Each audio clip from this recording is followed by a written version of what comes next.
What is up, guys? What is up, guys? What is up, guys? What's up, Duhalt? Musili? I'm guessing that's how it's said. I'm sorry. How it's said. Philip, what's up? Heavenly, what's up? Philip, I already said Philip. How's it going, guys? Just a quick stream today. Not real quick stream, but thought I'd pop on and chat about anime. It's been a long time. It's been a long time since we've done a Fix My Scoring. We had a lot of fun last time, so I figured we'd do it again. I have two caveats to make. One, there's a bunch of storms going on right now, so hopefully my connection doesn't die. And two, I think I'm getting sick. I think I'm getting sick, so we'll see. We'll see if I last an entire stream. Hope I'm doing well. Well, after what I just said, we'll see. It's one of those things where you can feel it. You can feel it coming. Got that little bit of a grab at the bottom there. Of course, I did technically record like 5 hours of stuff yesterday, so it's probably partly because of that. But I felt it before then, so drinking lots of water. Couple of announcements though. Last week, I finally got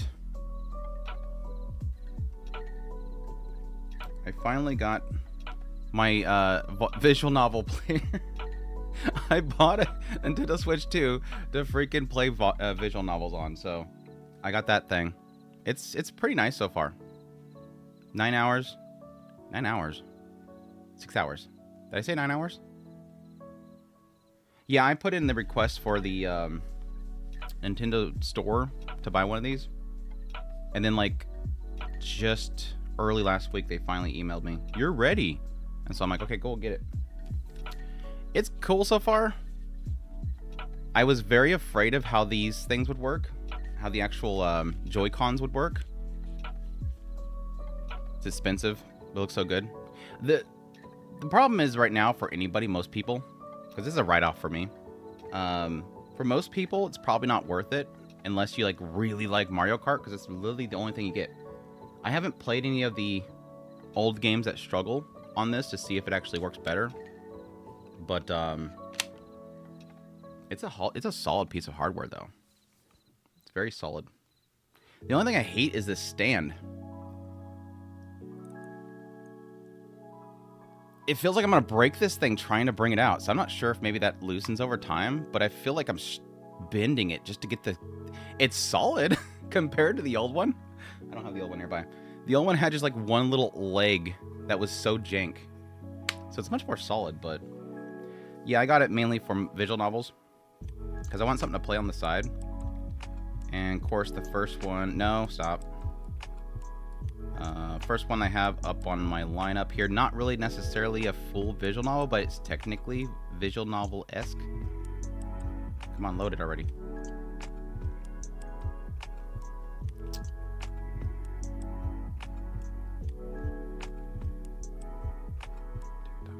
I put a screen protector on there, and it's got a little piece of stuff underneath it, and it drives me crazy. Come on. Get in there already. The screen is really good, by the way. The screen is very good, by the way. This one's the first up. I played quite a bit of this on PS4, and I got sidetracked and never finished it. So this is the first on the list. Such a good freaking game, dude. It's such a good game. I never finished it. I might play a little bit of this later. We'll see how things play out. 13 Sentinels. Anyways, that's something I got. And I do want to play some of it on stream. What games are good on Switch? I can actually answer that right now. Give me 1 second. Give me 1 second.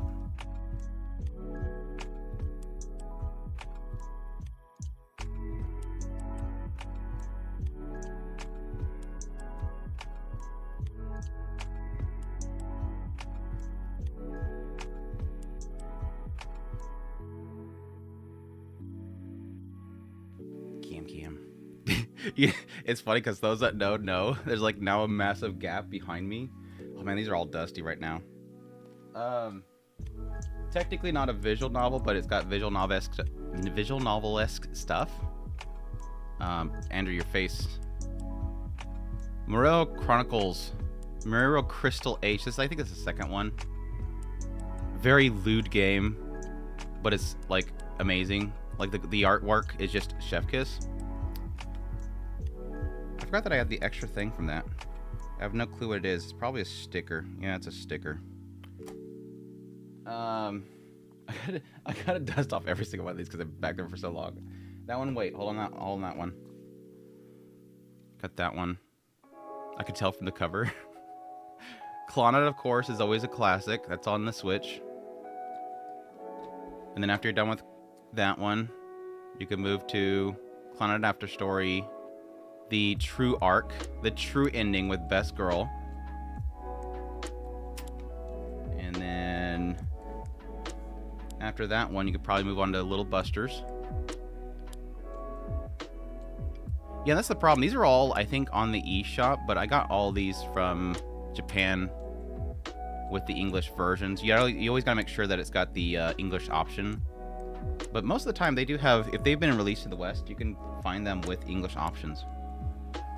And then you have the entire Grisaia trilogies on there. Which I have this on PC too, the uncensored version, because I backed it.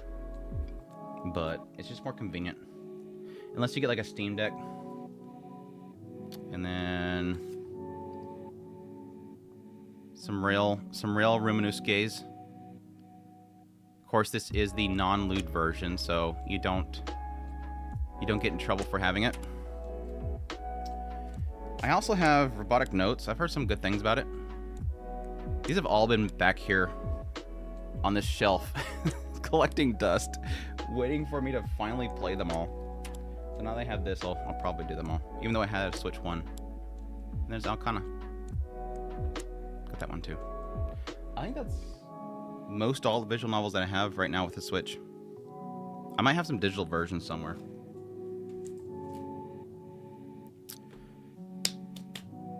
Again, collecting dust. Collecting dust. If I didn't get a Nintendo Switch, I would have gotten a Steam Deck. Yeah, I want to eventually get a Steam Deck. My hope is now that Microsoft is making their own little handheld, I'm hoping they'll improve the Steam Deck a little bit, because it's been a while since the Steam Deck came out, the OLED one. So I'd like to see if they make an updated version. I'm kind of into the idea of that Xbox one, just because it's like a super condensed down version of the Windows OS, so it seems like it's probably a better option. Let me switch over to here. So it's probably a better option. Did I just kill my chat by switching to my chat? Somebody say something.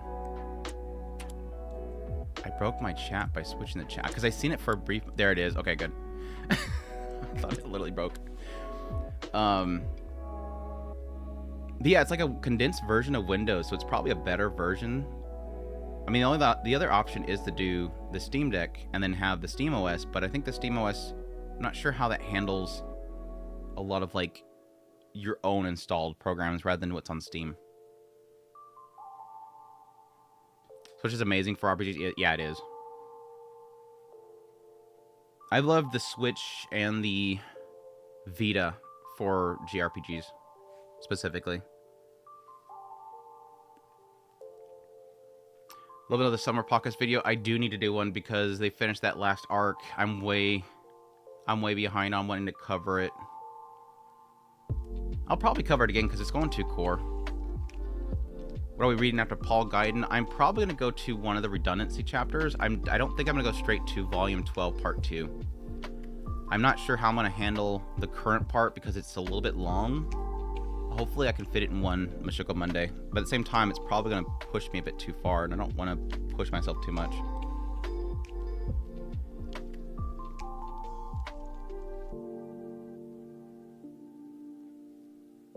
It sucks AO games can't be marketed. Oh, don't only. But there will be a political change charged AO game. There will never be a politically charged AO game? What? What? Any progress on Stellar Blade?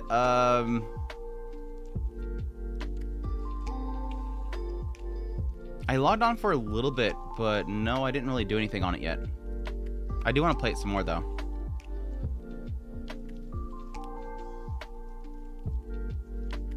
I regret buying games from Steam. Why? It's been a really good platform. And I just came in the Anime Next Season list and was shocked to hear you didn't see any of the movies Rascals Not Dream. Yeah.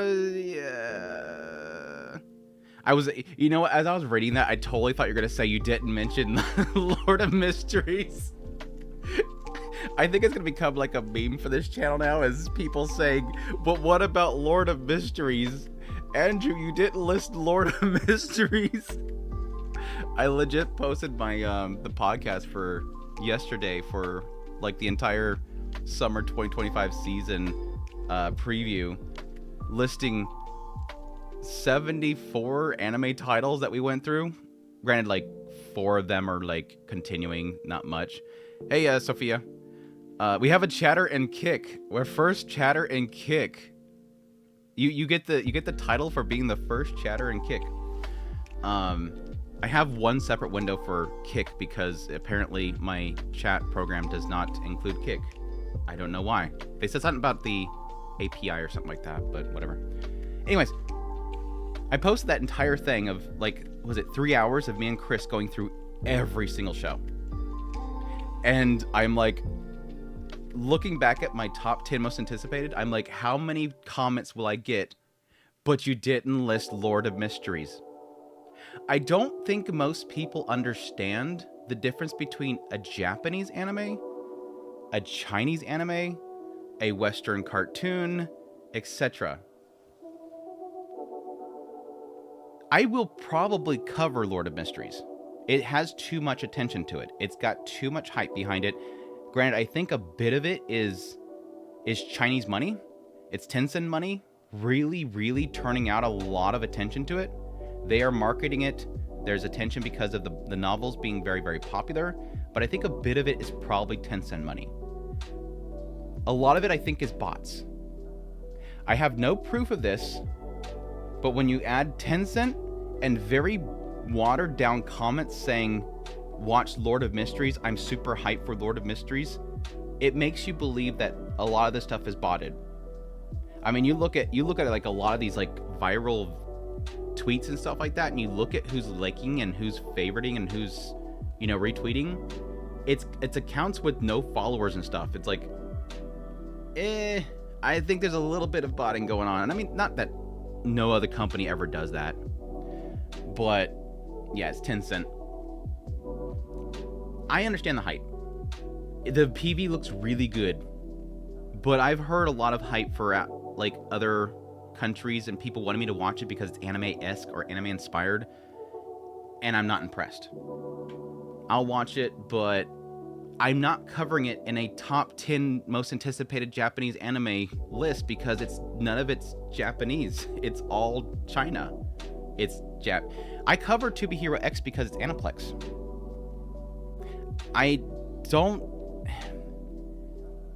If I cover Chinese shows now, that's 100. I have to, the whole point is like, I have to draw a line somewhere. I will watch it, but I have to draw a line somewhere. Like, I don't want to cover all the Chinese shows, all the Korean shows, all the European Indian shows, all of the American that are anime inspired shows. At some point I have to stop. At some point I have to stop. Anyways, that's my TED Talk. What's up, Whitefin?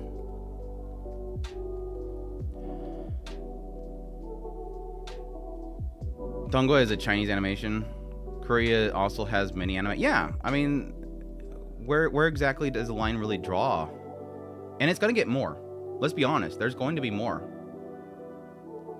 I mean, every season there is a ton of Chinese produced anime and animated animes. We just, nobody sees them. Like if you go to, let's look at it. Beer. Is it listed in here? It might be. Where is my browse list? What's up with the fan art? Where is my notification for that? Looking forward to weekly reviews of Winter Girlfriend Season 4. Shut up. Shut up. Where's the browse button? Am I just crazy? There's no browse button here? Hold on a second. For some reason, my browse button's not there.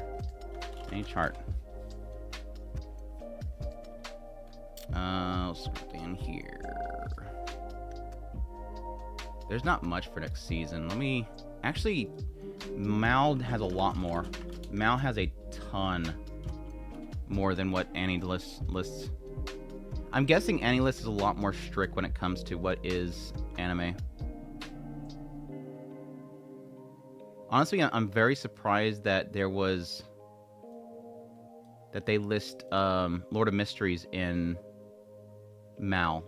Because doesn't Mal have a restriction for it having to be out of Japan?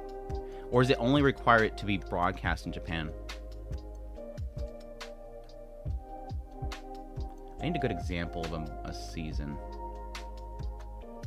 Yeah, I mean, this is a good example. This is a good example. Here's Lord of Mysteries. Even though it's listed in spring for some reason, they even have Takopi's Original Sin in spring. I don't know why. Mal, why? Why? But I mean, yeah. 1, 2, 3, 4, I think. 5, 6, 7, 8, 9, 10. Like this I would have to cover all these if I included Chinese too. Like, I have to draw a line somewhere. Just because it's on Mal doesn't mean it's suddenly anime. Or Japanese anime anyways.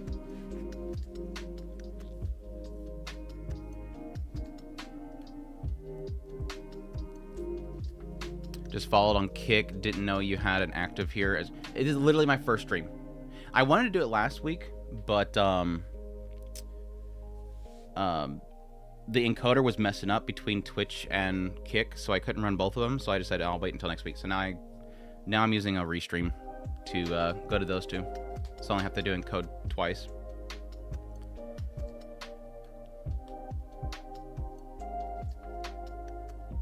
Didn't you fix your list a year ago or something? I have probably.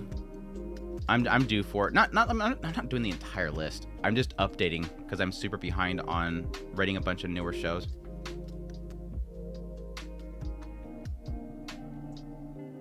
Anime is animation. Please don't use that argument. Please don't. Get out of here. I don't like that stupid argument. Actually, in Japan, anime is just animation. We know that. We know that. We know that. Okay, every time somebody used the argument, anime is actually animation in Japan, we know that. The problem that I think that argument has is that in America, anime does not mean animation. In America, when you sell somebody, when you're marketing, when Rahul Parini gets up on that stage, he doesn't say animation is getting big. What has Rahul Parini said? Anime is big. He's selling to a Western audience anime. And we all know when he's talking about anime exactly what he's talking about. When Rahul Parini's on that stage in front of an English audience and he says, please sign up for this website for anime, you know full damn well he doesn't have Powerpuff Girls on there. You know full well that he doesn't have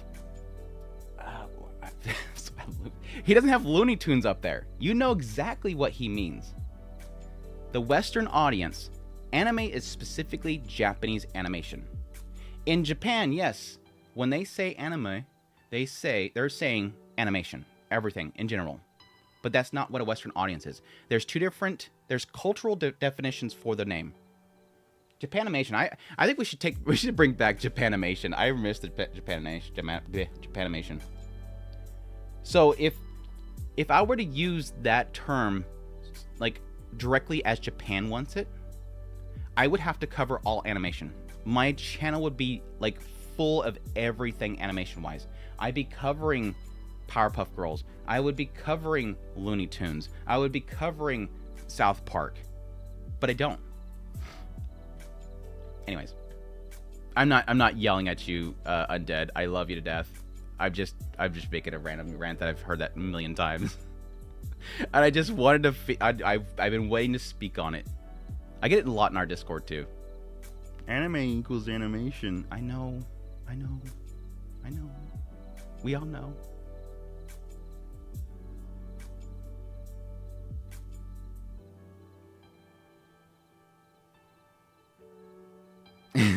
Understandable, correct, just my view. I wasn't correct. That is acceptable. Like I said, I love you. I'm just having fun with it. I'm just having fun with it. Do you remember back in the late 80s when Japanimation was tossed around? Yeah, I thought it was cool. My young stupid self thought it was cool. Japanimation. I think it was a catalog, wasn't it? Wasn't there Japanimation catalog? Undead's gonna start the villain arc. Various views. That is fair. Thank you for clarifying. I appreciate it. Yeah, like I said, it's a marketing thing, dude. It's just a marketing thing. At some point, it became a Western thing. It's like Otaku. Otaku is a great example. My username is kind of taboo in Japan. Like the idea of somebody being an otaku in Japan, it might be changing a little bit but for general sense. From what I understand, and this is based on a couple of like documentaries I watched, the term otaku is not good. You don't want to be known as an otaku in Japan. Because what otaku basically means in Japan is just a hobbyist. You're obsessed with something. You love this way too much. There's train otaku, there's gun otaku, there's otaku for everything. It's just a love for something. You're a hobbyist. And so when you go out in public to general public and say that you are a train otaku or an anime otaku, it's kind of like it's kind of frowned upon. It's a frowned upon thing. Yeah, it's connected to NEETs. It's connected to shunins. It means that you probably spend too much time with that and not focusing on real important things. And again, with Japan, a lot of people believe that you should be a cog of the system. You should be working towards the common goal of the community. If you're an otaku or a NEET, you're not doing that. So there's a good chance that if I went to public in Japan and said my name is I'm from Otaku Spirit, they'd probably be like, oh, that's a shame. Over here, otaku, when you ask somebody, are you an otaku in America, what will they say? No, I'm not in the anime. No, you don't go, well, no, otaku just means, are you a hobbyist? No, when you ask somebody if they're otaku in the West, you know specifically you're saying, are you an anime fan? It's not attached to, again, the word has been borrowed and it becomes something new. Do you know moe is an outdated term? It literally a 20-year-old word. I know this changed meaning a lot, yes. Like, I think originally it's like the concept is blossoming. I could be wrong there. Watakoi love is hard for an otaku, as some story about that. Yeah, Watakoi is really good. I mean, it's a little more sugar-coated, obviously, for benefit, but that's sort of a concept that it's kind of going for. It was an 80s magazine? Okay, I called it. I was pretty sure I remember seeing it. Like, the image was in my head. The image was in my head.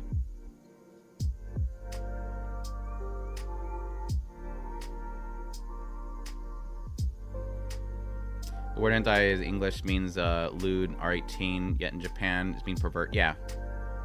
Yeah, we pretty much... with that one specifically, I think it's more for the fact that it's a tag. So it's borrowed from a tag or a label. Yeah, ecchi, all that kind of stuff. It's very borrowed terms. Andrew, are we gonna play Yakuza games? They're quintessentially Japanese games starting with Yakuza. I doubt it. I just don't think anybody would care to watch it. I'd like to play them eventually. Maybe in the future when I don't really have anything else. I still gotta finish Nier. There's a couple of visual novels that I want to do. 13 Sentinels, like, up on my list there. I know I love the games. I mean, all the stuff that I've watched of it, they look very time-consuming. Like, massively time-consuming. Watakoi is good? What? Yeah. Are you questioning our love of Watakoi, or are you just you're inquisitive, like you don't know if it's good or not? You can actually watch an aviatrix. I wouldn't doubt it. That no doubt in my mind. My gosh, how far down are we until we actually get to stuff that I haven't done yet? Yeah, for those that know, this is my Anilist. I have over 2,000 shows on it. I don't have like commercials. I know a lot of people like to fill their list full of commercials and stuff. No, it's just mostly shows. There might be a commercial there, 1 or 2 in there, if it's like a good commercial, like actually has substance to it. No music videos. Where are we at? Oh wait, I passed it. I just started getting crazy with the scrolling right when I got to it. We'll do some stuff where I can fix it later, but for now I want to update the ones that I haven't actually scored yet, so you guys can yell at me if I'm wrong. This was kind of fun last time that we did this, pretty much going through it, updating my scorings for shows, because typically whenever I finish a season, I'll just add them all to my list, and I don't rank them most of the time. But no, we're not going to 2,000 shows. No, we're not going to 2,000 shows. We're not doing that. One of these days, I will do like a crazy subathon where we will tier list every single show I've ever watched, and that would probably break the tier list, or the tier maker. But we're not doing that. No. Not gonna say what country I'm from, but when I got into anime in 2010s, someone told me never call myself an otaku because only those who've seen every single anime earn that. Lol. Man, you ran into some elites there. You ran into some elites there. Call something a dubathon? No, I don't call it dubathon. Nobody will watch that stream if it called a dubathon. I'm joking. I'm joking. So many of your Mal lists don't have a number. So many of your Mal... Yeah, I really bad on scoring. Well, ever since I transitioned from Mal, I haven't scored really anything on Mal. I just add them. Mal is my old list, and I still update it for some reason, but I've mostly moved to Anilist. So if you want my scores, it's all on Anilist. You can earn that. There's plenty of people on Mal and stuff that have way higher watch counts than me. I don't know the validity of a lot of them. And again, a lot of them like to like add every single... I hate that Mal has PVs and music videos. There's some music videos that should be there because they are like legitimate animations, like what is that super provocative one that went viral? That super provocative, like lewd. It wasn't Hatsune Miku, but it had like a Hatsune Miku like character on it. Was it yes, yes, yes, or something like that? It was like the same word 3 times. It popped up again on my feed here recently, and I was like, holy crap, that it still exists. Are you still watching it, or did you drop it? A debate? I've basically dropped it. I would probably end up just reading it. I think I decided I was just going to read it. Me, yes. Exactly. Thank you, Axel. Me, that situation I understand. But I do find it kind of odd because a lot of people will just kind of look for like the shortest shows and just add them to their list. It's kind of like... Mal, in a lot of ways, for a lot of people, is kind of like achievement farmers. Like, you remember back...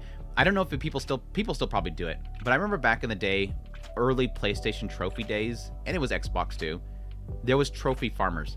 And these people would literally find the dumbest games on PSN that were like super easy platinums. They were farming platinums, and they would buy crappy games to farm platinums. It's like that. Like, people legit find stuff that's super quick to watch on Mal and just to add it to their list. It's crazy. Is Mimimi a decade old now? I wouldn't doubt it. I think that would probably, what, like 2010? Not 2020, probably 2013? 2013, I would say 2013. I want to see more quality anime for... Oh yeah, I have no problem with short anime. I have no problem with short anime. I actually really liked, as much as it was a frustrating thing, I really liked Katana Gatari. For those that watch Katana Gatari, I think they were full hour episodes, question mark? Or close to. And there was one episode per month. So you had to wait, you pretty much watched it over an entire year. That was actually a pretty cool release schedule. It was frustrating at the time early on, but when you got used to it, it was actually a really cool schedule. It was like watching a movie every single month.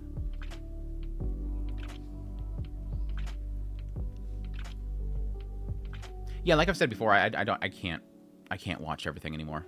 I can't watch anything anymore. I'll give everything a shot, but it's a struggle to watch everything anymore. All right, which one are we first one? What's the first one on the list? Here's the show that we shall not name. Wonder Egg priority, my priority. 'Tis time for Torture Princess. What a good one to start things on. 'Tis time for Torture Princess. Damn, what a good one to start with. What do we score it? Chat, what do we score it? What do we score in this sucker? For those that missed it, early on, I loved this show. Like, the first episode was really solid. And I knew after the first episode, I was probably going to get sick of it really quickly. Second episode was okay. Third episode, yep. Getting repetitive. It still had some good moments. The animation's super good. The animation is really good. I love the animation. But yeah, it did exactly what I kind of expected it to do. I figured it was going to get repetitive.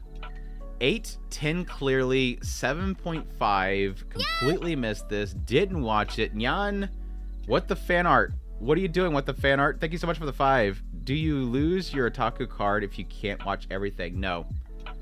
That's for gatekeepers. Gatekeepers say that kind of crap. Don't listen to gatekeepers. Watch what you want to watch. If you watch one show a year, you're an anime fan. All you need to be an anime fan is to at least watch one show a year. to be an anime fan, you just have to watch one show a year. If you don't watch one show a year, you lose it. But I'm not a gatekeeper. I enjoyed Torture Princess. I don't know if you can call it Torture Princess. People get mad when you say that. You have to say it's 'tis time for Torture Princess. Yeah, everybody in the chat, never call it Torture Princess. You have to say 'tis time for Torture Princess. Otherwise, the Torture Princess fans get mad.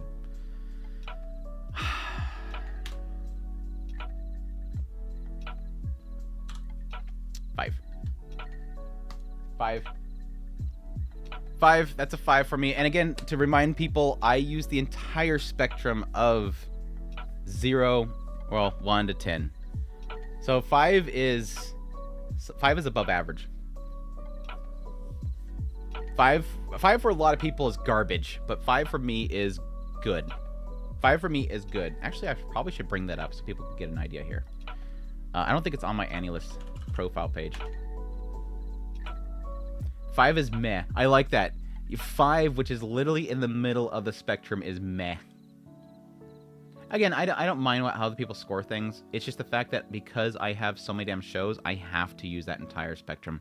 Yeah, it's right here. It's right here. 10, amazing, classic. 9, nearly perfect. 8, loved, great, enjoyed a lot. Entertaining. Decent, lacking, bad, the worst. Again, because I have 2,200 shows, in order for me to get a sense of like what is better than what, I have to use that whole spectrum. I have to have some shows be decent at a 4. Anyways, I know a lot of people that like they have everything's a 7, a 10, or 0. Make 5 average again. Thank you so much, QB. That needs to be a thing. Please, it needs to be a thing. I think it was started with Mal. Well, no, actually, technically, a lot of, like, major reviewing groups kind of caused it. This idea of everything either being, like, most things being 7. I'm tired of seeing 7s for everything. I really hate everything being 7. Like, they don't want to... It's like games journalists made it. They didn't want to offend the game developer, so they call everything 7. 5 is literally... mid. Yeah, I know what you mean. There's a lot of people that call mid as in like mid as like they use mid as a derogatory term for something not being good. It's just bad, even though it's supposed to be middle. Anyways, I feel called out. What'd you say? Oh, can we see your 10s? Yeah, let me. No, I don't want to have to re-scroll down. We'll go up here. A quick run through my 10s so you get an idea. Silent Voice, Arya the Animation, Bungo Stray Dogs, most of the series, Bunny Drop, Clannad, Death Billiards, Death Note, Descending, Showa Roku, From New the World, Full Metal Alchemist Brotherhood, Gatchaman Crowds, Insight, Golden Boy, Ghost in the Shell, Grave the Fireflies. Hanasaki Roha probably should drop this down a little bit. I think I'm good. I think I'm gonna leave it there. I think I will probably leave it there just for just to remind myself what. For those who don't know the story, Hanasaki Roha was a show that kind of came across my path. I didn't watch it when it first came out. It came across my path at I won't say it's like a bad point in my life, but it was a point where I had crossroads. And I watched the show, and it gave me a lot of, through the character story, it sort of gave me sort of the bump I needed to make a big decision in my life towards something that either, it was a point where I was deciding whether I wanted something that I would enjoy or something that would be beneficial to my life. Like, this would be good for my future, but this would be something that I would enjoy. And it kind of changed my life in a lot of ways. So it's literally the anime that I had that it changed. It's the trope, this anime changed my life story. I should totally make a video of this because it's literally clickbait that everybody uses. I need to do it at some point. This anime changed my life. Anyways. And I think I should leave it there just for that purpose. Just it always be there. I don't think it's the greatest anime of all time. It has a lot of lull points, but it's that type of show for me. This anime changed my life. This life changed my anime. You got it backwards.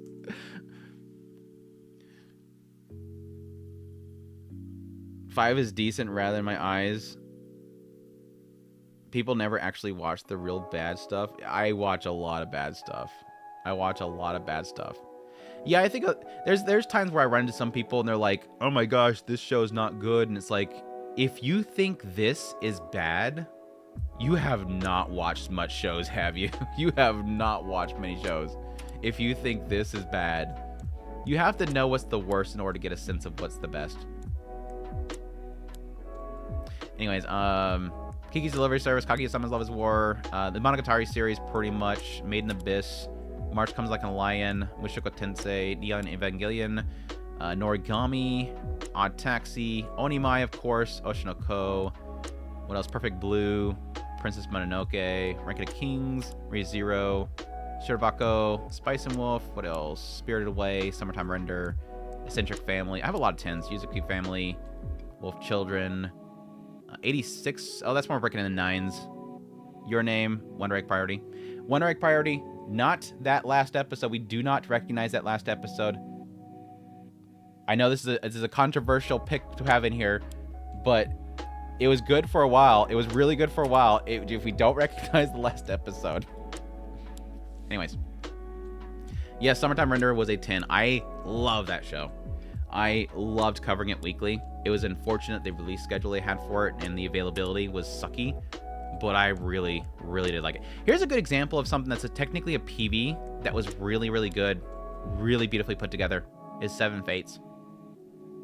This would be an example of where, yes, I think it's warranted to be on a MAL, even though it's technically like a PV. The animation in this was super good.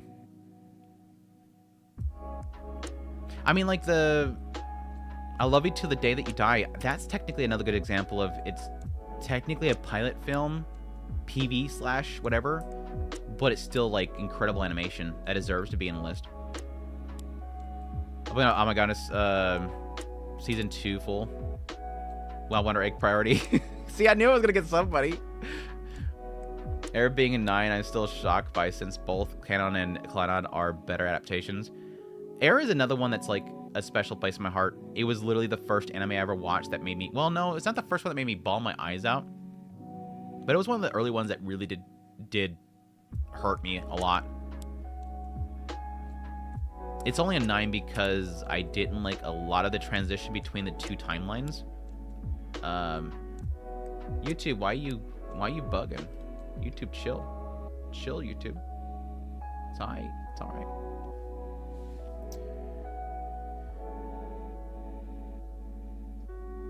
Miss Salable Season 2, it should be coming, right? I think they had a second season announcement. Anyways, I've gotten one show done so far. Focus, Andrew. What's the next one? Some of the stuff I'm not gonna do anything with because it's been so long since I've watched them. I don't know. So, oh my gosh, I didn't rate 2.5 Dimensional Seduction. Anybody gonna be shocked by this? Is anybody gonna be shocked by this? I'm stuck between two numbers. What's chat say for 2.5 Dimensional? I'm stuck between two numbers. You guys can decide where I go. I drop that. I don't blame you. And you'll know why in a minute. I'm stuck between two numbers. I know what the fan art's scoring. It's going to be a 10. What? What the fan art? Only an 8? Only an 8?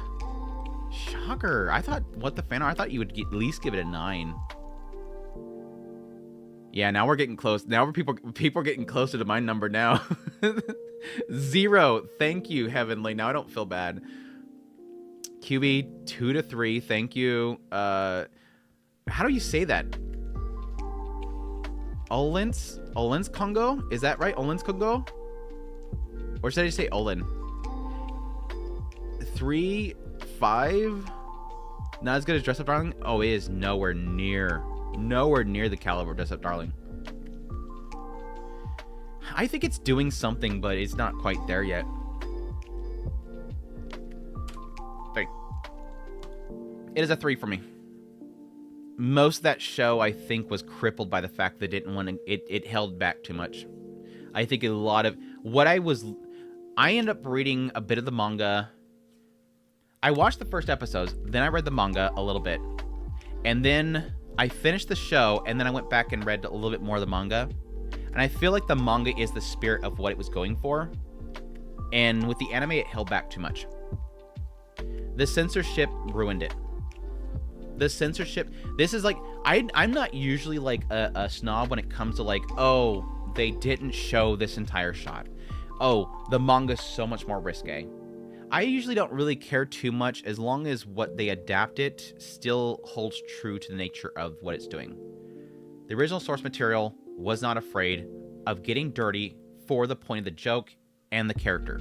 And I feel like a lot of that censorship ruined it. That's not all of its problems.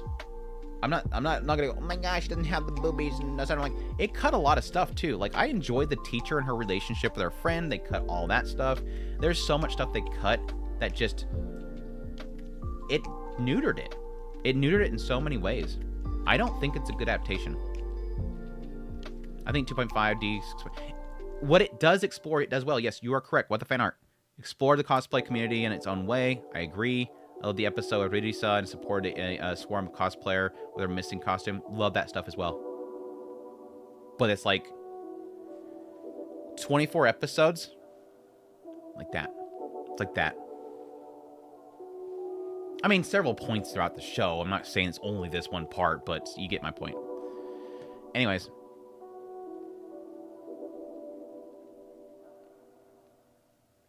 I want more uncensored anime, more of all of it. Yeah, it's the fact that it's 24 episodes, man. It was a slog at times. What else we have? 265 Days to the Wedding.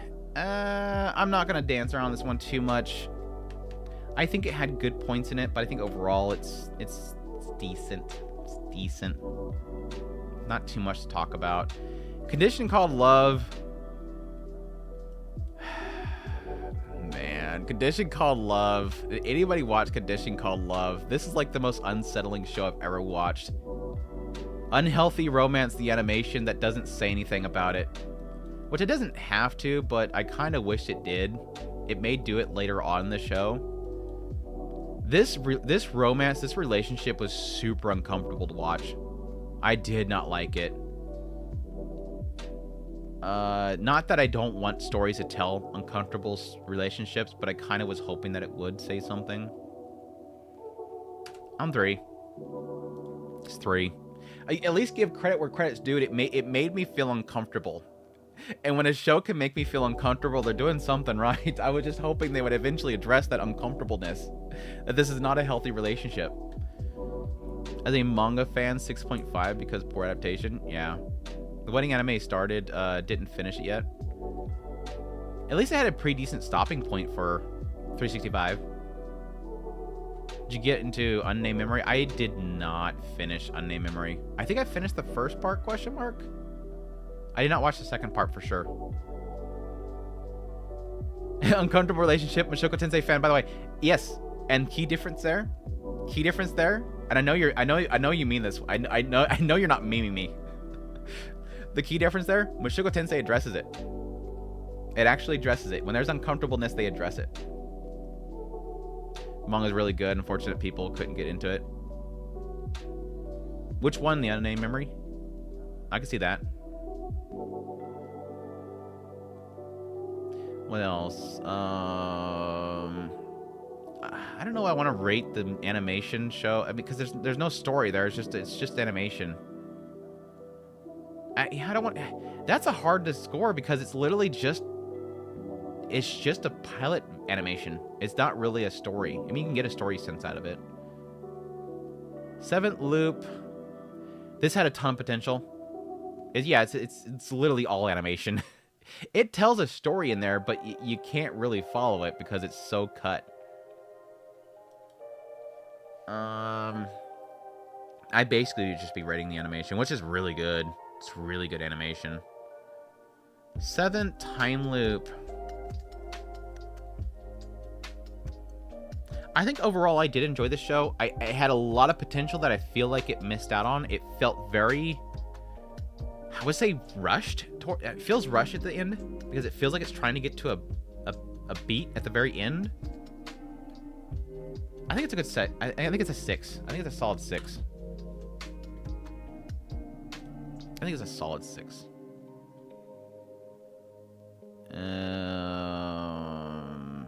A new journey? Question mark.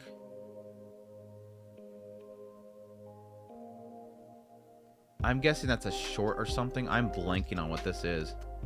Oh, I clicked the button. Now I have to figure out where I'm at again. The hell was this? Did I fever watch this? Did I fever watch this? Oh, it's a P. Oh, there's that League of Legend PA Works thing. Okay, yeah, I watched that. Damn it, I lost my spot, didn't I? I knew that was gonna happen when I clicked that.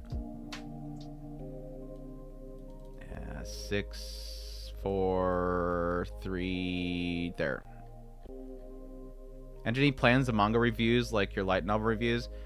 I would eventually like to do Noragami because I have to watch I have to finish the Noragami since I finally got the last of that.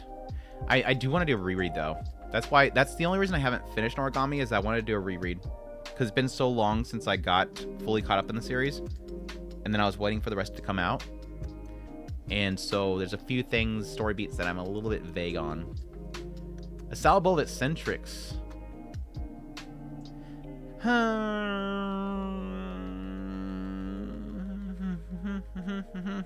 think it's a solid 6. Yeah, I think it's a solid 6. There's a lot in this one that I really like. I just like the night. The night stuff was so great. There was some great moments with the main character, though. Noragami not having a season 3 is a crime. Dude, it needs another one. I keep telling people over and over again, you're going to get me in this topic, and I don't. Every time somebody brings up Noragami, I try to get away from it because I don't talk about this. The next arc is so freaking good. But I don't think it's a big problem, but I think it almost feels like because they failed to explain how the Shikishis, they call them, how they work, it sort of is broken. Because you kind of need that stuff explained properly to understand. I don't think it's going to be a big problem, but the next arc would be so good to see adapted. Holy crap, that whole, like, trial. Oh, that trial scene will be so freaking good, dude. Oh, that was such a good part.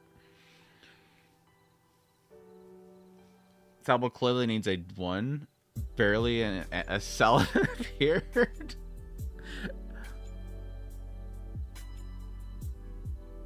I guess the Noragami, I need to watch more CN anime. Dude, it's so good. It is so good. I know that a lot of people have a problem with the first season. I personally do kind of hate that last part of the first season because it is anime original.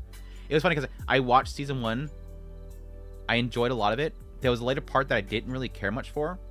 Watched season 2. Fell in love with the franchise. Like, season 2 is so freaking good. And then I went back and I read the manga just to find out that whole later bit of the first season that was crappy was never in the manga. So it's like, oh, that makes sense now. It's like it suddenly makes sense now why that was terrible. It's because it wasn't their work. It was a good way to wrap up the season, though, because, yes, when Season 1 starts, things take off. So it's not as if they could have put that at the end of the first season. Unless they just did core. Anyways, Sign of Affection. It's okay. It's decent. It's decent. Wouldn't push somebody to go watch it. Nobody's Way to Exploratory Hero. Blah. It's a blah show. It's got cute lollies that are OP, but it's super repetitive. Acro Trip's a struggle. I did like a lot of Acro Trip, but it's also the one that kind of won the animation is Gerbo. But at the same time, there's some funny parts in it. 3. It's just... It's gushing over magical girls if mama's delivering, or if your mom is visiting, you watch that over gushing over magical girls. That's the best way to put it. Silent voice ripoff. Just because it has a disabled character doesn't immediately make it a ripoff of Silent Voice. It's like everything that has a character that can't hear it. Silent voice ripoff. It literally is two different completely stories. Just because they're both deaf doesn't mean it's Silent Voice. One is about bullying and redemption. One's about a girl coming out of their shell and some guy that is a traveling playboy. He's not a playboy. He's just a pretty boy. Like two different stories. A bilingual dude that likes to learn all languages and finds some sort of purity and interest in her. Suddenly it's a Silent Voice because she's deaf. It's so great. I hate the white-haired guy with a patch. I didn't really care for him. I didn't really care for him at all.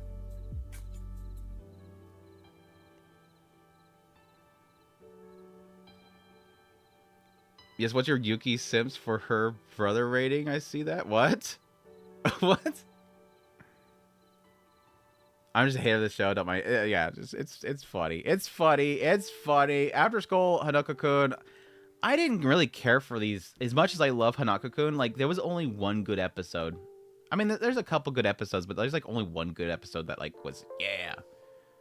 It was just it's an appetizer between the seasons. It's really what it is. Unadapted little skits. What else? What else? Too old. Oh my gosh, I never ranked Roshidere. What's Roshidere going to? Chat, tell me about it while I go AFK real quickly and stretch my legs.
got a storm going on. She's upset.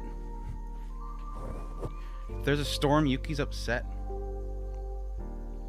All right. What was the rating? 7? 9?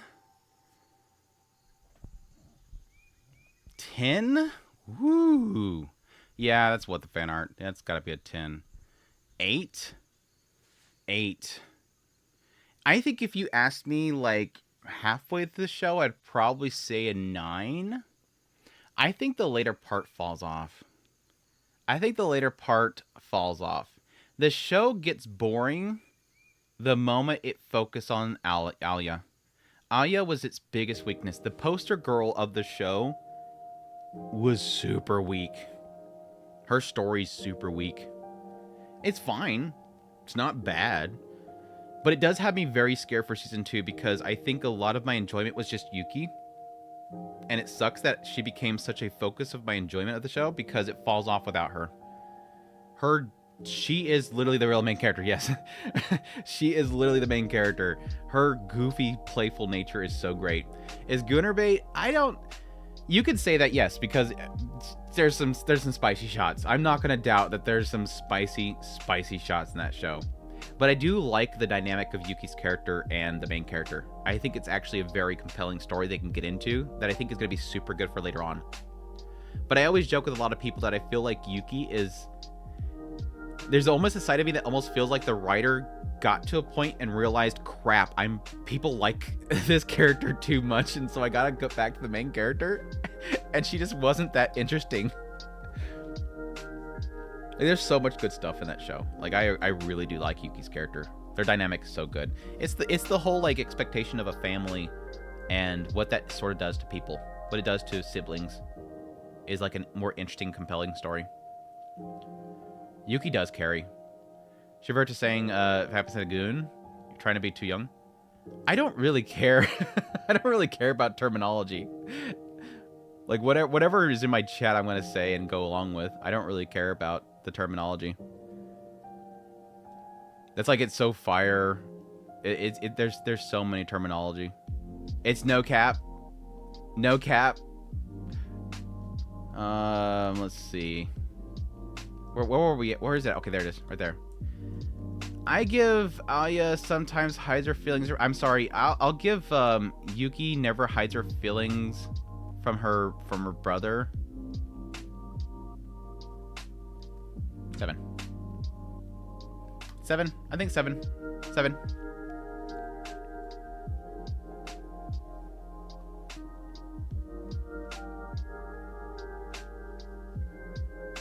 Goon bait and fire doesn't mean much.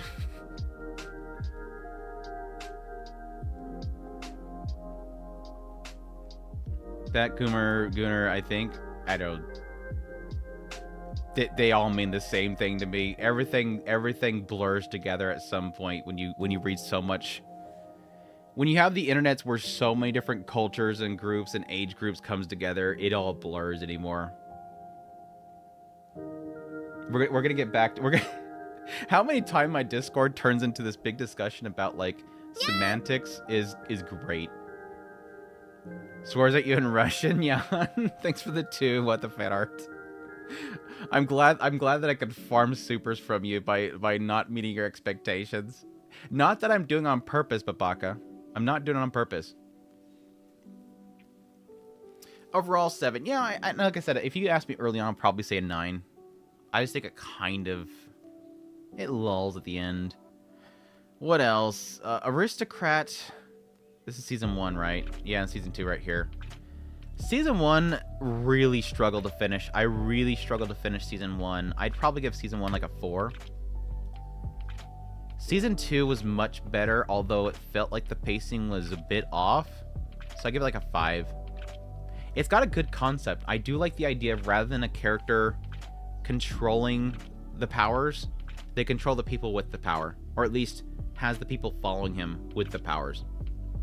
But both seasons sort of have their own problem. The first season just was boring in the later half. The second season, it's better and more interesting, but pacing is way too fast. Aren't you now? I don't know. We'll see what the next show. Anthony, my dear moments. It's super cute, but I'm not gonna. I would never push somebody to watch it. If you like very Clannad-esque, Key Property-esque cute girl that is just super adorable and has verbal like tics and catchphrases that are super cute, and you just want to just hug them to death. It's fun, but the overall story is kind of The overall story is I thought he's super cute, though. It's clippable. It's definitely clippable. I thought he's a 9. Great and start the story. Just love build up. Can't wait for the next super chat. No, I'm joking. I scored that before you said anything. I scored that before you said anything. Don't you say anything about that. Sounds like a show for me. I'd recommend it if any of that sounds interesting, because it's a cute robot girl. It's a cute robot girl.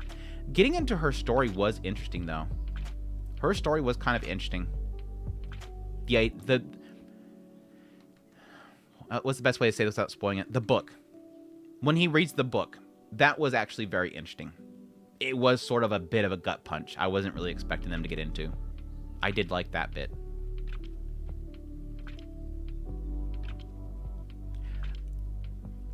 See, I guess that's where we diverge. Is that the right word? That's where we split with the fan art. You seen that reveal, and it was generally riveting. I seen that from the beginning. Like, and I think that's probably because I've watched some shows that are similar that you may not have seen. I immediately knew that was coming. I immediately knew all that stuff was coming. From the very beginning, I'm like, yep, this is what's going to happen. It's probably going to be this whole connection here. Probably going to be tied into this. And so when it came to be, none of it shocked me. There was some good bits in that backstory stuff, don't get me wrong. But overall, I seen it coming. Not that it ruins it completely if you know what's coming. Beheneko? I never rated Beheneko. Beginning of Beheneko was fun, but the later half sucks. Like, when they started getting serious and trying to go on their adventure, and then the whole thing with the demons, it got blah. It got blah. I thought how the song tied together past to present was a cool element. Yeah, it was good. I think this, at the moment that the song was brought up, I think that was the moment where it confirmed everything for me. Palpable. Palpable. Palpable? Palpable. Palpable. I think that's my delivery. The dogs are here barking. It might be my delivery. Let me go get my, I think that's my delivery. 1 second.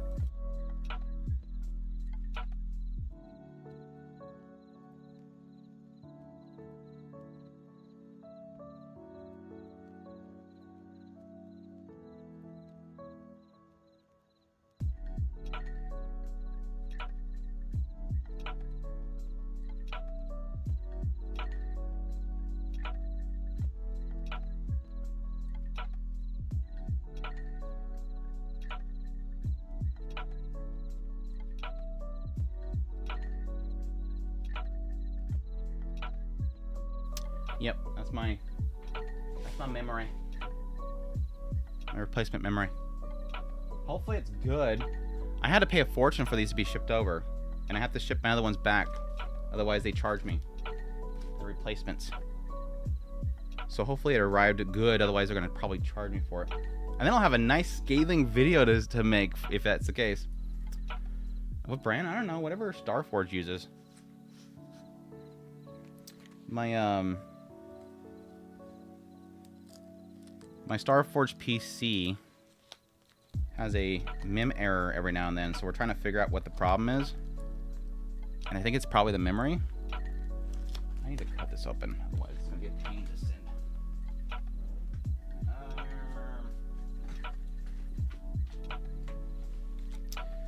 So we're thinking it's the memory problem, a memory problem. So we're gonna replace the memory and see if that fixes it. And unfortunately, because Starforge is such a small company, they can't really send things without, like, pre-invoicing it. Which I don't really like that practice, but it makes sense for a smaller company. It's not like Dell or big corporation. Okay. I don't like this.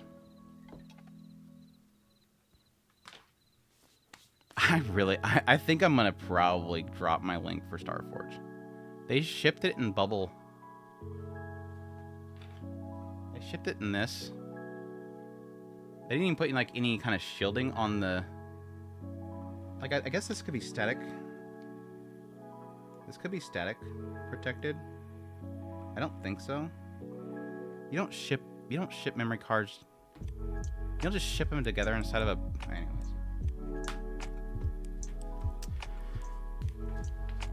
I'm not happy, dude. That's not good. That's not. You don't do that. I mean, I haven't been in IT in a long time, but you don't do that. You don't ship. You don't just ship things together in a padded envelope.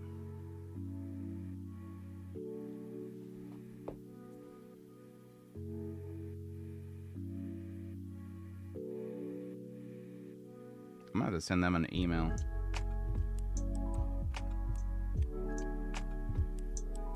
Anyways, we'll figure that out later.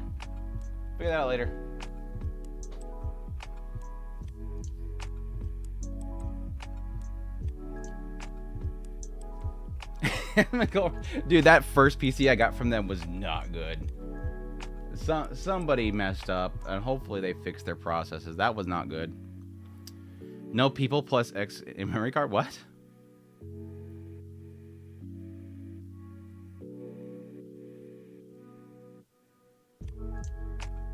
I noticed you dropped Onipon.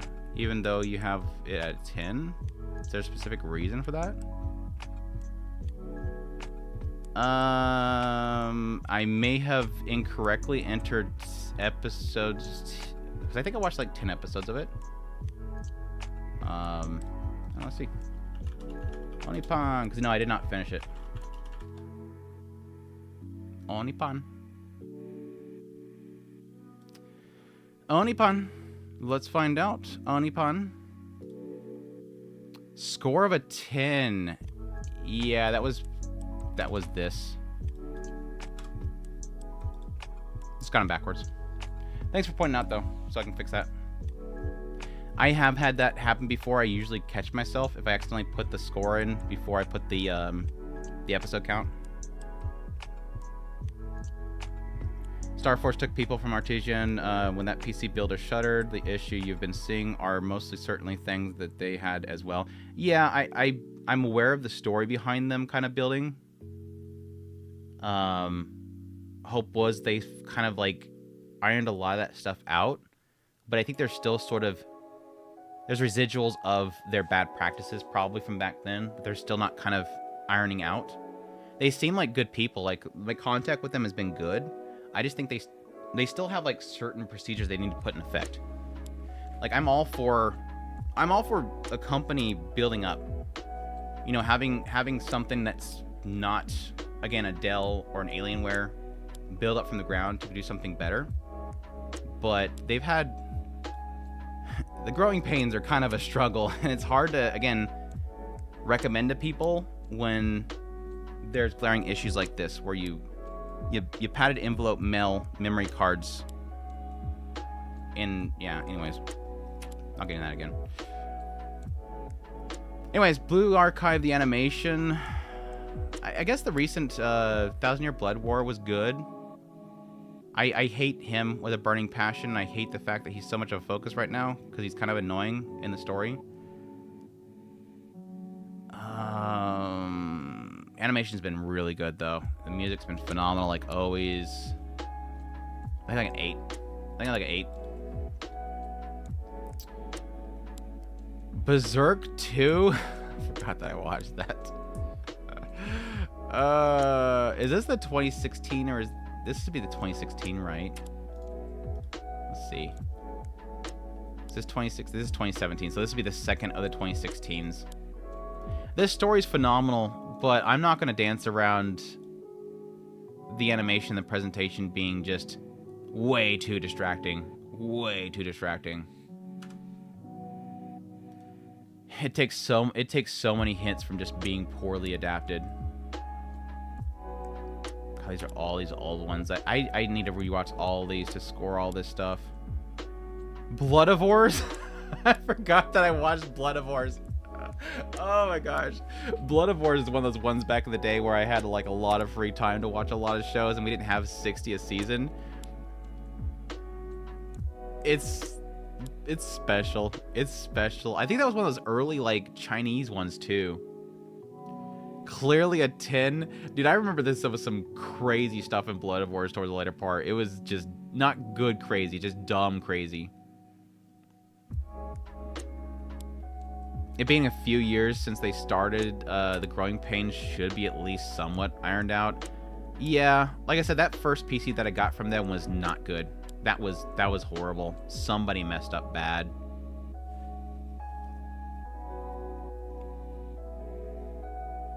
Anthropomorphic anime seeing V-stars. Box brand PCs suck. Sure, they maybe include high-end CPUs, but they skimp out on a lot of parts, RAM, storage, brands, and speed. Like I said before, but like if they're willing to fix problems, I'm perfectly fine with it. As long as they're willing to fix the problem, I'm perfectly fine with it. You made a mistake, you fix it. Like that first PC I got. Holy crap! I think anybody else probably got that PC, they would be irate. But for me, put it back in the box, send it back over there. They got me a different one. Everything's fixed. It's fine. I don't care. I've been running the PC for an entire year. No problems. If they're willing to fix the problem, I can take mistakes. But there is an element of being able to suggest it to somebody else when I know that somebody else might not have that patience. That's the problem. The only stipulations that I gave most people is, one, expect that it's not a Dell. It's not like a big corporation that's going to be able to cross-ship you parts without a blinking an eye. The shipping, or the order to point that they ship, is a very long time. It took me, I think, almost a month, maybe a month and a half. And I don't think the AIOs they use for the high-ends is enough. Because mine sounds like a damn wind tunnel. That's why it's in the other room, not in here. I would love to have it sitting right here, but the thing is so freaking loud. It is so freaking loud. And the fact that it's, like, my old PC, barely hear it. This computer, so freaking loud. I don't know how some of these other people that have the same computer I do have it in the same room. It doesn't make any sense to me. And the only way they've told me to fix it is to lower the fan rates. If the computer is hot, it needs to increase the fan rates.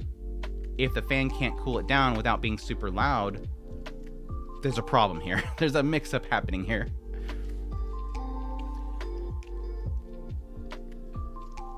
Blood Wars 1,000 years of Blood War.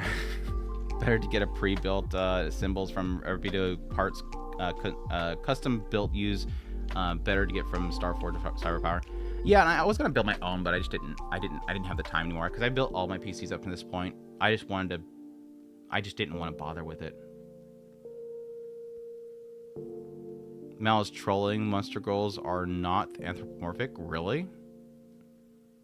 Mal thinks it's anthropomorphic anime. 1,100 of them. Anyways, Blue Archive, I really did enjoy it. It's not like an incredible show. There's some really good animation points in it, though. I think a 7. I think Blue Archive is a 7. I need more Mutsuki. More Mutsuki and more Hina. Parting Gold, Juliet. I don't even remember. I don't think I cared much for it.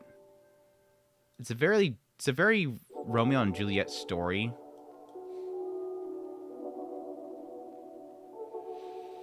I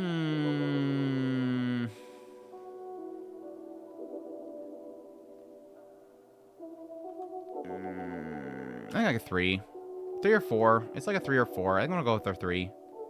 Bottom character Tomazaki season 2. I mean, putting aside wrong choice ending, I like the first half, even though it feels a bit melodramatic.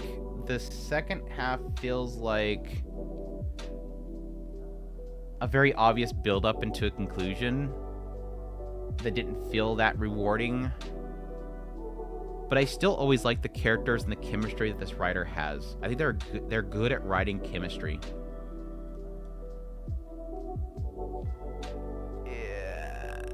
7. I missed Beastars? Oh, part 1, that's right.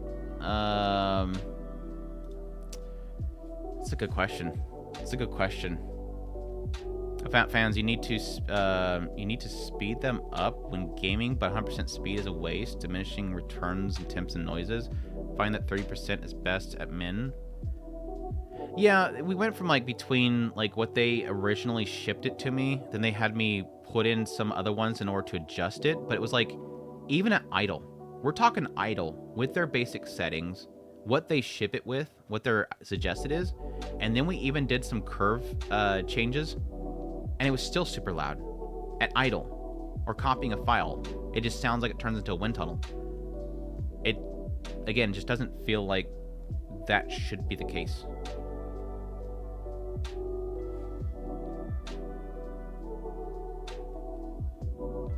I'm hoping to eventually swap it out with a different AIO.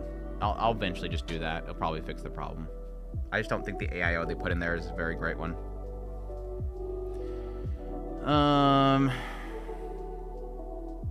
Beastars final part 1. I like the stuff around the mother they finally got into, which was cool. His father. We also had the introduction of the quote-unquote bad guy. I think the only thing that's bad about this season is the ending sucked. The only thing that was bad about part 1 is the fact that it was built like a part 1, because the ending shouldn't have been at that point. It's just a bad end point. It's very much... I wouldn't mind it much for really other shows where, like, you know a part 2's coming in literally, like, 2 months, or not 2 months. It's like a split core. Like, you literally only have, like, maybe a season in between. But with how long it's been taking for Orange to do anything with Beastars, you know this is probably going to be... Do we even have an announcement for season part 2 yet? I figure it's probably going to be another 2 years before we get part 2. So to have that ending point is really... It's really nasty. Like, it feels bad. It feels real bad that part 1 in this way.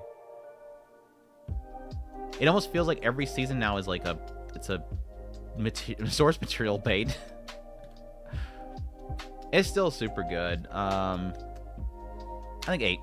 I think 8's solid. I love Beastars. It's a really, really good realization of, again, a society of beast people. Animation information should be an anime episode. You know we're gonna have like 4 more seasons of Trigun and probably a season 2 of Leviathan before we get another season of Beastars. Sable, you know that. Sable, tell me I'm wrong. Sable, tell me I'm wrong that we're not going to get a season 2 of Leviathan, probably 3 trailers of season 3 of Leviathan, and 2 more seasons of Trigun at least before we get Beastars Part 2.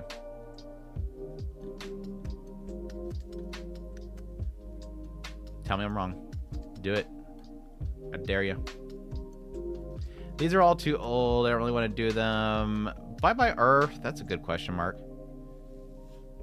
Don't remind me, so you're not going to deny it. I love that you're not going to deny that.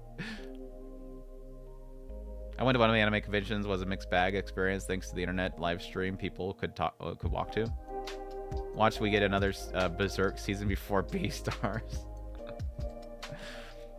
Bye-bye Earth is like a prime example of like, I want to know if the reason why it's so good. I want to know if the writing's good. The world is so freaking good, so interesting, but I want to know if all the faults that I see in the show is because it's not adapted right. Like, because it's so fascinating, but I have no clue what the hell they're talking about half the time. And I don't know if it's because they're skipping stuff or if the writer just sucks at writing. It's super fascinating. It's super fascinating. You can answer that? Go ahead. Is the light novel as confusing, or is everything explained? It's a very good adaptation, then the writer's not really good at explaining things. It's not confusing as hell. It's not like it's bad. It's just there's so many times where they're like, well, that means the article of everlasting will come to help us. And you're like, and there's like power words down at the bottom where it's like, the words of everlasting. And it's like, wait, what are we talking about? And why are we acting as if that's going to solve everything? I don't know what that is. I don't know if I should trust that. It's fascinating though. But I think it's just too confusing. It's so confusing. It's a really interesting world though. Cardcaptor Sakura, clear card hidden. I didn't like so much the new seasons of Cardcaptor Sakura versus the original. Maybe it's because I'm growing out of it. But I still love the franchise a lot. But I'm an OG Cardcaptor fan. Chilling with my world, my level 2 super cheap powers. The show that's really incredible just because of the OP. The show's okay. I think it's like a 5. It's a fun fluff show. Cardcaptor Sakura still needs to continue. The age gap relationship ruined it for Cardcaptor. Yeah, that's sort of a problem that comes with like the Sailor Moon, Cardcaptor Sakura stuff. Like the whole Doki Doki. It's like it's a shoujo thing. Like the little girls love the Doki Doki Prince Charming guy. That's way older than them. They love that age gap stuff. Again, that was the same situation technically with Sailor Moon. Dahlia and Bloom, I didn't care for. Just did not care for. It started pretty strong, but the show just kind of fell apart for me. It's like a 3. It had promise though.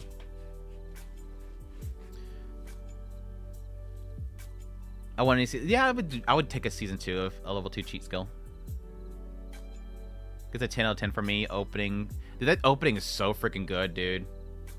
Dama-sama, Dama-sama, Dama-sama, and the fact that it's Ria Kajimiya. Oh, it was so good. Like that. The fact that it was Ria Kajimiya, that opening is so catchy. That made my season.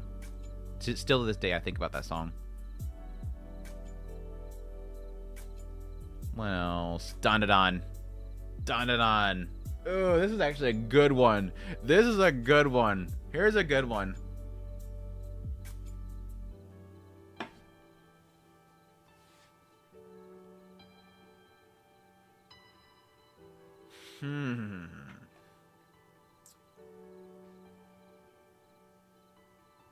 I know where I'm at. I'm just not sure if I'm ready to commit. I'm not sure if I'm ready to commit. Let me think about the entirety of the show. I can literally play every single episode in my head. This show is very memorable. I mean, it's not the first season wasn't long ago.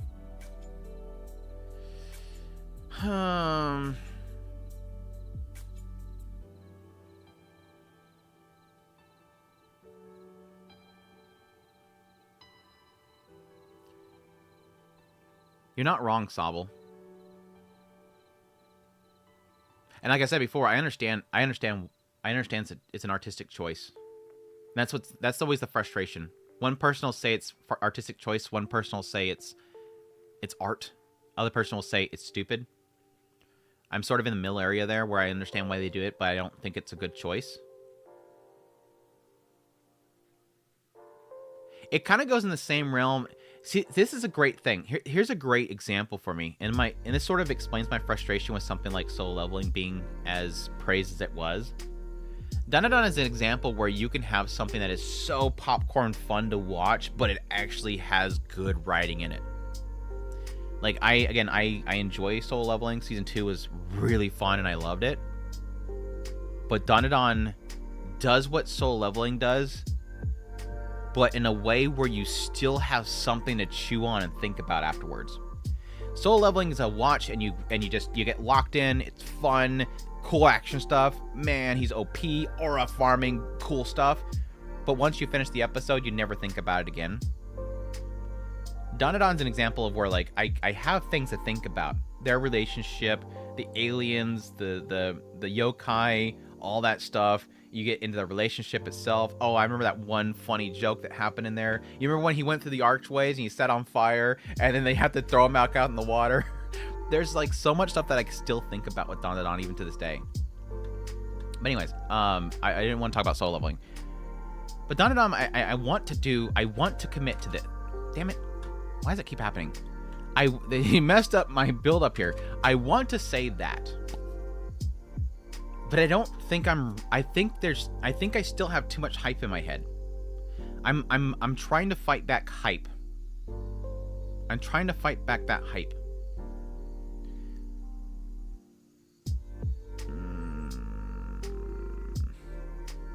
Dun. Dude, and here's a good example right here. Unlike B-Stars, I knew a second part was coming like in like literally a month. Well, 2 months or 2 seasons. I don't want to I'm going to do 9. I'm going to come back to this later on. And if I still am super hype on it within a year, I'll bump it to 10. Cuz I want to give it a 10, but I think I'm too built up into it. Still too big built up into it. I think it's phenomenal. I love it. Like, every episode's so freaking fun. There's so, like, my gosh, the dancer episode. Ugh, gosh, dude. There is this idea most of everything is crap and 10% is good. It's funny. Saying something is sucks, etc. is lazy thinking. There is active thinking, which I need to learn about. I think it's too easy to get caught up into it's super good or it's super bad. Like, there's a moment in, I think that's sort of what I like about the fact that I have so much on my list and I've forced myself to have to use the entire spectrum, is you realize at some point that some things are just okay. And that's fine to be okay. Self-Leveling only got Anime of the Year because people thought it was season 2. Yeah. Like I said when my video, it literally so many people were posting on Twitter the bug fight clip and saying, yeah. I think either way they were still going to vote for that because it's still, again, even with season 1, it was still the most popular show watched. And it's a popularity contest. And that's fine. If that's what Crunchyroll wants it to be, it's just going to lose any shred of... I think the moment that I found that they don't have Judge involved at all anymore, the last shred of hope I have for that is gone. The answer episode 1 show, that was Dandadan. There was a... I'd rather not spoil it. There is a yokai that was a dancer. Or a spirit. Vengeful spirit. What else? Dead Mount Deathplay. I didn't care for it. I wanted to like it. I kind of want to read the books. Or the manga, whatever it is. Because I do like the author. I think the author is really creative. But the show itself, I wasn't into it at all. People that tell me they don't like Dandadan say the show is dumb and confusing. I didn't think it was that complicated. But I mean, that's fine. There's not much to it. It's very popcorn. It's very popcorn. Well, I mean, that's the my brother. He's seen it and seen Furikuri, and he has this big hate for Furikuri. How like random it is. And I'm like, it's not really that random. Delicious in Dungeon. This one's probably gonna be a little bit controversial. The answer's very tragic story, yeah. I figured you probably knew what I was talking about. I just didn't want to spoil it for everybody else.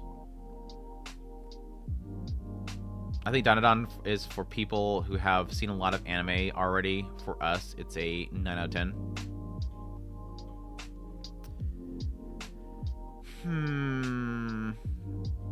Do you really thought Dandadan is confusing? Again, I think they're I would assume they mean it's random. I think that's probably what they mean by confusing. They mean random. It's stuff's happening. I mean, that first episode, prime example.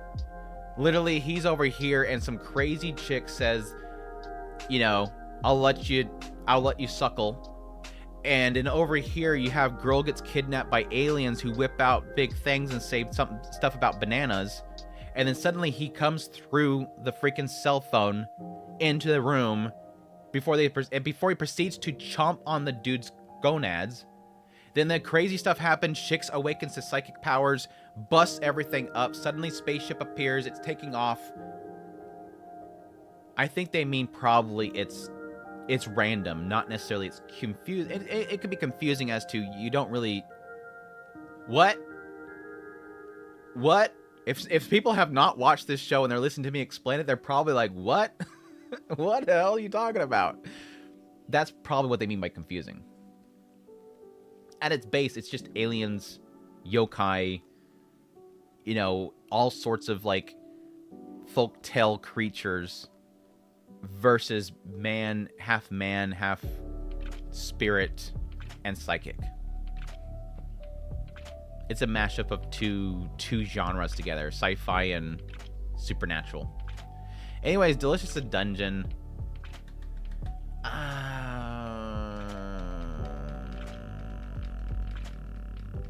love the world.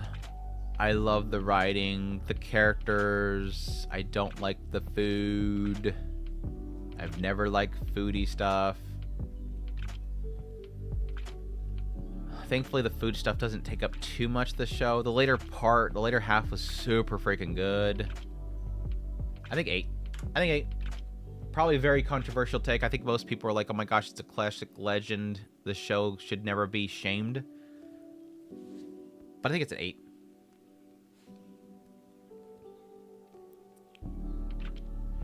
Take away your bias for food and you know it's a 10. Exactly. I knew somebody was going to say it.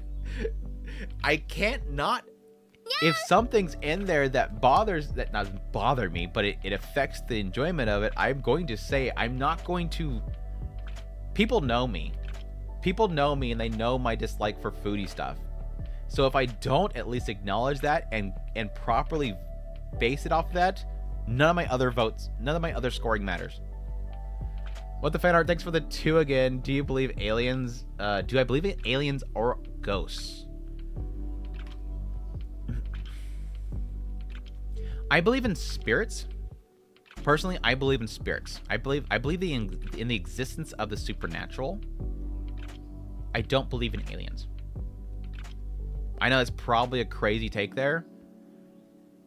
I do believe there is an existence of life forms in space, but I don't think that there is an intelligent life form.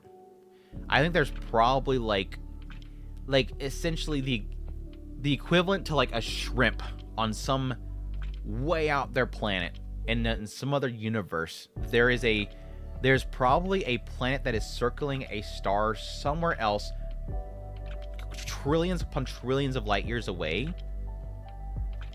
There is a planet circling a star that is able to create the same ecosystem as ours and probably has some shrimp-like creatures or whatever crustaceans that are clopping around. But I don't think there's like aliens, like, you know, spaceship flying in and grabbing people type stuff. But I do believe the existence of spirits. I think there is an existence of spirits. Your opinion, Andrew. Cooking food varies for individual. The main character of Delicious and Dungeon Meshi is unlikable for me. Yeah, he's like a big dumb. He's a big dumb. He's kind of annoying, big dumb, but he never pushed me that far. Andrew doesn't like Furikuri. I love Furikuri. My brother doesn't like Furikuri. I've always defended Furikuri for my brother. Now on to the Shonen needs to stop being made Demon Slayer. I've cooled down on Demon Slayer a lot, I admit. Not that I don't want it to exist. I think it's enough people love it that I want people to love it. Like, I'm the type that if something's extremely popular, I want it to exist because people like it. Like Solo Leveling, it's not my favorite. It's never going to be my favorite, but I'm glad people enjoy it. Hell yeah. It won Anime of the Year. I don't agree, but I'm glad a lot of people liked it. And the food is essential, delicious, and dungeon because it makes out the dungeon is not an orthodox method. That's fine. I mean, food exists and people need food. Yes. True. It doesn't mean I'm going to enjoy watching it.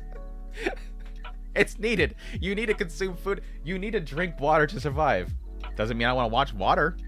Hey guys, water is essential to surviving. Look at the water. Look at it. Watch me drink it.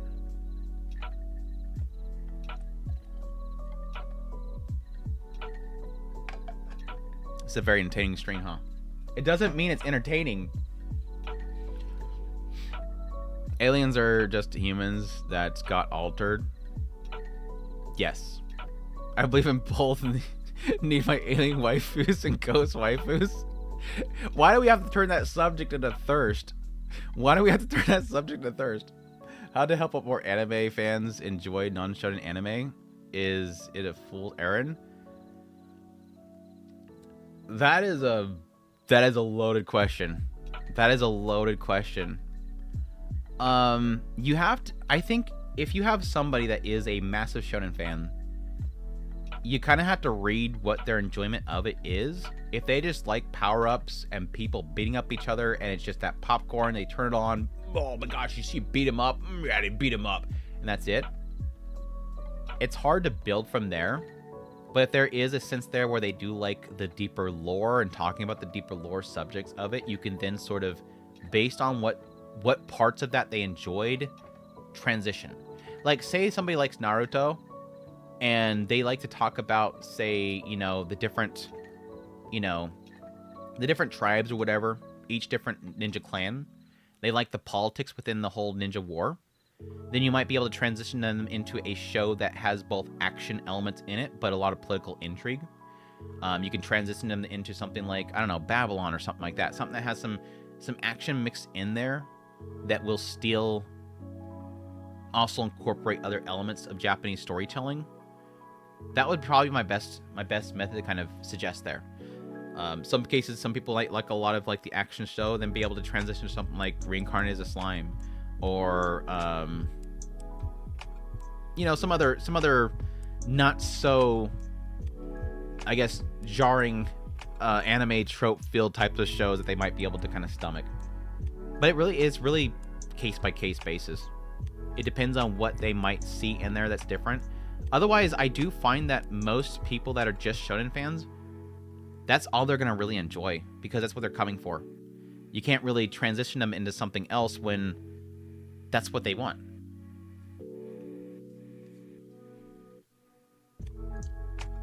Use them into comedies. Comedies are a good another gateway, but you have to, again, also be very picky about which comedies, because in a lot of cases, again, a lot of comedies like to be ecchi, and what I've found with a lot of shonen fans is they don't like ecchi, even though their shonens have ecchi.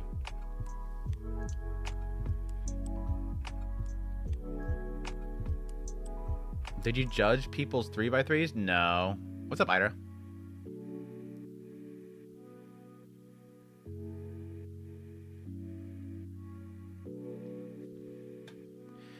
Oh, let's see. What else? Demon Lord Retry R was horrible. Horrible. Horrible. I'm almost tempted to give it a 1. Oh, yeah, I'm gonna give it a 1. That was bad. I did like season 1 of it. That was bad, dude. That was bad. What's wrong with having ecchi and shonen? I don't have a problem with ecchi being in shonen. People do. A lot of people do. People in anime made 3x3s and were joking about making you judge them on stream.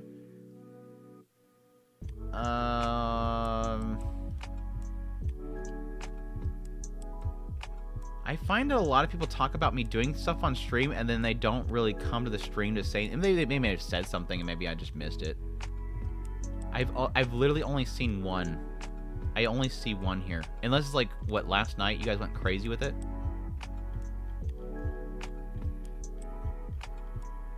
I see 4 of them.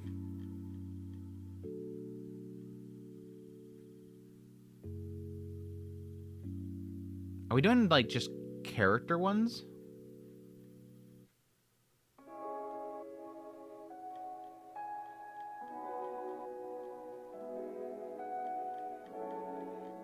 I'm trying to figure out where it started. Did you start it? No, you didn't start it. I see some other ones.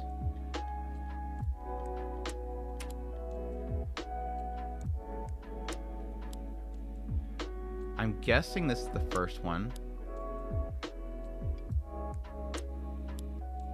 Is it 3x3 for just characters, or is this for shows? Holy crap, that is so huge.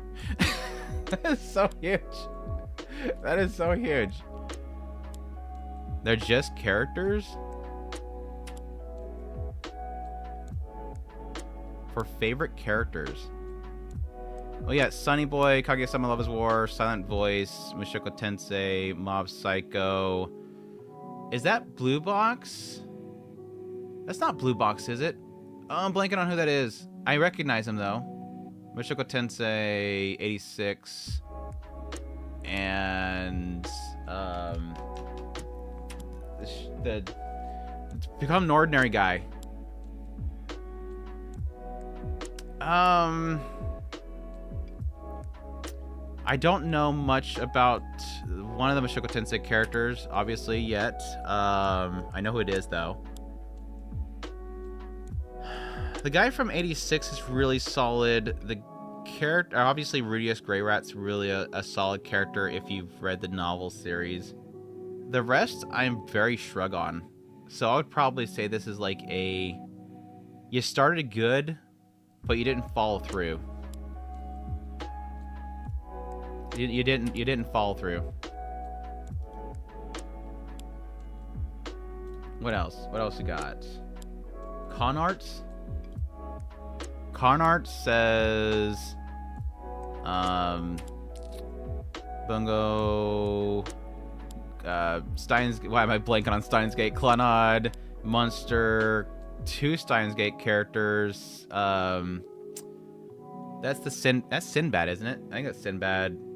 We got Naruto in here. We got some the Volleyball Boys show that I never watched, and obviously Naruto. We have 2 Narutos, 2 Steins Gates. This is actually a really good one. Like, if you want like pure characters, this is probably a really good one. Hi Q, thank you. Is it Kakashi? It's like one of my favorite characters in Naruto. Monster, I have yet to still watch. I think I've watched some of it, but I never went back. I never actually went back to finish it. It's one of my pile of shame shows that I've not yet watched it. I'd probably give this is probably a solid, like, this is probably a good solid 8 list in my opinion. Oh my gosh, this is probably gonna be the most difficult one for me to do. This is gonna be the most difficult one for me to do. The stupid stream blockers make it to where I can't see people's names. Velne. This is Children Who Changed Lost... No, not Changed Lost Forces. I have this... I own a copy of it. I don't think I have not watched it yet, though. I'm blanking on the name of that show, too. It's the one with the lolly girl, and it was on... I think it was on Toonami at some point. I watched it and its sequel. They're okay shows. I think that's To Love Ru character. Rose and Maiden, right? Happy Sugar Life? That's Happy Sugar Life, right? The Love Monogatari show with the chubby guy and the cute girl. Best girl, 10 out of 10. 10 out of 10. This list is a 10 out of 10. It's 10 out of 10. That's all. You got best girl. You got best girl Nautico on here. It's a 10 out of 10. Completely 10 out of 10. Humanity is a client. Thank you. Yes, that was this one right here, if I remember correctly. God, this was actually a tough one for me to name any of these shows because, like, the name of the show completely escapes me. I have not watched.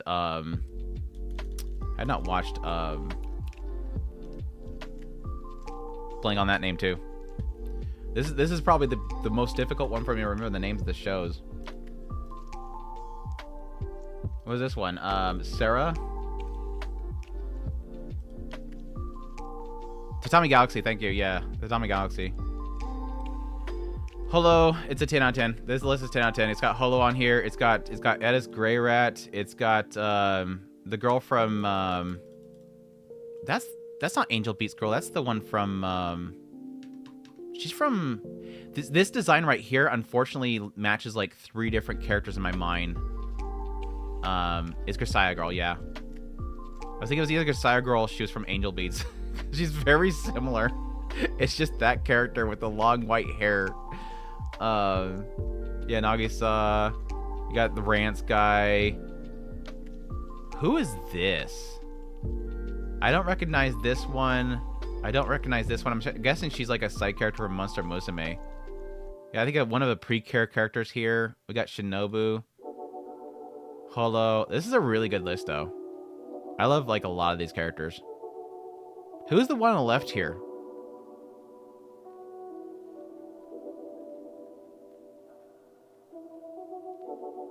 Top Mill is out. No, that's Shinobu. Unless you're talking about this is Alice right here. The one on the right.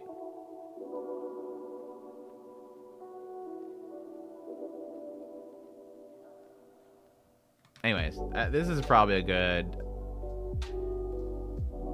at least 9. Just because of Shinobu, Holo, Edis, Nagisa. There's like literally some of my favorite characters of all time. Aira? I guess Aira. Yeah, I guess it's Aira's character. Or list. I guess it's Aira's. Damn, I have no clue who this is up here. I'm sure a very important character. Obviously, best girl ever, Demon Girl Next Door. We got Maid Dragon, Kaon. We got this is our second silent voice boy. We got the girl from the game. My gosh, blanking. High Score Girl. A surprising pick for her over all the other characters, but she was technically one of my favorite characters. She technically was one of my favorite characters. Shamiko. Shamiko is clearly always the best.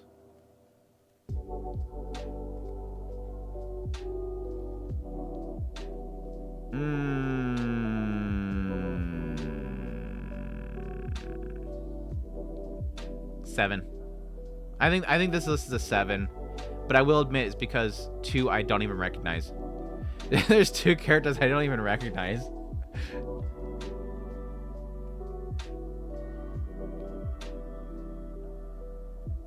Sounding voice main character. I have yet to see High Score Girl. It's such a good show. High Score Girl is such a good show, dude. Very underrated. It's from the same team that made the Duke of Death is Made, so it is kind of like a CGI. But especially if you are like an old school gaming fan, but even still, like it's just a total like coming of age story as well. She's so inspirational the way that she works hard to get better.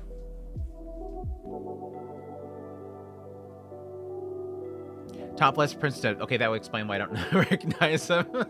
That would explain why I don't recognize him. I haven't watched anything Princess Dennis. I've had a period of time where I really wanted to watch it. All right, who else?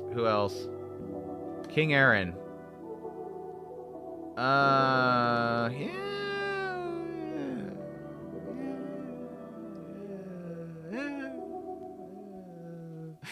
You could tell King Aaron's taste here. You can tell King Aaron's taste here. Okay, so the massive props. Violet Evergarden, Full Metal Alchemist, Code Geass, Holo, Spice and Wolf, Kurisu. I'm not a massive fan of Kurisu, unfortunately. Definitely not a fan of Lucy, of Cyberpunk. I'm not a big 02 fan. I know it's pretty much become a meme at this point.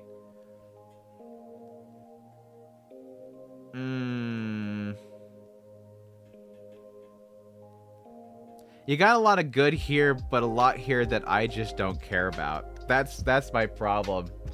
You got a lot here that I really like, and a lot here that I'm just not a big fan of. This is a mixed bag. Who is the middle guy? Sebastian?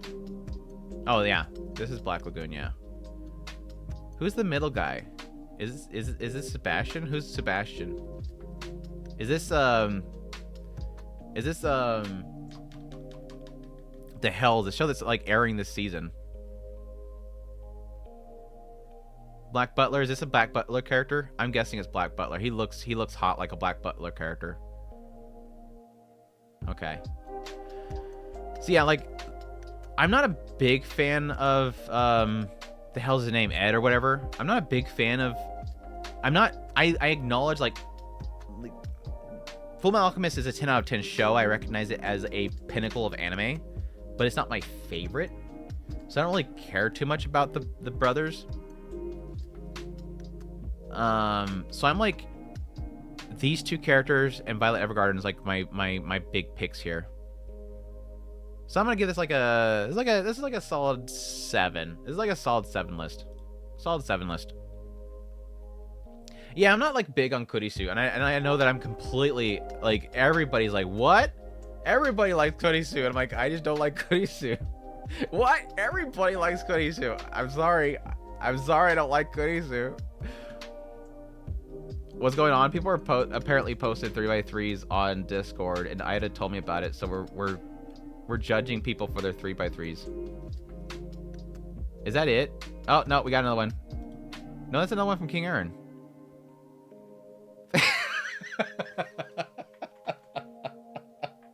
I don't want to pull this up. I don't want to pull this up. King Aaron did this on purpose. I think he knew that I was gonna look at these.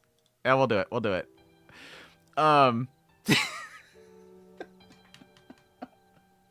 This is a much better list, but massive improvements. Massive improvements, King Aaron. Massive improvements. Massive improvements. I think literally this is like one of the greatest anime villains of all time. You kind of brought it down a little bit by putting Asuna in here. I do like Natsu. I think this is a massive improvement too. I really do like Inuyasha. But the middle one was definitely, that's the curveball. That's the curveball. the best curveball ever. I like there's like only 2 people in the chat that recognize the character. That's great. I love the fact that my chat is so pure that only 2 people recognize the character.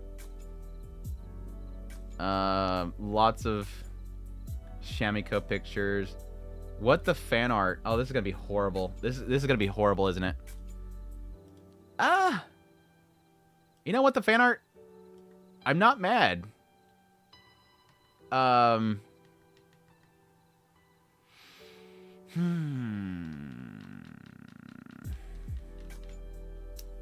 Only 2 of them are my picks, unfortunately, though.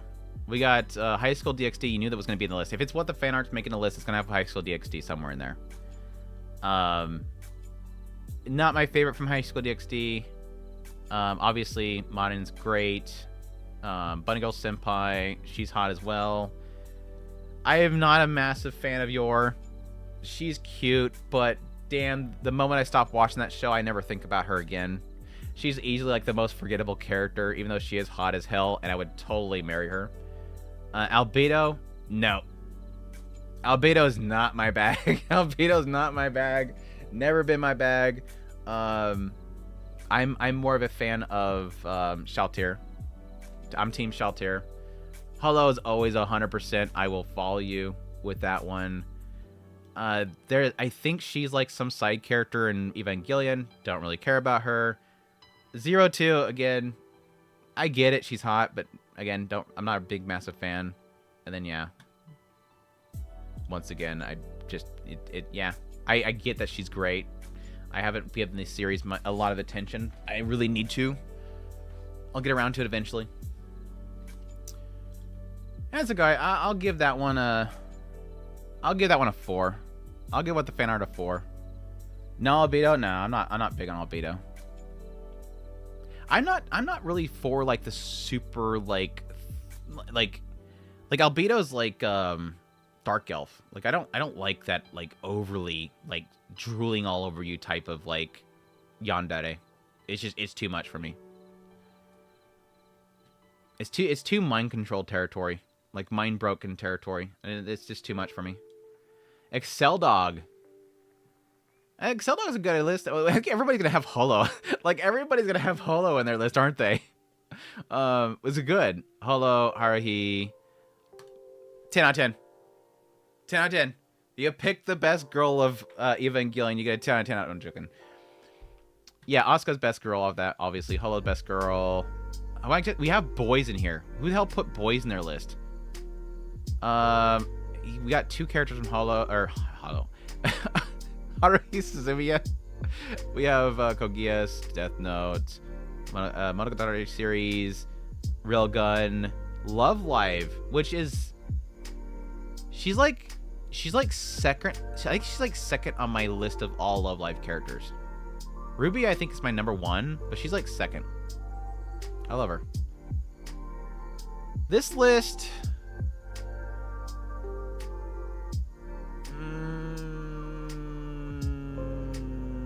I'm not a massive fan of Commodore. I do like her. This is like an 8. I think this is a like. I think it's an 8. XL Dog did good. I think it's like an 8.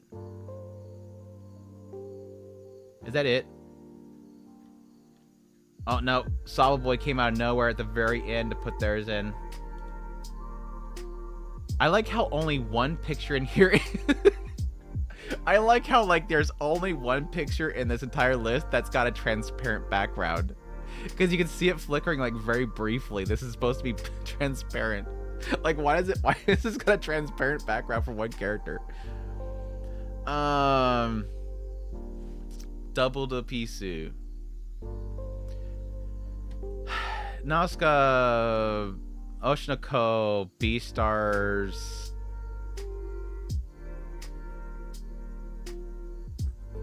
Why can't I place her?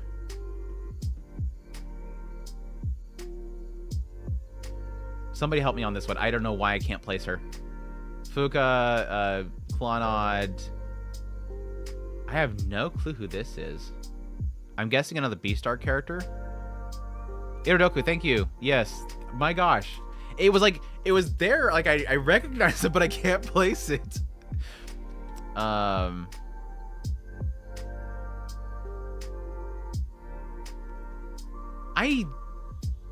like her. I like her, but very low presence in the show. But she was one of my favorite characters of Rascal. Is this the girl from Higehiro? Is this the girl from Higehiro? I'm guessing this is from probably the rock office worker chick. Promised Neverland is later villain. Oh, okay. It is, yeah. This is probably the most unique list. Like, this doesn't have, like, what everybody would put as their, like, number ones on every single list on every single, like, generic website. Like, here's top 10 anime characters of all time. So, I give you massive credits for at least being very, very specific of, like, characters of random series. I think my only problem is that I'm not, like, a massive fan of, blank on our name right now. Girl from Oshinoko. I'm not really a big fan of hers. I think her character is super interesting. So I guess it's a really dumb thing to say, because on one hand, I think she's a really, really incredibly wrote character, but on the other hand, I just find her uncomfortable. Like, I think she has some major problems. So, like, the fandom behind her and, like, you know, my waifu, whatever, is kind of, like, question mark, because I think she's a very kind of broken character, purposely by the writer.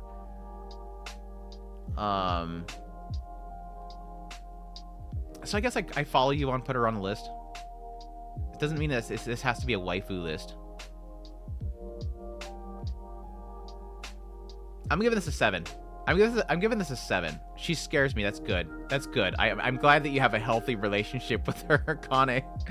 Is it Kana? I think a Kane.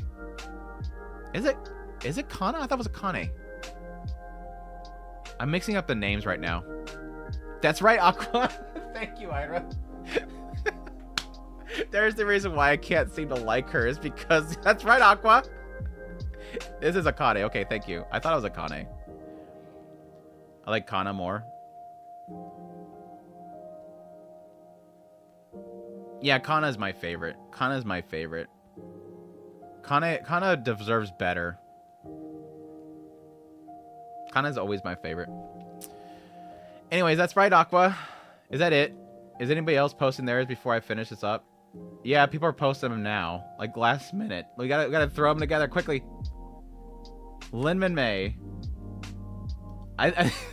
This is gonna turn to a troll thing, isn't it? I better stop this before people start putting, like, random H's in there just to throw me off. We got Monogatari series. This is Himagoto, right? Isn't this Himagoto? If it's not Himagoto, I feel really bad. This could be from like 5 different shows, so you're gonna have to tell me which one this one is. The duck mascot character. Hello. We got the idol girl from Macross. Air TV. We got obviously Shamiko. I'm blanking on this character. Is this Recreators?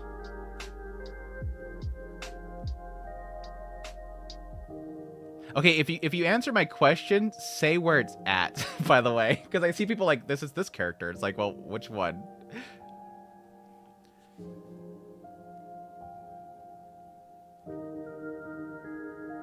The top middle is Himagoto. Okay, so I got Himagoto right. I don't feel like I just wrongfully labeled a character. Because for those that don't know.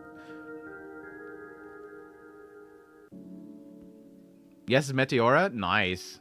Because get a call out for Recreators. You know somebody's going for Andrew's soft spot when they decide to put a Recreators character in there. Well, not my. She was up there for me. I feel like the writer underutilized her because she was a really cool character. I feel like the writer didn't use her enough. Yeah, I think if somebody wants a 10 out of 10 list, they're gonna have to put Roxy in here. That's the unfortunate thing. Anyone who puts Roxy as waifu, and I see her in your videos backgrounds, is hella based. You earn my respect. Well, as she's technically right now like my #1 character. I love her to death. That's why I have. What are we at now? We got 1. We got 2, 3. Only 3 so far? 3 figures. We have a very spoilery Roxy displate that I put back here on purpose because it is spoilery. We don't show that one. We got one up there. One over here that's off frame. Yeah, she's technically right now my favorite. Is the duck from Gintama? Then I'm not gonna recognize it.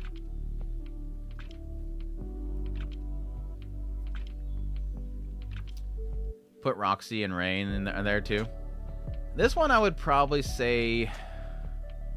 God, you got 2 of like very, very beloved characters of mine in here. One that just like highlights a really good show, and you got Shamiko. I don't like her short hair though. You ruined that one with the short hair. I'll give this one it's like a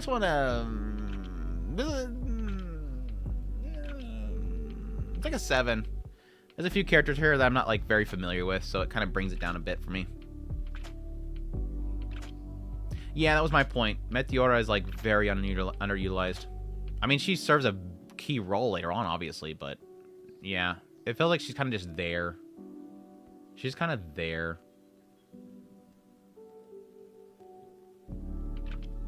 All right, last one before we get back to our scorings.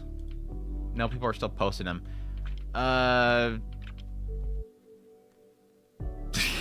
Which one is this gonna be? She's either from Chainsaw Man or from that that short that everybody wants adapted. That one shot. It was a one shot, wasn't it? I think she's from the one shot. It's a very like. For me as an outsider, this looks like 3 different characters. Is it specifically the one from Chainsaw Man? Is the girl from the second arc? Is this the girl with the neck thing? Question mark? You don't have to explain who it is, but it is the one. Okay, yeah. So I know who it is. I'm not like. I know that people are like super excited for season 2 because of this character. If it is her, I'm not like. I'm like super into her. I'm not like super into her. I haven't read the whole thing, by the way. I just got to the point where I think it was the police department was getting attacked. So I'm not completely through the story. So you could totally sell me on later. That's the first arc. Part 2 of the manga, not season 2. Oh, part 2 of the manga. Anyways, don't know. Don't know. We'll just say don't know and move on. We'll say don't know and move on. Why are there so many damn 02 fans in my freaking Discord? I need to purge my Discord. There's too many 02 fans. And because there's 02 fans, obviously they're fans of Pain Girl over here. Senju Gahara is literally like my least favorite character of the Monogatari series. Not that she's a bad person, she's hot, but she's easily like the least interesting for me. Buttergirl Senpai, Holo, Licorice Coil, nice. Fopta, nice. Mamo, nice. So we got at least like 4 characters that I really love. 4 characters that I really, really love. So that's good. Yeah, now that I see them side by side, Power and 02 are very similar. That's what I mean. It's like they're both got like kind of they're definitely different characters, obviously, but they do have similar. I mean, besides the horns, besides the obvious horns, there's an aura about them. Clearly, the best anime Monogatari's character is Hachikuchi. Hachikuchi's up there. Hachikuchi's up there. I've already said before, it's Sengoku. Obviously, as you can see right here, she's up here on her little shrine. Snake form up there on her shrine, being a goddess badass.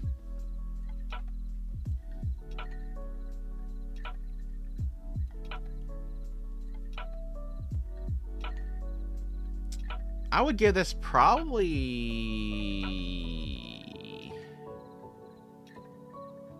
You got 4 strong contenders, but the rest I'm not like massive on. This is a 7. I'll go 7. I'll go 7 on this one. 7, 7, 7. Next. Okay, speaking of Hachikuchi. Speaking of Hachikuchi. We got some Nanashi in here. We got some Sapphire, right? Is it Sapphire? Land Illustrious. We got more Atomic Galaxy. Is this Kingdom? We got Kingdom characters in here? Oh, Best Girl Healing. Was her name Healing or something like that? From Ranking the Kings. Best Mama right here. We got some brats from... What was that one? The name escapes me. It's the I have the Blu-ray. The stupid brats that were in the middle of the city. Isn't the show with the brats in the middle of the city? With the rocket launcher? You love 02. You love 02. You just keep saying it. Just keep saying it until Andrew accepts it. Thanks for the 5 with the fan art. Phosphorus. That was a phosphorus? Phosphorite? I'm going to keep thinking about this until I remember the name of this stupid show. Or somebody mentions it. Anyways. Is that an Arya character on the bottom right? This is another one that's kind of very, very interesting. Very interesting list. Mitsubishi Colors. Thank you. Thank you. Thank you. It was going to drive me nuts until I finally figured it out. I knew the show. It was in my head. Like I said, the rocket launcher and everything. I couldn't place the name. No, she's from Yokohama. Never heard of Ranking the Kings. Is it good? Yes, it's incredible. Please go watch Ranking the Kings. Ranking the Kings is great, dude. Ranking the Kings is probably a really good one to kind of... I don't know. I think Shonen fans would probably poo-poo it as well.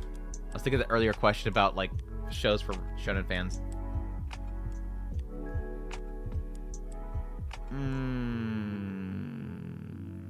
I think this list is a because I don't know these two characters, and this one is failing me too. I haven't watched Tsunami Galaxy. It's like a 5 for me. And again, I admit that's probably because I don't know these characters, and they're probably incredible characters. Too many unknowns for me. It was an OVA. Alpha is 9.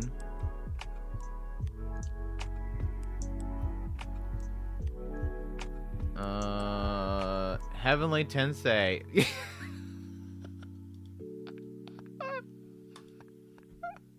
What is this? Which character is this in the middle? Is it the mountain? This is you're totally baiting. This is a bait. This is a bait pick. You didn't even go through the effort of finding a non like fake transparent background picture of Sylphie. Okay, so what we have right here, we have Rudius of Mushoku Tensei. Phenomenal character.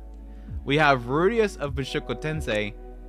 Just a very flawed but very interesting character that has massive growth.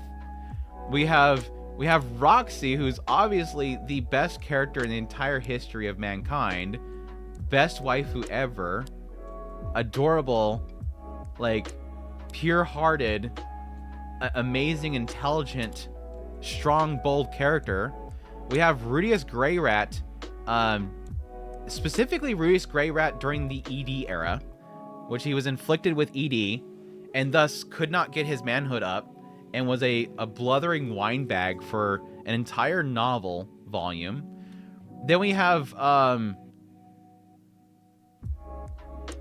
for some reason, a certain continent that shall not be named is one of the characters here. Then we have Edda's Greyrat, the fiery Eris Greyrat, which is a fantastic character. We have Rudius Greyrat here again, once again, during the ED era. A little bit of problems there, going to school. And then we have Rudius Greyrat as a young, snotty kid on the Demon Continent. And then we have... I don't know who this is. I don't know who this is, though. You got a good list here, but I don't know who this last one is. I'm gonna give this a 9.9 because I don't know who this last one is. This last one is looks like some generic elf. Some generic elf character. Not sure who that is. It was a good list until then, though. Very good list until then, though. The Glaze, the best era. Blasphemy. No, that's Sylphiette. I don't know who Sylphiette is, though. I mean, y'all love your Sylphiette. That's great, but I don't know who that is. But that's the only character in there I don't know who it is. Oh my gosh, we're never gonna finish these. People keep posting them. People keep. I mean, it's fine. This is fun. This is fun enough.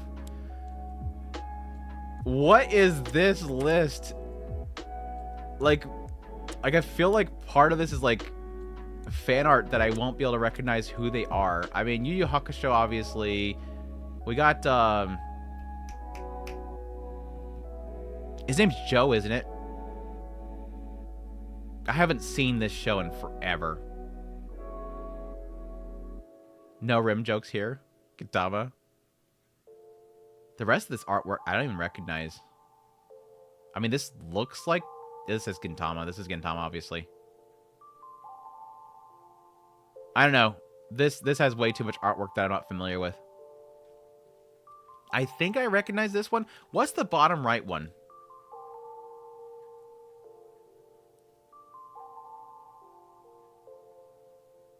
Guys post anime characters, not manga.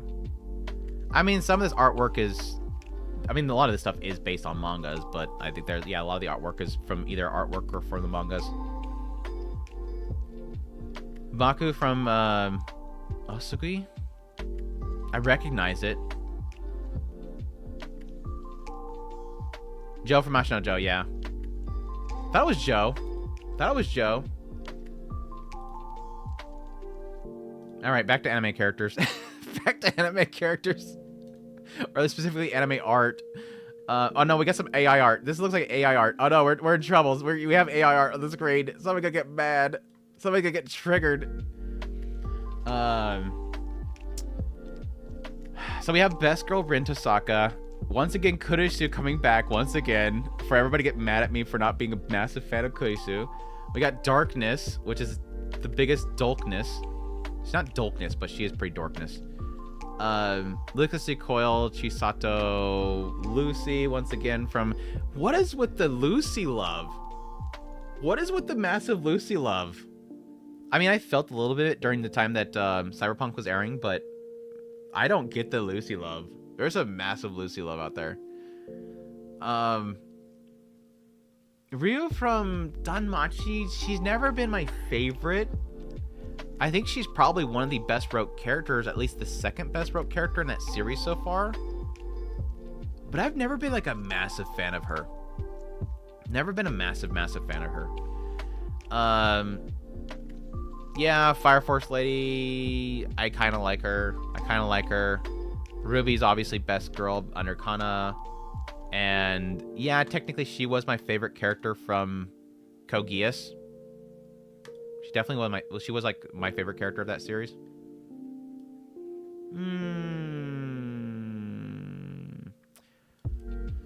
You got a couple oddballs in here, but I respect that. I respect the oddballness every now and then.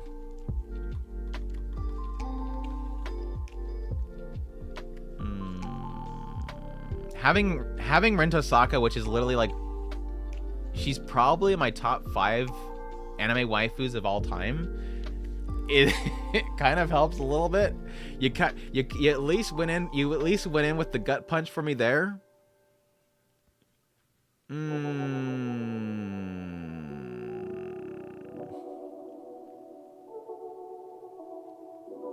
This one's kind of being carried by Chisato, Ruby, and Rin Tosaka.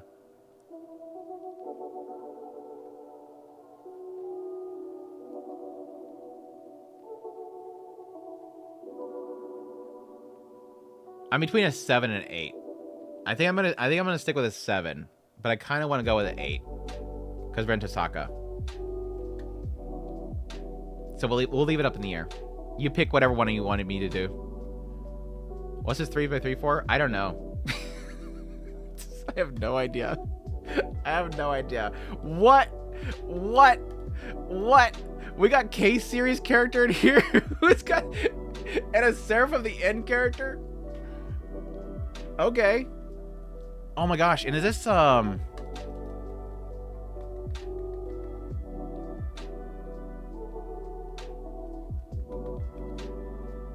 who's the one on the left?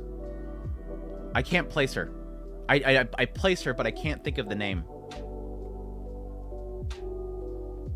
We got the top one is from World Trigger, Vinland Saga, Code Geass, Seraph of the End, Psyche K, K series, Main Abyss, and Alchemist. Mao.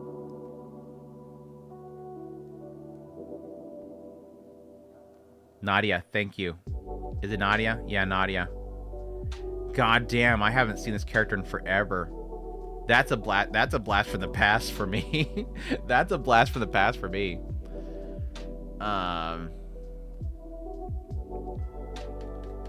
This is a very interesting list. Obviously, Mao massive extra credit right there. Massive extra points there. Seraph of the End, I don't really like this dude. I don't really even like this dude. I haven't read the manga though, but I don't really like this dude. K series Missing Kings, that's actually a really cool character there. My poor boy from Main Abyss. It's okay. Psyche K is another good funny add to there. I do like this character. Yes, partly because of his seiyuu. His seiyuu is like literally makes the show. Again, the same voice for Araragi and Yato for Noragami. Seeing CC in there is definitely cool, rather than all the other characters people keep posting for Code Geass. Or technically just Lelouch. People keep posting Lelouch.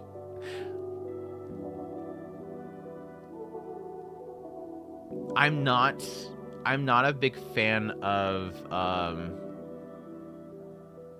the main guy from Vinland Saga. I don't like him, especially this version of him.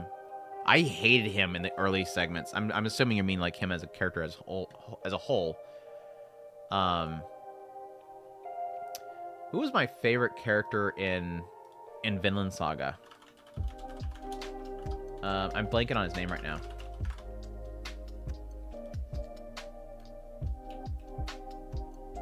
Askeladd. If you had Askeladd here, if you had put Askeladd right there, I would have given you a 10 out of 10. I would have given you a 10 out of 10 if only you had chosen Askeladd and not Thorfinn. I think Thorfinn's a great character though. Don't get me wrong. I'm going for an 8 on this one. I think this is a solid 8. There's some really cool characters that kind of caught me off guard that I actually do like in this list. CC fans are just baited by beauty, no. And pizza. Dude, CC has such good freaking art, dude. CC, back in the day, my younger self, she had some spicy art.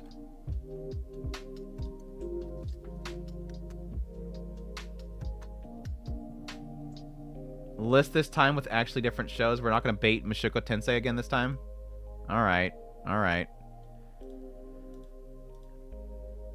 These are just shows, so we're just doing shows because you have like pairings.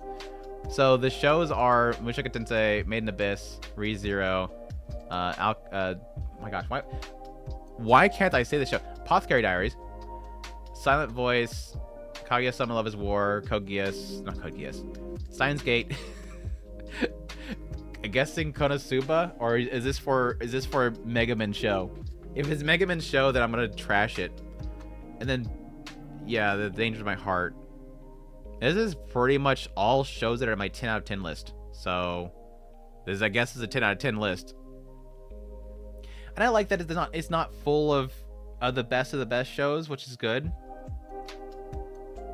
Like if you looked at a top 10 list on IGN, you would not see these shows on there, or at least most of them.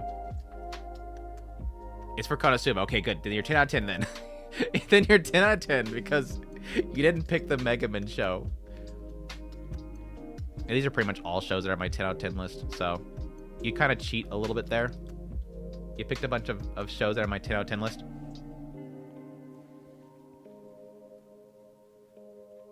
I don't care for Riko as a character aside from her sad story with being born into Abyss. I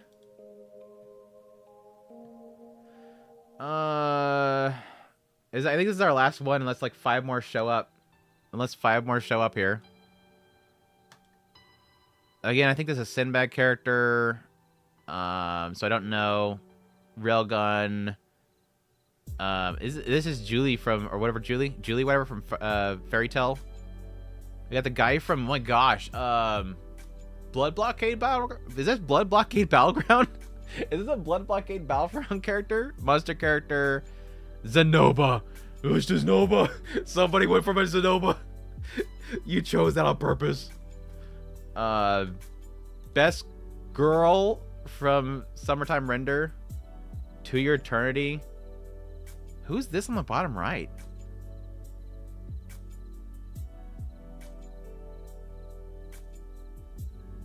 Top left is Hunter x Hunter. Oops, sorry. I'm sorry, Hunter x Hunter fans. I've only watched a little bit of Hunter x Hunter. It was a long time ago. Who's on the bottom right?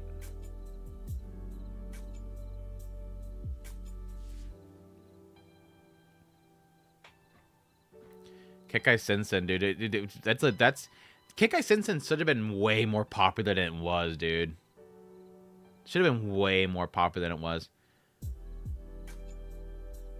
Top right is Kurapika. The hell's Kurapika? Kurapika? I mean, it's obviously the Fairy Tail artist, right? Top left. Okay, the top right is Fairy Tail, right? Juvia. Yeah. With Fairy Tail, it's difficult because sometimes I see the character and I think immediately it's a Fairy Tail character, and then sometimes it ends up being no, it's actually from the new spin-off series, but it's not that character. It's definitely not that character. It's totally not that character, right? It's like no, it's just Fairy Tail. They made the same characters. Anyways, massive points for being very, very different once again, which I appreciate. But I'm gonna probably give this like a... Oh my gosh, Zenoba's got you got me in the heartstrings with Zenoba. I think Zenoba's the only one in here that's like, oh my gosh, it's good. Oh my gosh, that's good. Again, I haven't watched Monster yet.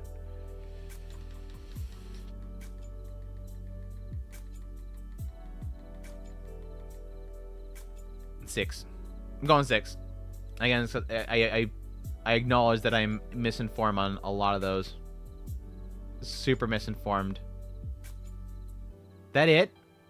That it? So we all know the best one so far. The best list that was posted. Where is it at? Did they delete? Did you delete it? Did you guys delete it to get rid of the evidence?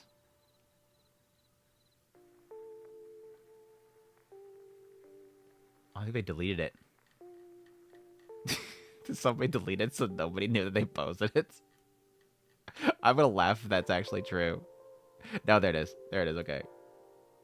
The best list right there. Oh, wait, that's the wrong one. I'm sorry, that's not the best one. Damn it, where was it at? I'm just cooking. I'm gonna take a quick break. We gotta go back to my scoring. Well, I'll keep an eye on it. If you guys post a lot more later on, we'll go back to them later on. I need to get back to my scoring stuff though. I need to get this stuff done. Let me take a quick break though. Burb.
Alright, chatters, I'm back. We back. Wait,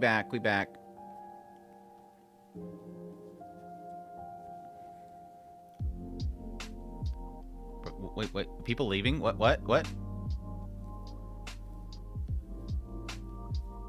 What did I miss?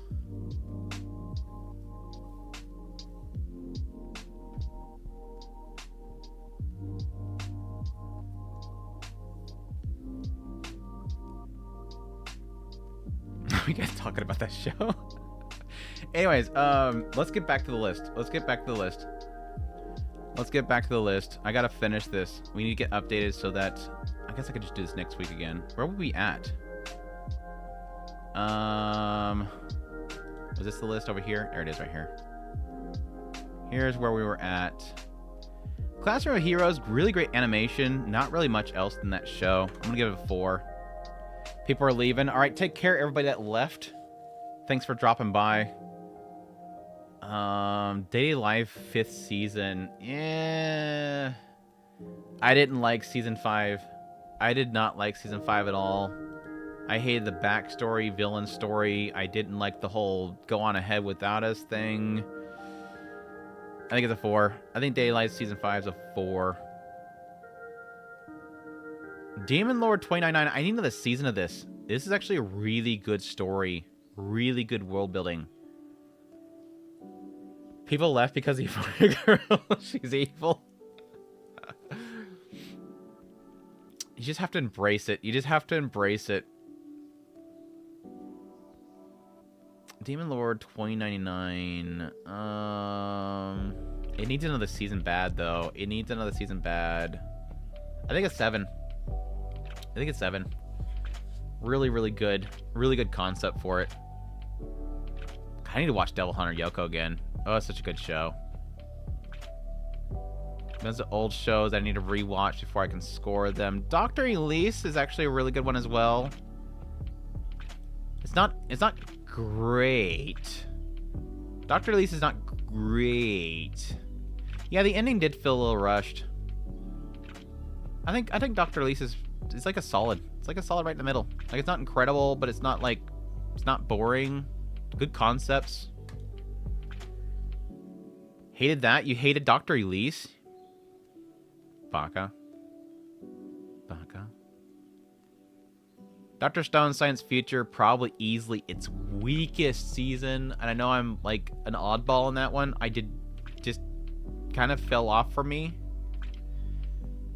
You are talking about Dr. Elise. Only give him respect for killing the girl with a plane crash. It technically wasn't the plane crash. It was the injuries. I give it credit for the fact that the plane crash didn't just immediately, like, done.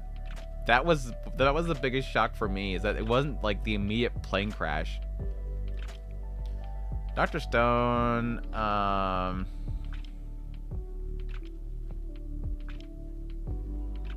It's still good. Like, even though it's like the weakest season for me, it's still good. It's like a 6. It's like a 6 for me. I started it started losing me with that season. Hopefully the next part's good. Hopefully it can redeem itself. Dragon Ball Daima, my gosh. This one I almost don't want to rate because there's like this... There's Akira Toriyama's passing that really does, like... It affects me for this. But, like... Daima was sort of a return of my childhood. Like, this was, like, nostalgic for me. Super nostalgic for me. Just fun. Just fun adventure. Deep diving is, like, some crazy lore crap about where everything basically came from, which is pretty much the Demon Realm. Super Saiyan J4 popping out of nowhere, which is super good, because, like, easily my favorite form.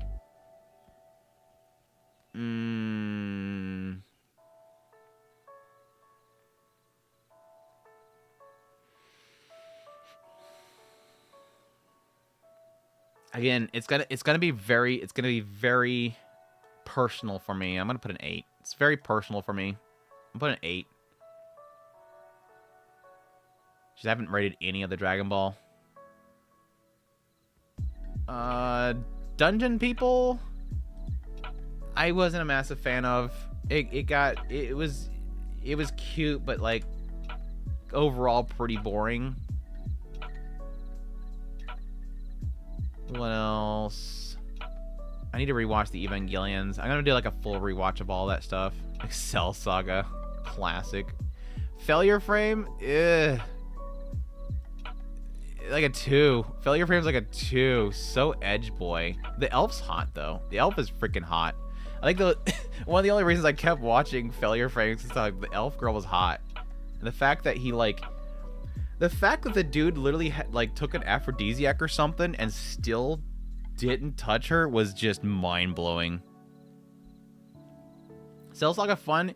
From what I remember, it's super like raunchy at time, craziness. I think it's definitely worth watch. Edgelord anime. Am I allowed to post a revised waifu list? Maybe. Ida will delete it if it's not good enough. Flower and Ashura.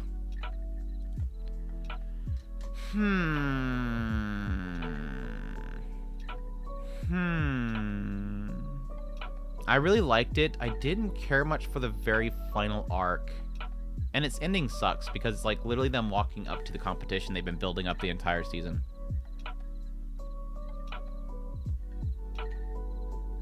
It's sort of one of those journey is the important part things, so I'm not going to dock it too much for the ending. But it's very beautiful in its storytelling.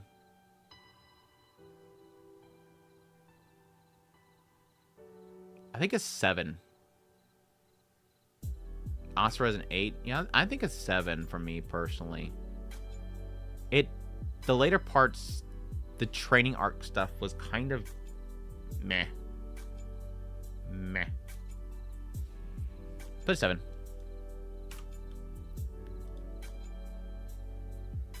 Fluffy Paradise, very yawn. It's fluffy, but that's about it. Bureaucrat to Villainous, another example of like a really good start, but at some point it got kind of repetitive. I think it's still fun though. I did love the guy. The old man was just a fun character to put in that perspective of the villainous character.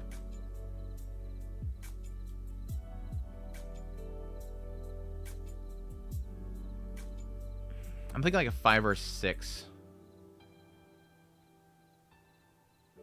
Maybe a 6. 6? I think a 6. I think a 6. I'm a proto Fluffy Paradise fan. It's fluffy. It's fluffy. Fruits Basket. That's the old one. Flavors Youth? Flavors Youth. Oh my gosh, Final Fantasy Unlimited. Oh, there's like so much stuff in here. It's like, god damn, I gotta rewatch all this stuff. There's like a side of me that wishes like I had a Mal account from the very beginning. Like when I was a kid, literally watching like VHSs of Akira or something like that. I'm like, I wish I had a Mal account so I can like immediately put in my score. But I do acknowledge that like your taste changes over time. So like a lot of the scoring you would give it back in the day, like Get Backers, I was a massive fan of Get Backers, dude. I ate up Get Backers like a dumb kid. Like I was super into it. Like every single time they had a situation happen, and then out of nowhere, just wait 1 minute, and then suddenly like everything shatters, and the dude shows up with his glasses pushing him up, and it's like it was all an illusion. And they did it every freaking time. Like every damn episode, it's literally they think that they're going to lose, and then wait 1 minute, it was all an illusion. It was stupid. So stupid. Well, I mean, yeah, Anilist or Mal, just having a database at the time would have been really great. I started out on Mal. I transitioned to Anilist. It's the same time. It's the same thing, really, in the end. Just a database of some sort. Yeah, I would not use score. The only reason I score things, when it's content. People enjoy yelling at me for not scoring everything a 10. It's content, but I score things just for the purpose of that later on when I do like a top 10 list for slice of life or comedy or something like that. They're distinct in where they place, so it doesn't take me scrolling through hundreds of hours of stuff to figure out what I want. But yeah, I went from Mal. At some point, I got kind of sick of its layout, and for the longest time, it didn't even have an app. I found Anilist to be a lot more cleaner and updated. I still use Mal. I hate that it triggers my HDR for some reason sometimes. Like, they have so much crap running in the background. Like, ads all over the damn place. Apparently, I guess Ukraine is literally personally funding the entire website. Not that I have a problem with Ukraine, but it's like, I feel like Ukraine is, like, personally funding it because I can't, like, scroll without having 5 million pictures of Ukraine all over the place. So apparently it's my Ukraine list. Hey, you gotta pay for the bills, right? Ghost in the Shell Innocence, oh my gosh. Standalone Complex. God, I love Standalone Complex. Girls Band Cry, that's recent in my brain. Where's Girl Band Cry? The not as good as Jellyfish show. What is second best Jellyfish show go? What is better, Anilist, Mal? I think there is a better community behind Mal in order to update it in certain regards. Their website's super dated and literally needs to be updated, but they'll probably never do it because I think it's probably sitting on spaghetti code. Anilist is just a lot more modern, cleaner layout that I do appreciate more.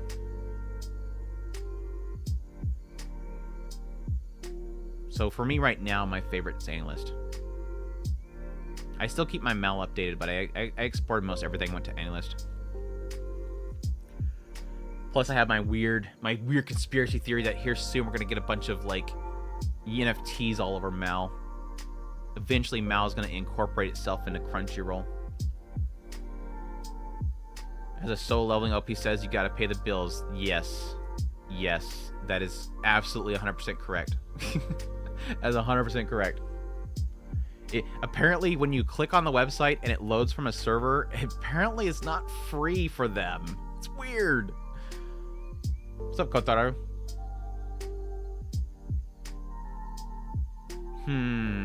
Girls Band Cry. I think Girls Band Cry is like a solid 7. Solid 7. I'm going 7. I really don't like a lot of the melodrama, but it doesn't ruin it. I still think it's a solid show. Yeah, Girls Band Cry was massively robbed, dude. The fact that, yeah, apparently I should actually rate Girls Band Cry like a 4 because Ninja Kamui beat it. Hydrate. What's up, Orsted? What is up, Orsted? Welcome to the stream. Well, that was totally a failed attempt to get into my Orsted voice. I have to build into my Orsted voice, by the way. Go Loser Ranger first season is pretty solid. I like a 5. The second season's like falling apart so freaking bad, dude. Go Loser Ranger season 2 is falling apart so bad. I don't know what the hell they did with season 2. Like, they decided, hey, we just want to skip a bunch of stuff. We just want to skip a bunch of stuff. Have you seen Great Teacher Onizuka? Yeah, I love it. I love it. I do think its comedy is very dated for a lot of people, but I appreciate it what it was. Goodbye Dragon Life, very shrug. The only thing good about this show is the milk jokes and the Lamia girl. I think it's like a 4. That's probably giving it too much credit. Oh my gosh, Green Legend Ron. I think I still have my original Green Legend Ron, don't I? I wonder if I have it still.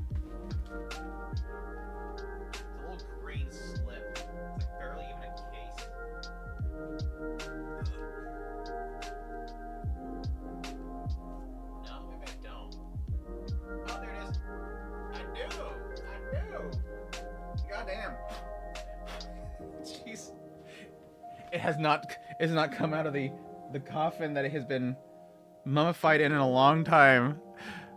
My OG Green Legend Ron. Holy crap. I love how the cover is literally like her screaming at him and going, what? She's like, hey! You're like, what? What are we doing? Why is she screaming? Why is this crazy chick screaming? Oh my gosh. No, it's crazy. It's like, that's, who designed this? I don't think any of my other DVDs are like this. It's half is empty and it just has a CD in it. And it's like a CD-ROM disc, but it's a DVD. And it's not. And apparently its pegs are broken. Because it's missing half of them. I didn't claim it's in pristine condition. This thing is when was this made? How old is this? Is there a date anywhere? God, I didn't get like a magnifying glass to read this crap. I can't read any of that. I can't read. I never learned to read, chat. I've been winging it this entire time. I have no clue what you guys are saying in the chat. This has no dates on either. It's got the chapter list because, again, obviously you have to go through the chapters. Jeez. God damn it. See how my young self took care of this? Yeah. Oh, wow. It's looking rough. that looked like he was using a hockey puck at some point. Jeez. Back to the tome you go. Back to the tome. Oh, there it is, 1998. 1998. I guess I wasn't that young when I got it. Feels like it was longer ago. Show the DVD. DVD falls. We're doing it live. Everything's live. It just happens as it happens. Have a brain chip to read chat. Yes, it's always filtered, so make sure you say the proper things. If it's something too inappropriate, the system will filter it. Oh look, High School DxD. Where should High School DxD go? Oh, that's a good question. I'm surprised they didn't rate this one yet. I should have got this last time.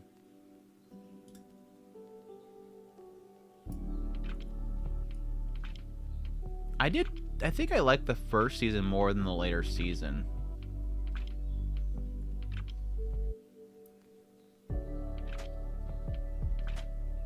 Or you had to clean it with some Coke? What? I don't remember Coke being a cleaning solution for CDs. They did have a lot of like systems that you could buy that would like spit it into like a grinder. Or just do a professional service that would do it. Give it you can't give it 11.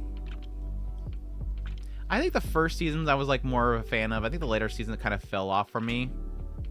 But I think overall I'm liking this little 7 area for most of the series. 6 or 7 area for most of them. I'll do first season 7. I don't think I'm going to rate the other ones because I don't know where at some point it kind of fell off for me. I have to remember what was covered in each season to kind of give them better ratings. So I'll give that one a 7. We'll build off from there later on when I get through and actually read them all. Or not read them all, but remember what's in them. Oh my gosh, the new Higurashi series. Oh, that's a toughie. The new Higurashi series, if I remember correctly, like the first part was good, but then like the second half was horrible. Go and Satsu. It was Go first, right? Then Satsu, or was it Satsu first, then Go?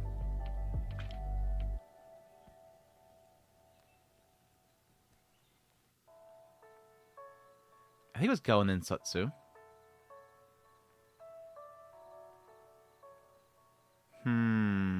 Where's Satsu then? Did I rate Satsu?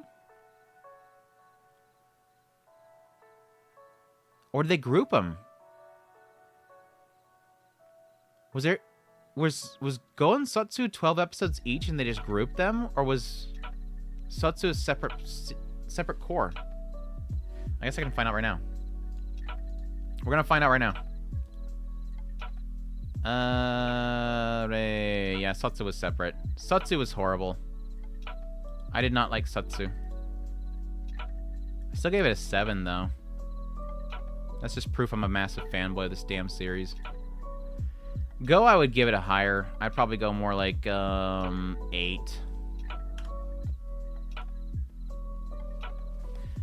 hate them both.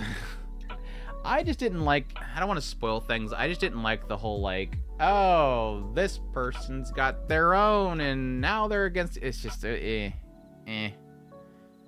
almost felt like an excuse just to kind of add an extra villain to the whole story that just didn't work for me. I just like the original story of like Hanyu and stuff like that.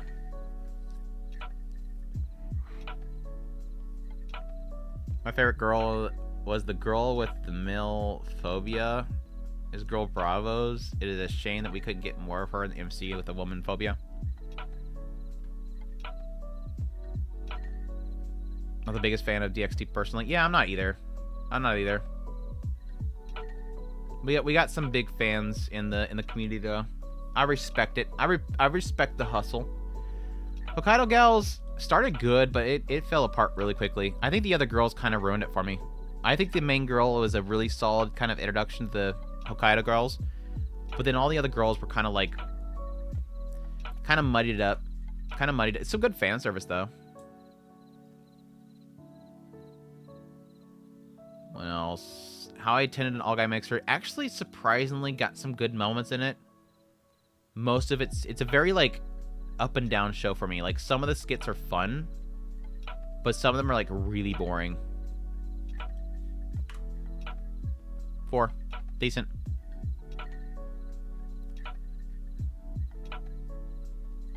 I tried Umineko once and was not hooked. I was like a massive fan of Higurashi, and then I seen Umineko and I was like, holy crap, more! And it didn't grab me at all.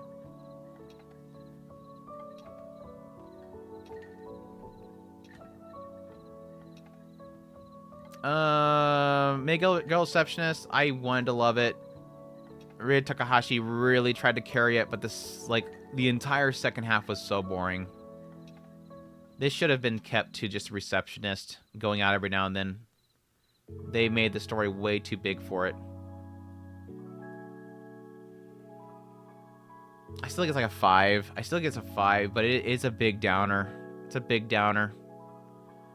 I really like Guy Mixer. Why are ensemble casts so rare in anime? I don't know, because it worked for me for like the convenience store boyfriends.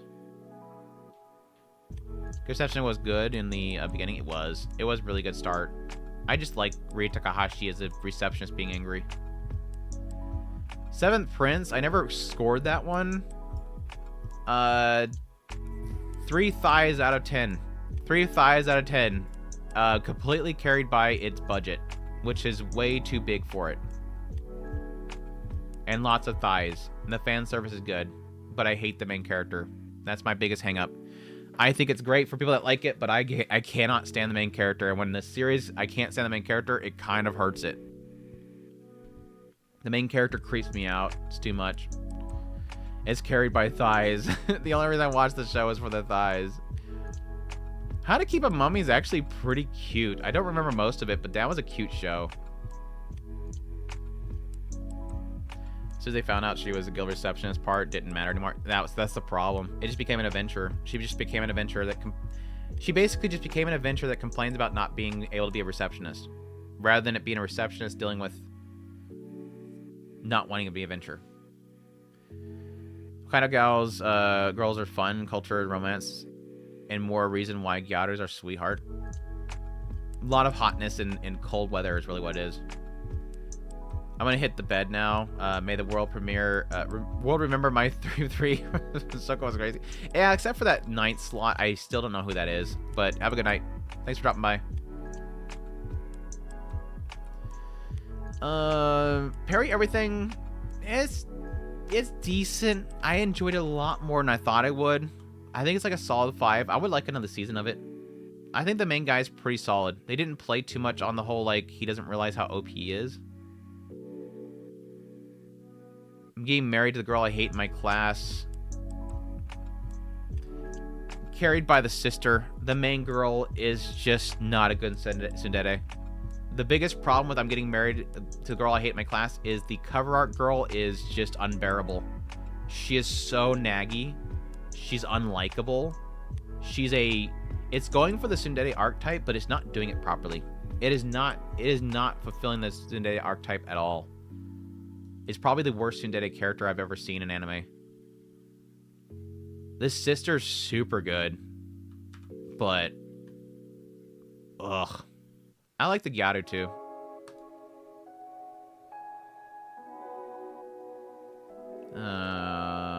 Giving the disgraced noble lady rescued a crash course in naughtiness. That was a good show. It was a good show. A pretty good take on like the overly like OP character that's seen as the villain that takes in the girl. I actually liked it a lot more than I thought I would early on. I wouldn't like oversell anybody on it though. It's like in a 4 area. 4 or 5 area. Yeah, the sister's like the best part of that show. Like easily the best part of that show. She was a little gremlin. And she was a nice replacement to Yuki, because we just came off of like Roshidara Yuki, and then like she pops up and she's a little gremlin too. She likes to play vampire and chomp on his neck. I just like how he comes over there to play, and she just immediately starts stripping. Let's play a game, strips. Too unguarded. The girl's way too unguarded. Ooh, I never ranked Danmachi season 5. Ooh. Danmachi season 5.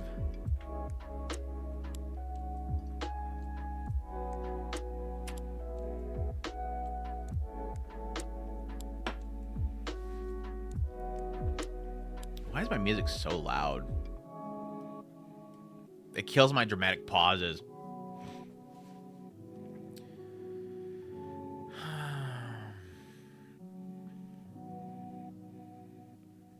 I think an 8. I think an 8. Easily the best season. Easily the best season of the series so far. I really liked it. Freya's arc was super good. I just love like the whole like, what the hell was her name?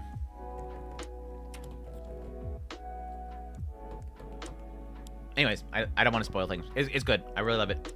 Yeah, I agree. Like the second half was not really second half, but like the later arc of it, the whole battle was a little bit off for me. But it still pulled it off. Like it still pulled off the ending.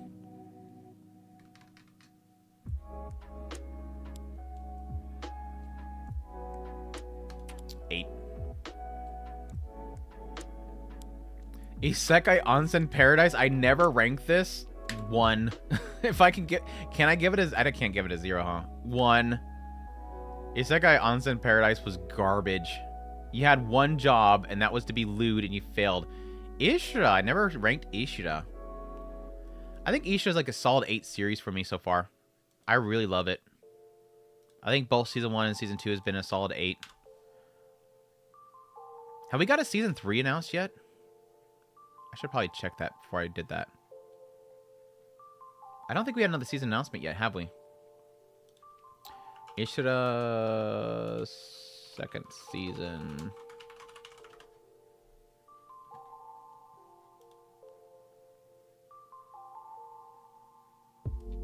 No, we don't. Damn. Damn.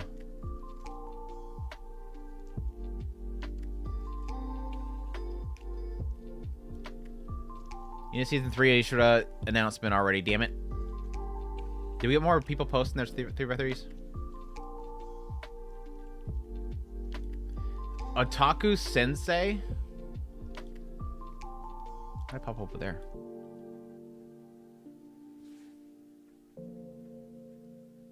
Shinobu Panty and Stocking? Which one? Just both of them? Or is this shows? Are we just doing shows? I didn't read that.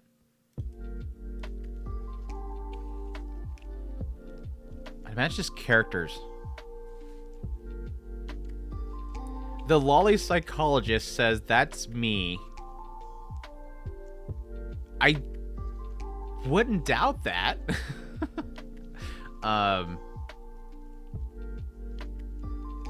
I got Arya character out of nowhere. That's a plus for me. The best character from Rosen Maiden. What was her name?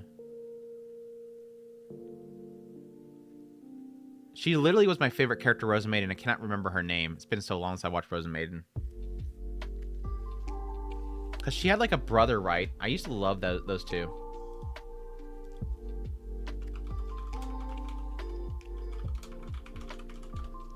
The curveball Rosen Maiden best girl out of nowhere is kind of a big, massive plus for me. Suisei Seki. Oh my gosh, her name's such a pain in the butt to say. Suisei Seki. Yeah, and then there was Sosei Seki. Oh my gosh, these names, dude. It's Suisei Seki. Suisei Seki and Sosei Seki. My gosh, say that 5 times fast. Suisei Seki,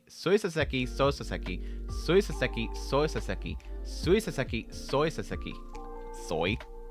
Anyways, massive bonuses for Heterochromia, Rosen Maiden character that nobody else recognizes except for you and me. Suisei. That's Susiseki. Susiseki. Stop it.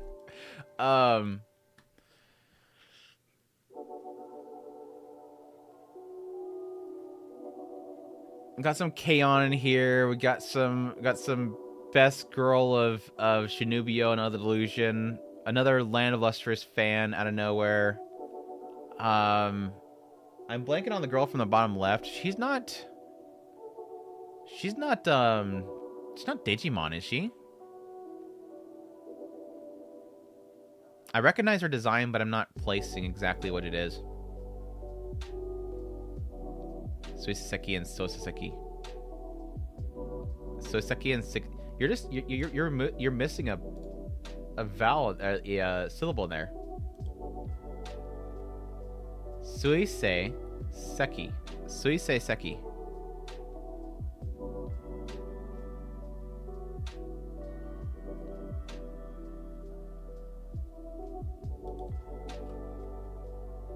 From Hazuki,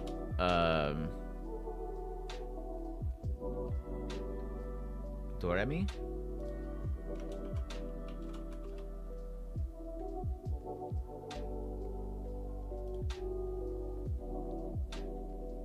Ah, stop it.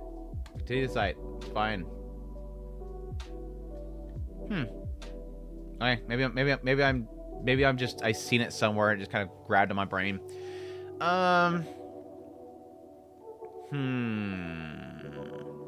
You You get massive credits for the Rosen Maiden, Sui Saseki. You got massive credits for the Shinobu. Not my favorite character from K-On!, but I do like her. You got Best Girl from both Land of Lustrous and Shinobi and Love of the Delusions, which is a big plus there. You have the curveball with the Arya character. That is Arya character, right? I think that's the... Not getting her name placed. Sui Saseki. We're gonna have a lot of fun saying Sui Saseki. We're getting stuck on Alice. Yeah, isn't that Alice? That's Alice, right? Yeah, that's Alice. Much more older version of Alice, but that's Alice.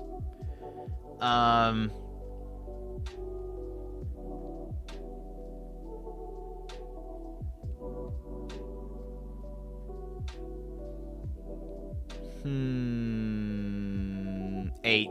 I think this is an 8. You almost got a 9 out of me, but I'm gonna stick with an 8. You almost got a 9 out of me, but I'm gonna stick with an 8.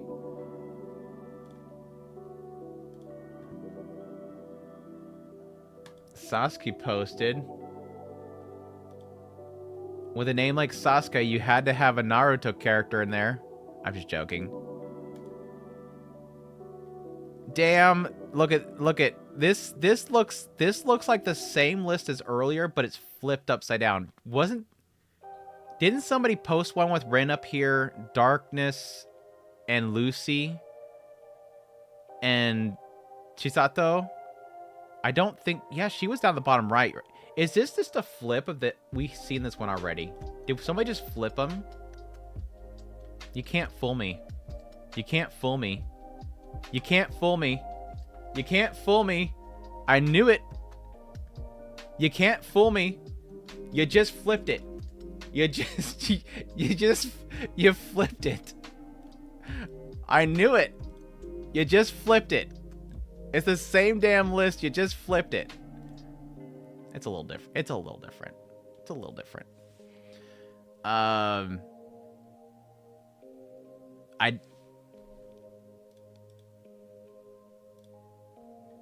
I never liked her.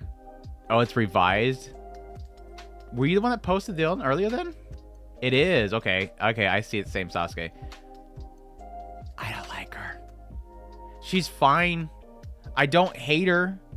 She kind of creeps me out. The eyes creep me out. My brother loves her to death, though. My brother loves her to death. And I told her that's perfectly fine. You can have her. That's perfectly fine. It's written that's revised. I'm literally seeing the picture and clicking it. I can't read all the chat over here, but I appreciate the pointing that out. The girl from 86, I do like her. Not like invested in her at all. Ram's a massive plus. Ram's a massive plus for me. You can't tell why from my background. She's kind of a massive plus for me. Rem was like my obsession until I met Roxy. Rem was a big obsession for me until I met Roxy. I just loved her character. Like that whole segment building up to her becoming a freaking body pillow, permanent body pillow for the story writing, apparently. I just loved her. Just loved her. Devotion, everything. Yeah, the Rentasaka is a good addition, as always.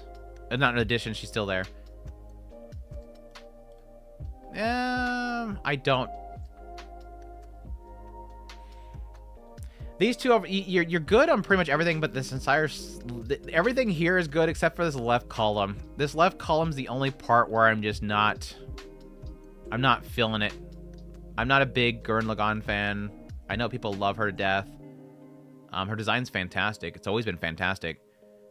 Not a fan of Lucy, and not a fan of Hina, whatever her name is.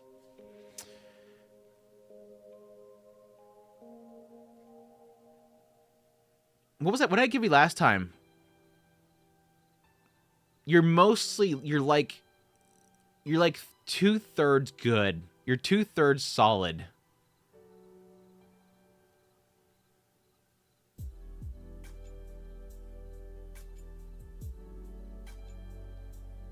I want to say 7, unless by last time I said 7, I'll say 8 this time.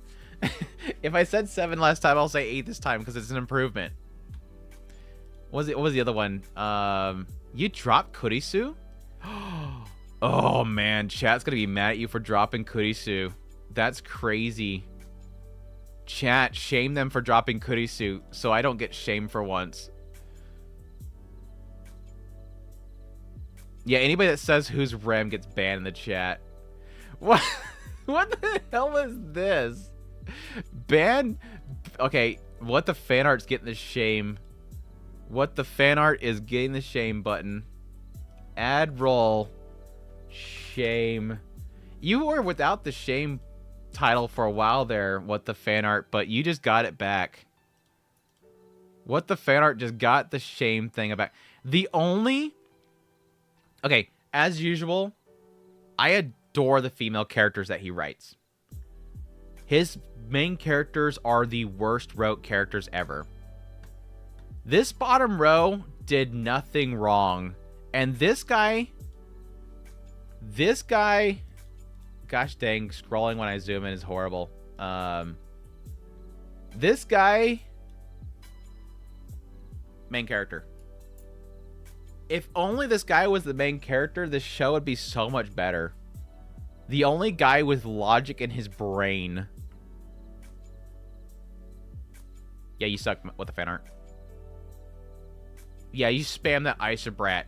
You spam that Aisha Brat. You be shamed and spam that Aisha Brat.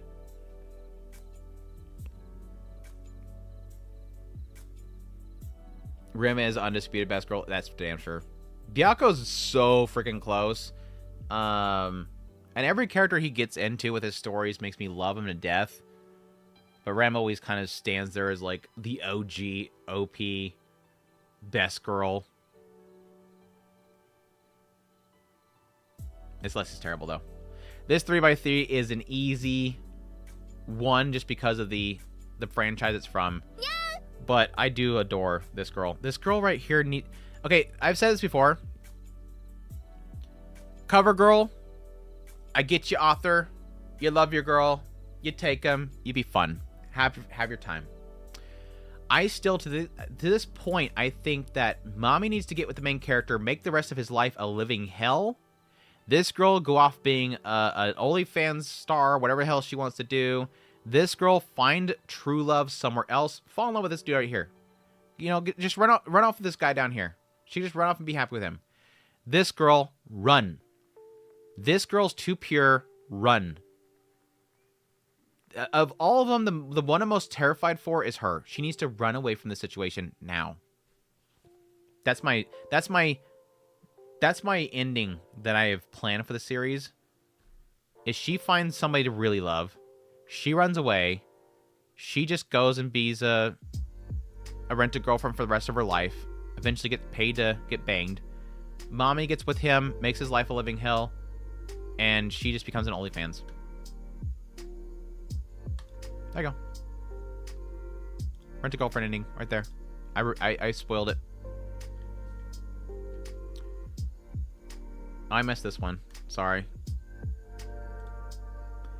How do you like Shinji families so far? I like the girls. The artwork's great. The main character's sort of its biggest problem. Like I think this writer, the writer of Rent a Girlfriend / Shinji Family, I think his biggest problem is that he doesn't commit. Like he's a writer that has a basic concept and just likes to spin his wheels forever because people buy it. I think the writer in general doesn't have... I don't think the writer has a... He's not forward-thinking enough. He doesn't plan out his stories in long detail. He is the type that has a concept and will spin his wheels for several chapters because people will eat it up. And eventually he'll decide to change something a little bit, but then he'll just keep spinning his wheels. He just doesn't have depth to his stories. He just doesn't have depth to his writing. And it's showing in Shinji Family. You have the basic setup, and now we're just going to spin our wheels. Sly Boss.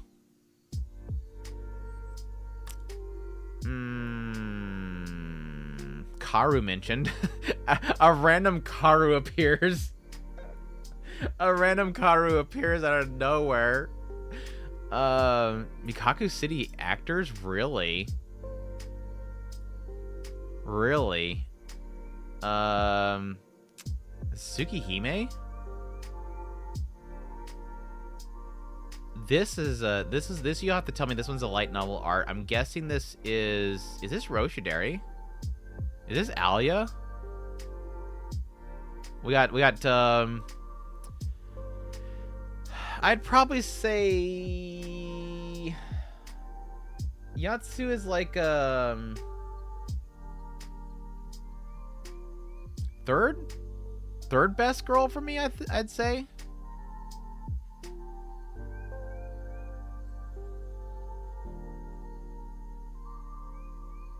Is this the vampire or the demon and Seraph? Who is this on the bottom right?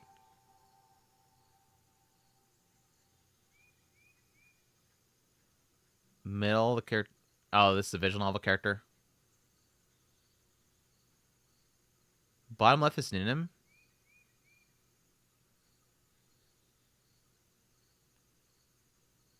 Oh, the thighs girl. Okay. The reason why everybody watched that show. The reason everybody watched that show. Oh, Vampire Cosmonaut. No, I was thinking the demon girl from Seraph of the End. My gosh. Vampire Cosmonaut. That's a curveball. Okay. This has got a lot of curveballs in it. Like, I'm fine with the what is she voiced? Was it it's not Rie Takahashi, is it? Who voices the tornado girl?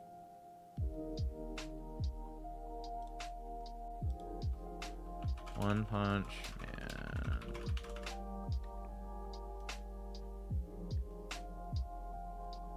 Aoyuki.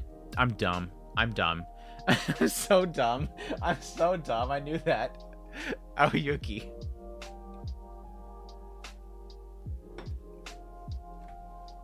Got so many characters going through my brain right now. It's at some point it's all gonna start meshing together.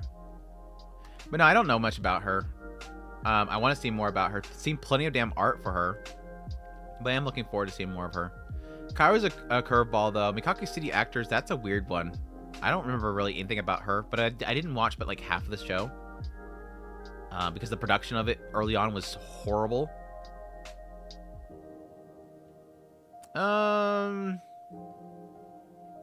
This is good. There's some good curveballs in this one. I kind of like this one for the curveballs.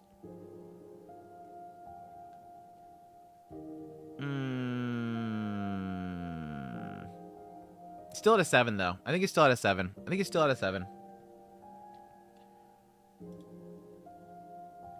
my gosh. Oh man. Jeez, that vampire show though, the Cosmonaut was. It needed another season. The ending sucked. The ending kind of bugged me. If it had another season, I think it'd be really solid. But it was a surprise that season. I was really invested in it. Where we at? I keep popping the wrong tab. I should just close this. That way I don't get the wrong one every damn time. Close Mal too. It's gonna take up all my damn resources running Mal in the background with all of its ads. Best Monogatari series. She's like a second or third for me. I have to look at my list again.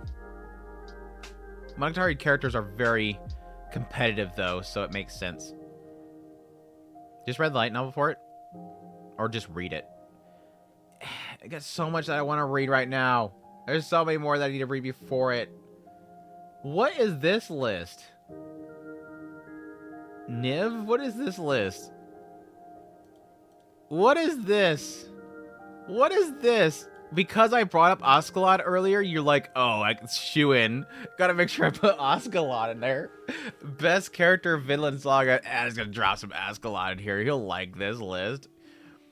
Oh, we got Orb, Oscalot from Vinland Saga. I recognize the character, but I'm not placing it. Rory Mercury. the doofus from the show that I never really liked. So you got a big negative right here. Sorry. You got the world only I know. That's not gonna get you many points. You got best girl Kana because I mentioned it earlier. Is this the girl from Akame ga Kill? Classroom of the Elite? You're not gonna get no bonus point from me on that one. And then this is Black Clover. She's in Black Clover, right? I heard she's a really good character.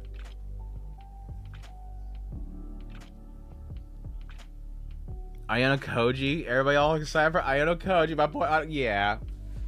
Not gonna get no. You're not gonna get no points for me for that one either.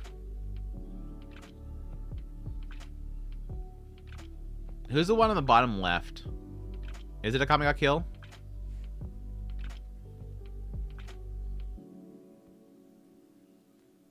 Skull Rumble.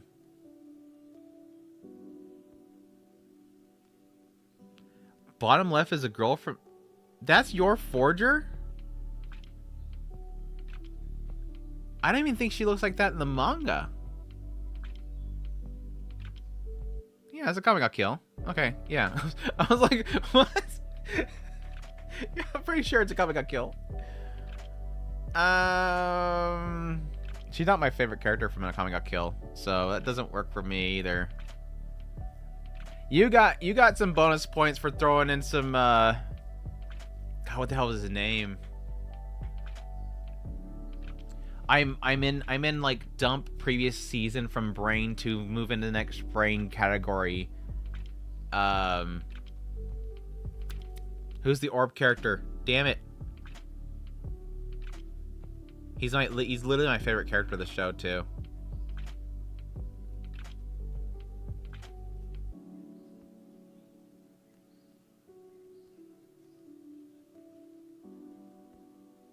I'm not gonna make it.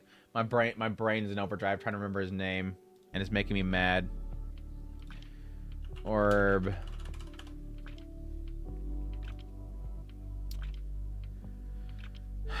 Baudini. Baudini was such a freaking good character, dude. I mean, I love Nowak, and his ending of the story was phenomenal. But while I loved Novak early on, Baudini stole the show. And just him not being the focus towards the later part really hurt. It really hurt not having him the focus of the story later on. I'm like, you've lost the bread and butter of this story. Because, like I've said before, the reason that Baudini is easily the best character of Orb is he's sort of a gateway. He's a bridge between two sides. The religious and control, and the scholar and seeking knowledge. He's in that middle area where he believes in this, but he also believes in truth. And so it's that nice middle ground that I think he sort of held the story together. And in the second, after he kind of is out of the... Once they kind of move away from him and get into, like, the next plot line, it sort of focuses on the extremes. It's really a lot of the extremes. And that side of... I love the middle. I always love the middle of that kind of stuff. I love that area where you're on that line. It typically is how I think about the world.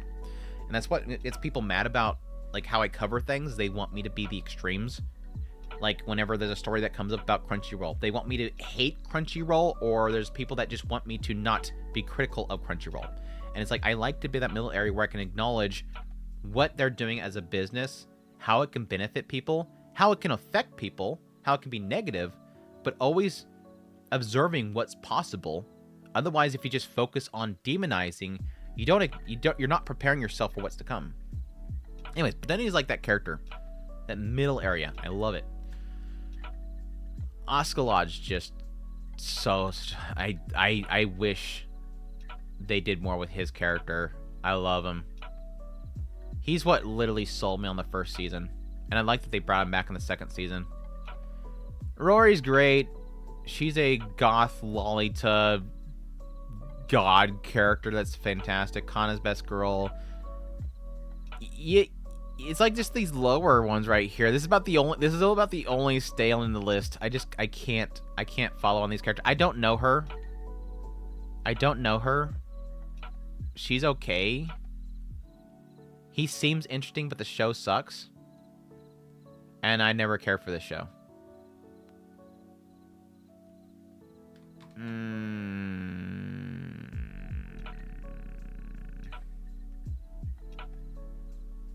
God, there's like 3 really good ones, and everything else is just kind of like, eh. 3 really good ones, and everything else like it's like three really good characters, and everything else is just like me. It's like a 3. It's like a 6. I think I like a 6. I'm gonna go like a. I'm gonna like a 6. I'm going for a 6. You got some really good stuff, but the rest is just not following me. The middle is from the world God only knows or whatever.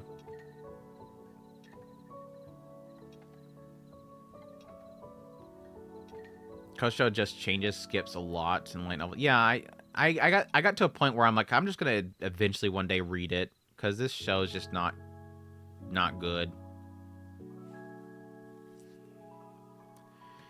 You got me with 3 of them, man. I swear, you got 3 really solids in there. You got 3 really solids, and I even have a Rory figure, so I'm not like a Rory hater. She's down here. No Anakoji slander. I know I'm slandering the adaptation. I've learned that it's okay to slander the adaptation, just not the story. That's where I kind of sit with it. Reclaim my shame. Yes, you did. What the fan art? Kaiju number 8. I think Kaiju number 8 is kind of like a popcorn show that's just fine.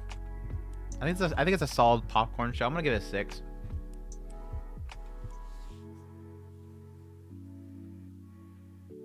He's from the before Rentaro age of harem.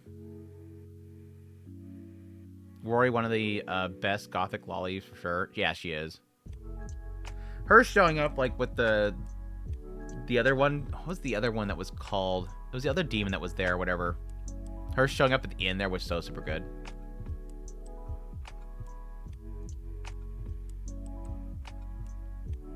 I'll become a villainess that goes down in history. I really like this show. A lot of the external area stuff with the citizens was kind of a little bit rough, the way they portrayed it, but I did like her as a villainous character. She's a fun one.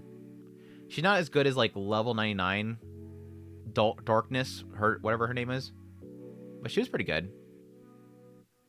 I think like a 6. Like a 6. It's a solid villainous story. Let's see. These are a little bit too old. Oh my gosh, Chibi Vampire. Out of nowhere. Key Metal Idol. Killing Bites. We was talking about Killing Bites the other day. Kubo won't be a living. This one's kind of fresh in the mind. Kubo. This is one of those ones where it's like it's cute, but it has so lacking of substance. Like I did not really get much out of this show. I think it's like a 4. It's cute though. It's like a poor boy's TZ Master Takagi-san.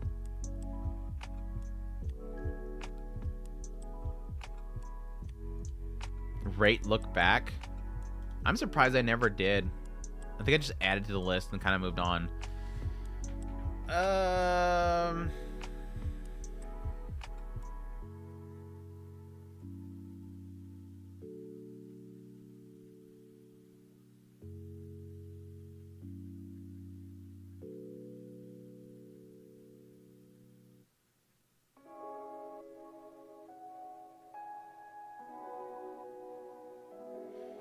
think it's an 8. I'd say 8. I wasn't like as big on it as most people, but I think I still appreciate what it is. It's very what's the best way to put it? It uses its time well. It uses its time well. It's not like it was a big shocker for me. It kind of very predictable what direction it was going to go, besides the weird kind of thing they did at the end. But I think it's a solid 8. It's a solid 8. I enjoyed it. Beautiful show. Gate was a good show. It needs another season bad, dude. And at this point, unfortunately, I don't think we're gonna get another season. It's like they decided to kind of that was it. Just gonna do that extra season, and then that's it. The Kubo manga is superior. Chief Vampire is the best. I'm rating the manga now. Nice. Would be one to read, honestly.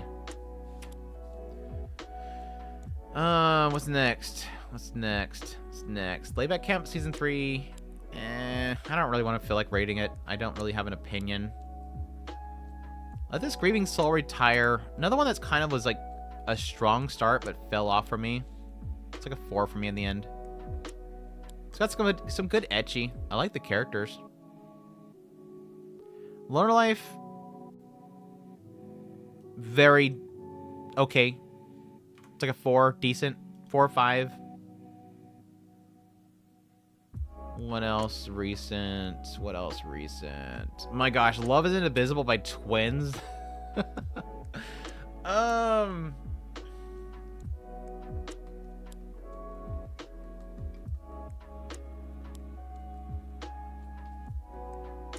The MC was okay. But yeah, thighs were good. The thighs were good. Love is Indivisible by Twins.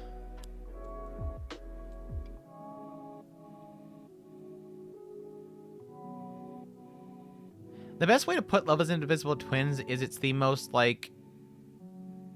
You think that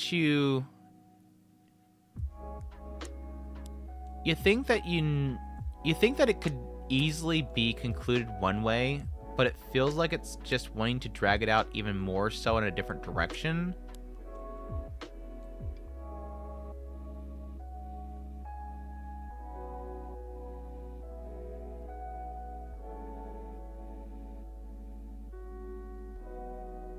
It feels like it's purposely being convoluted. I guess the best way to put it. It's almost like a rent-a-girlfriend situation where it just feels like it could easily be resolved, but it just wants to kind of drag itself out. Yeah. I think I got 3. It's one of those ones where when the season ended, I'm like, whatever. That happened. Move on with my life. It's like one of those, just whatever. I'm just gonna move on with my life. I gained nothing from this. I feel like the first episode was an indication to me that this doesn't need to go any further than this. The way that she broke up with him in that first episode, that should have been like a clear cut this off. Like I thought it was just stupid. Okay, now's a good time to figure out. Oh, I guess I could just hit that button. Oh, that's easy. Then look at that. Kick being super easy with spammers. You just click one button, it's gone.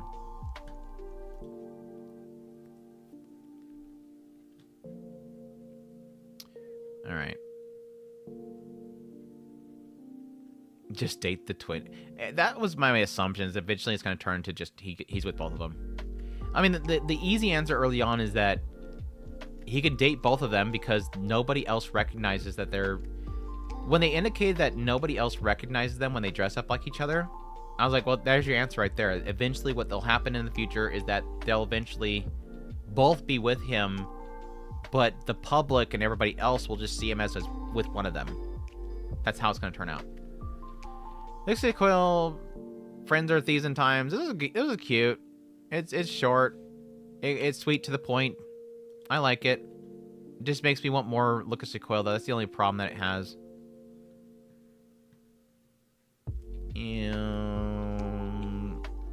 Magdalene Mirror Magical Girls Inc. It's a good take on the whole magical girl. Corporatizing it, making them businesses. Small business trying to rise to the top was really, really good. I think a 6. A 6.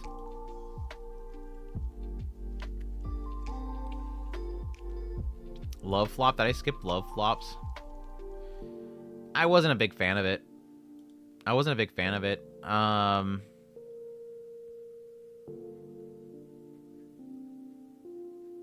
It's like a 5. It's like a 5. 4 or 5. It had some WTF moments. Yeah, the plot twist. I know a lot of people like the plot twist. It wasn't shocking to me. Magical 4 has a interesting concept. I'm trying to remember that one.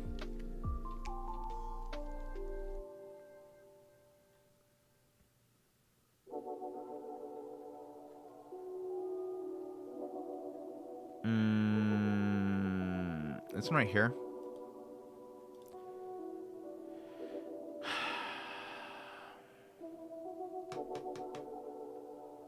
I don't remember this show at all. This is apparently one of the most forgettable shows for me. In the modern magic action series, an ordinary high school boy who's somewhat dark past due to certain circumstances, he formed a fake couple with his childhood friend, but otherwise he lives a normal life. However, one day he comes across a girl named Mui in a uniform that he has never seen before, collapsed on the school campus. This encounter changes his destiny forever. Mui tells him that she is a magician, and she apologizes for she turned Takeshi into a magician too. This must have been during the whole era of tons of magical academy schools, and so I thus don't remember much about it.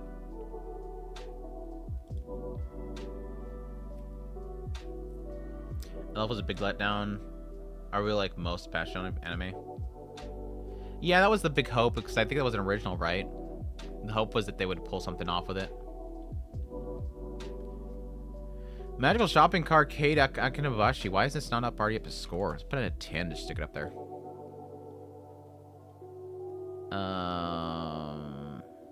Don't remember much Magical Stella. I'm not gonna rate that one. Masamune Kun's Revenge R. Oh, Makane. Makane. Why isn't Makane scored yet? 10. Easy. 10. Put Makane up there. The 10s. It needs to be up in the 10s. I love Makane. I don't think there was a single episode of Makane I didn't just absolutely love. Mecha Ude, like a 2 for me. It's got some good animation pieces, but it's just a very 2 for me. Medaka Kuruiwa, I enjoyed it. It's not incredible. Like a 6. I'm looking forward to another season of it. Glad Makane got best slice of life. Yeah, I think Sound Euphonium should have won as a slice of life because Makane is a rom-com, but I'm happy it got it. I'm happy it got it. I used to love anime until I saw manga and I was questioning why I couldn't get an anime out of the manga. Let's see. What else? Metallic Rouge? There was very little about Metallic Rouge that I like. I'd probably put that at a 3. It tried to do something at the end, but it didn't really kind of save the series for me. Medalist. Huh. Medalist.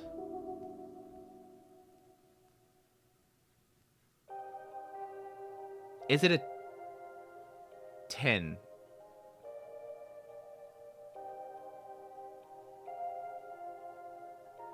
That's the question. Is it a 10?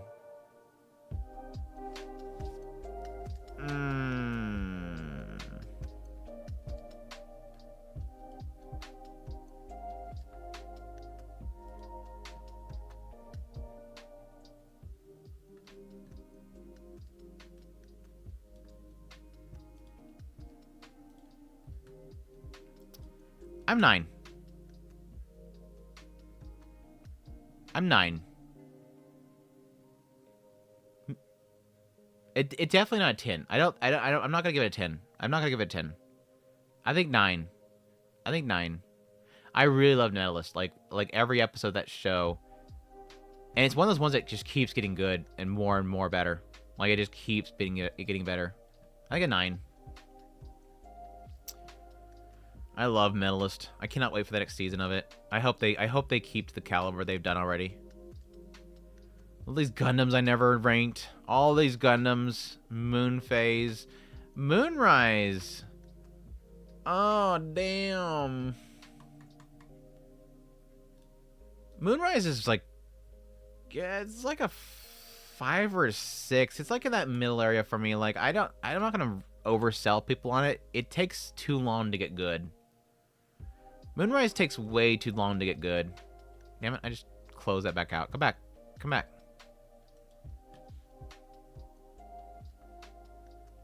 I'm gonna have a 5. I'm gonna have a 5. Moonrise takes just too damn long to get good. I hate the idea that when I was when I was reviewing it and everybody and talking to everybody about it, it's a show where you have to say, if it starts out strong. Like the first episode's like super good. It's like colony drop, like crazy crap. But I never cared about the characters. It's just an action romp until like halfway through it. That's half the show. 9 episodes before it finally got to a point where I gave a crap about anybody. And that's not a good... That's hard to sell somebody on. I'm one of the few people who wanted Moonphase Season 2 as a kid. Dude, yeah, any more that we got in Moonphase was going to be appreciated. Monetary Series off in Monster Season. I didn't rank that one. Where would that go? Damn it, I opened it again. It's the only thing I hate about this generated list kind of stuff is that it doesn't... It's all fake generation that can't come back to it later. Monetary Series off in Monster Season. That's a good question mark. I love the first part of it because Nadeko. And I love Nadeko. Nadeko Draw's storyline was good. The whole Phoenix stuff was great as well.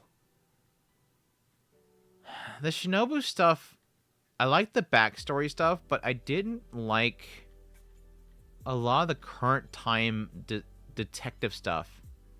While I love Shinobu, I think a lot of the detective stuff around who's sucking the blood and running around and investigating it was not good. It's probably the weakest of like the entire series. It lost me. God damn, where is it at?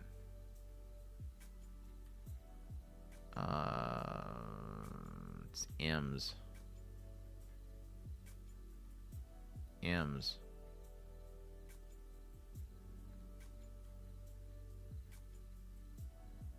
There. It took a while. Got there. I like Shinobu. I wasn't like the whole little like short they did about her past was okay, and I liked a little bit of like the whole origins of like Suicide Master and becoming who Shinobu is. It was the whole detective stuff and the current timeline about like going around and investigating and all that kind of stuff. It was just muddied. And then, yeah, there was a bit in Shinobu's past that was a little bit repetitive. I love Shinobu. I just felt like it was just not the usual pedigree of Monogatari series. Like the good chemistry, jabs now and then, that kind of stuff that keeps it kind of... It keeps you on your feet, basically.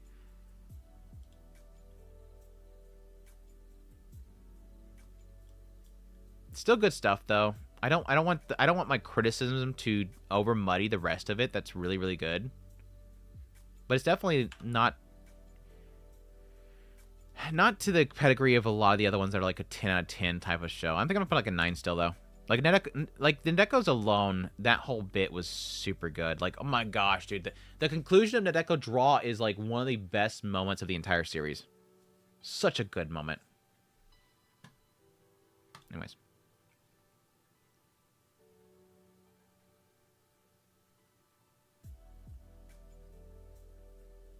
Shinobu's past peak cinema.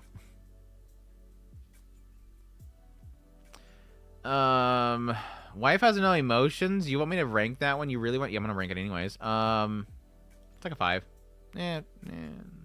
4. It's like a 4. It was a good start. It's got some cute moments, but overall, I'm kind of, it's decent for me. What else do I want to rank? Do I want to put ranking on these damn My Hero Academia things? I've so been out of care about anything My Hero Academia. Like 2 Heroes is okay. Like a 5. Do or Die Survival Training. I don't even remember. I don't even remember. I'm not gonna even score that one because I don't really remember that segment. Season 4 or season 7. There's parts of it that kind of brings it back up a little bit for me.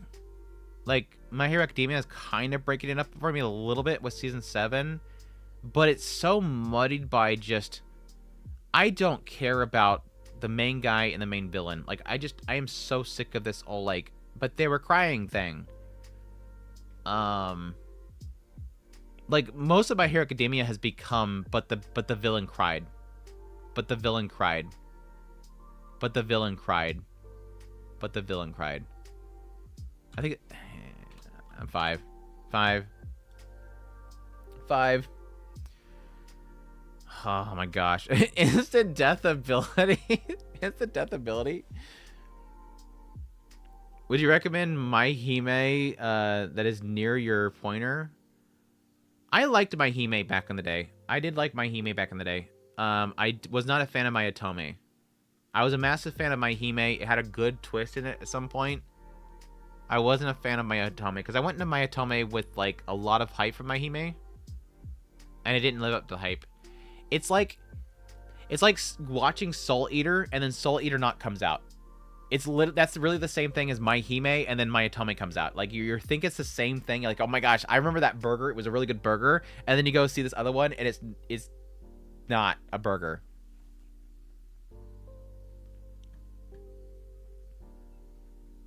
Yeah, like the Goose story sucks. I mean, his power sucks, dude. I just don't care to watch it for 5 freaking seasons about how it sucked. I love My Hime. My Otome is mid too. Yeah. I need to rewatch it though before I score it. But I really liked it back in the day. Like I super liked this series. Not sure if it aged well though. Mysterious Disappearances. I really like the show. I think it was very underappreciated. It has some low points, but I did find it very, very fascinating. It's a very like bringing folk tales or poems to life kind of thing. Not folk tales, but poems as curses basically. I hate the ending though. That's probably like its biggest problem. Yeah, there's also Booba in Mysterious Disappearance too. There is a Milfy character in there with a big chest. Me and Andrew are from the great era of anime, the golden age of the 90s. I don't subscribe to that too much, but there's some good stuff in the 90s. There's definitely some good stuff in the 90s, late 80s too. I'll stick with 6. I'm gonna stick with 6 for Mysterious Disappearances. Natsume's Book of Friends 7th season, not my favorite season overall, but it's still super good. I still love Natsume's Book of Friend. There was some pretty okay stories in 7. Like typically with Natsume's Book of Friend, like every episode just beats the crap out of me. Season 7, it had a couple of weak episodes, but it's still super good. Negative positive angler.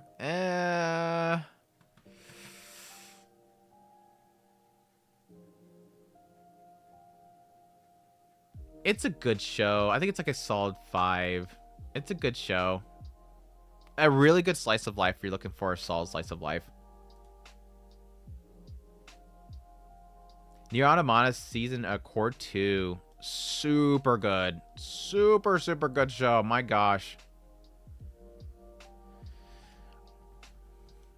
At least an 8. I think it's an 8. Early 2000s still the most underrated era.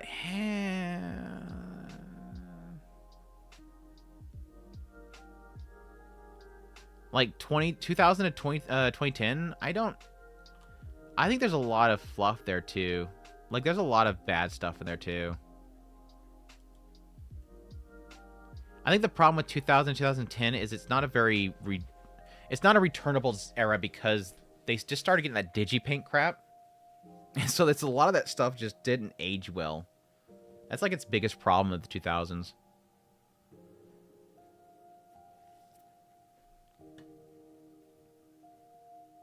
What else? No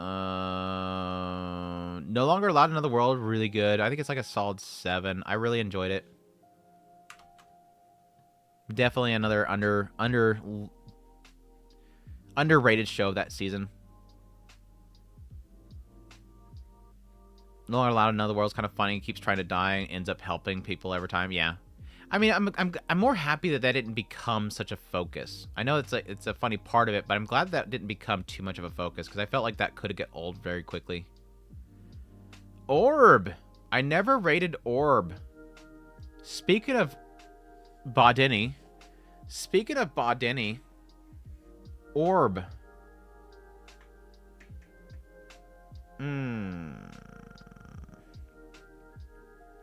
I don't think I'm gonna hesitate on this one too much. I don't think I'm gonna hesitate too much on Orb. I will preface this by saying I think everybody should watch Orb. I think Orb will be a show that 10 years from now I can still see myself telling people to go watch it. Nah. I am hesitating. I'm gonna put 10. I think it's personally, I think it's a 9. Like, if you ask me straight up, Andrew, what do you rate it? 9. But I'm going to still put 10 because I still think the show is a classic, and it's going to be a classic. It's just like, for me, Fullmetal Alchemist. I'll put that as a 10, even though personally it's not a favorite. Orb, for me, has problems that other people claim was not there. I wasn't a huge fan of the last. It's not the last. The last arc's like literally like the last episodes. There's like that last final big arc line. I wasn't a fan of it. But everything else, like the entire first segment, all the way into Badini stuff, is just pure perfection, absolute cinema. It's just that next arc after Badini, wasn't a fan of. But I think overall it's classic. It's still a classic show. I'm gonna put a 10 on there. I'm gonna 10.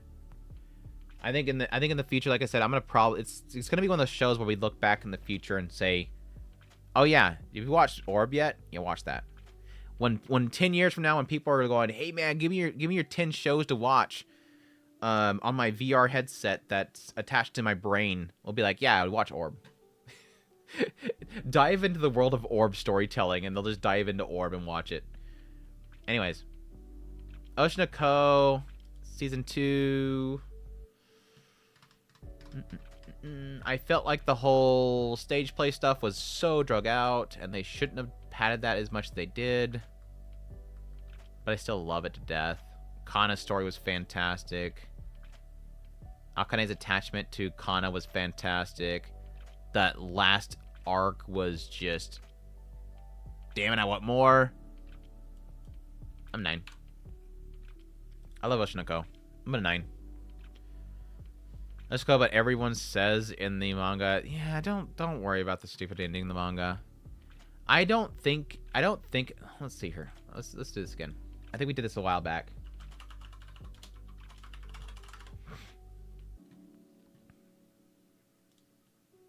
We looked at this before.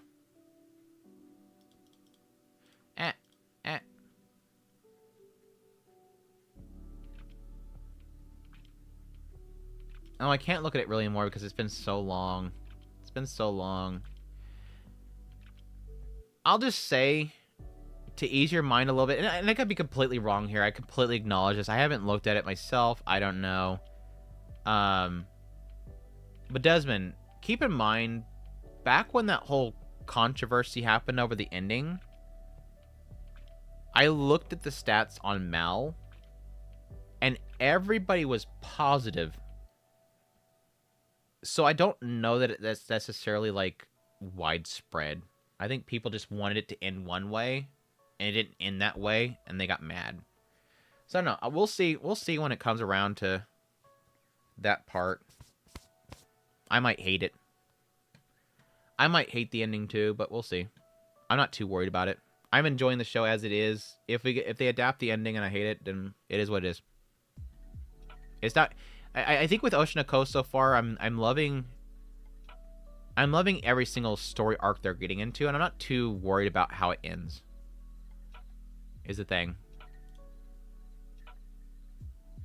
All right. Let's see. Overlord seeing this plus size elf.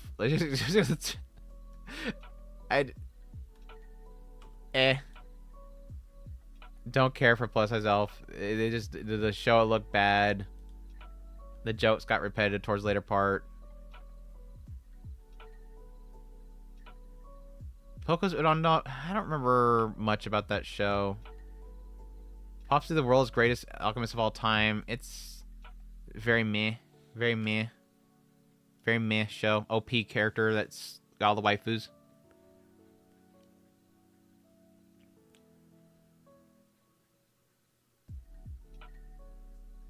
I think Ocean Co. First episode is by far its best. It was really good. I mean, it was basically like a pilot for the entire story. It was a really good intro.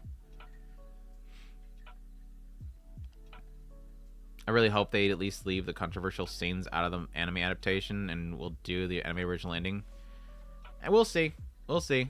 I don't want to talk too much about it because I know people don't know the manga. I don't know the manga's ending, so I don't want spoilers. ReZero Season 3.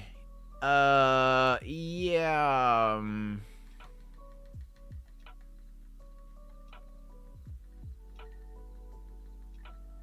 I think I'm comfy with a 10. I think I'm comfy with a 10. I don't think I have a problem with putting a 10 on there.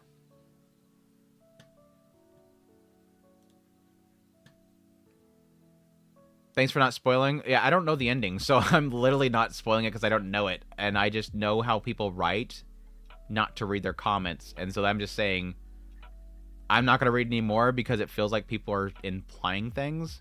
And so I don't read it. Rama 1/2. I think it's a really good readaptation of it. Yeah, I hate the fact that there's less shown, but again, it's unfortunately the change of Japan. I don't. It's like an 8. I think an 8. I think the overall humor is kind of aged not too well, but I still love the characters and the romance they've kind of built up. I'm gonna put a 9. I'm gonna put a 9. Very faithful adaptation of the original.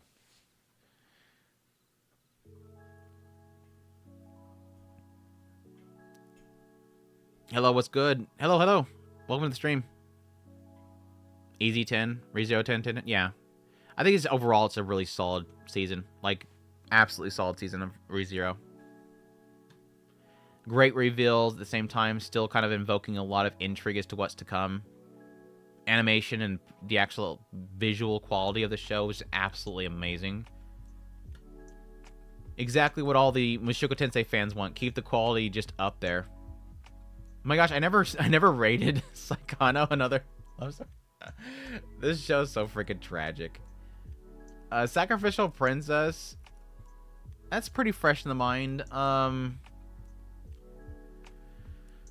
I think the second half is kind of one of those cases where I feel like 24 episodes was too much because I feel like the second half was just, it kind of drug. And I think it's probably a faithful adaptation, but I just think that like the story itself probably, the source material probably was a bit too much the later half as well.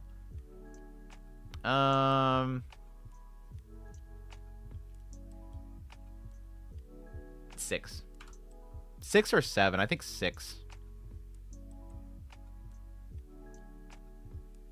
Sakamoto Days. I was so hot on Sakamoto Days when it first started, and I just completely... I cooled down.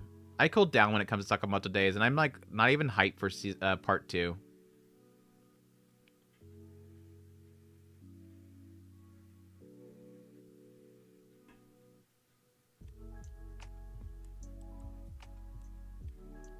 Rima can take her time. We got Betty. Yeah, Betty will keep us happy. It's like, Hano is traumatizing. Is this traumatizing? No. It's not that bad. It's not that bad.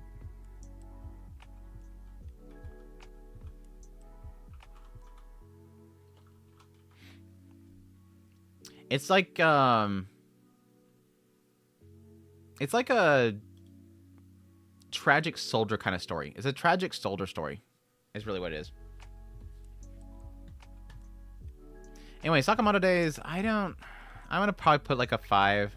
I've cooled down a lot of it. I think it's just very kind of popcorn, fun type of stuff. It's still got some good moments in it, but I think overall I I've cooled down on it. I was super hyped for it early on. I thought the first episode was fun, just fantastic. But it just kind of, it got into its groove, and I was good. It is tragic. It is tragic. Sasaki and Peeps, I wanted it to be good, but it got too stuck in the whole trade stuff, and it got super boring. And I really wanted to know more about the crazy undead girl outside of his house.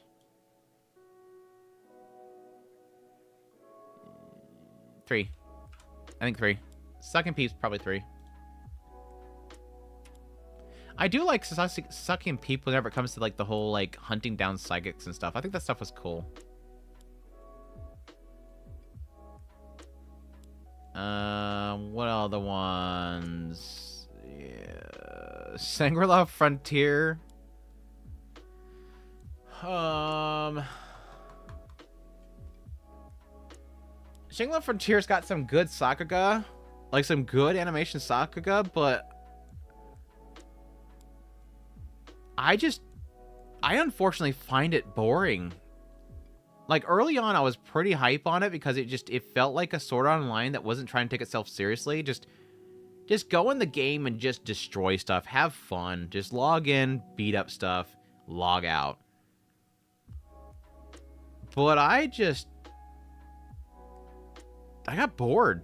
Like, I got bored of that series so fast, and that's why I never watched. I haven't been watching the second season. I just kind of was like, nah, I'm good. I think I might in the future come back and just watch it as sort of a popcorn, don't think about it too much type of show, but I don't think I'll have a period of time where I'm that bored.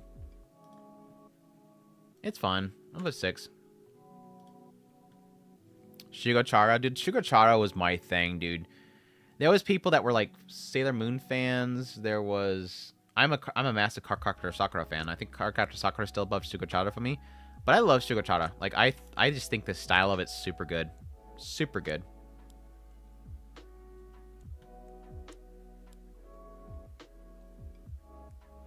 Really enjoy singing along for yeah, and I don't doubt it. I don't criticize people for enjoying it. It's fun, popcorn stuff. Solo leveling. I never ranked solo leveling. This shouldn't be a shock to anybody. Solo leveling season 1. Solo leveling season 1.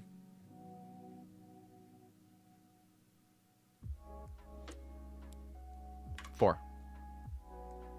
Solo leveling season 1, I think, is a 4. I think the very first couple episodes is super good. I think it's got a really, really strong introduction. It's got this cool idea of this guy that's super weak, but he's using his brain and his desire to survive.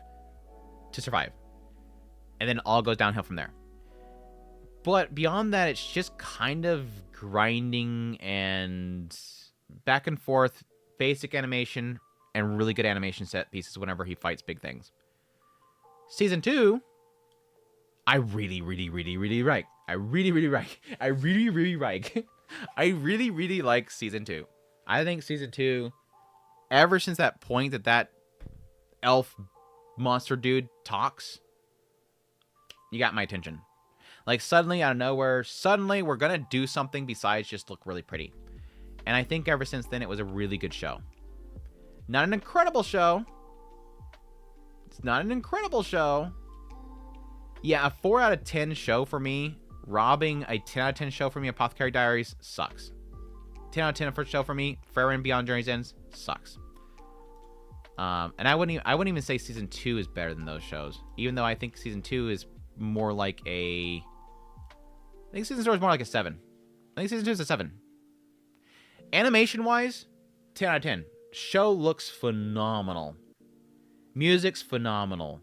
Sound design, phenomenal. Directing, phenomenal. Story, not so much. Like, as much as I did find a lot of things intriguing about, like, you know, the monsters talking, where are they from, what's sending them, the idea of him possibly being dead and from the other side is my current theory, his father being one as well, controlling the other side, that stuff's intriguing, but it's not like an incredibly deep story, and the main character is very basic. But but season 2 is a big improvement from season 1.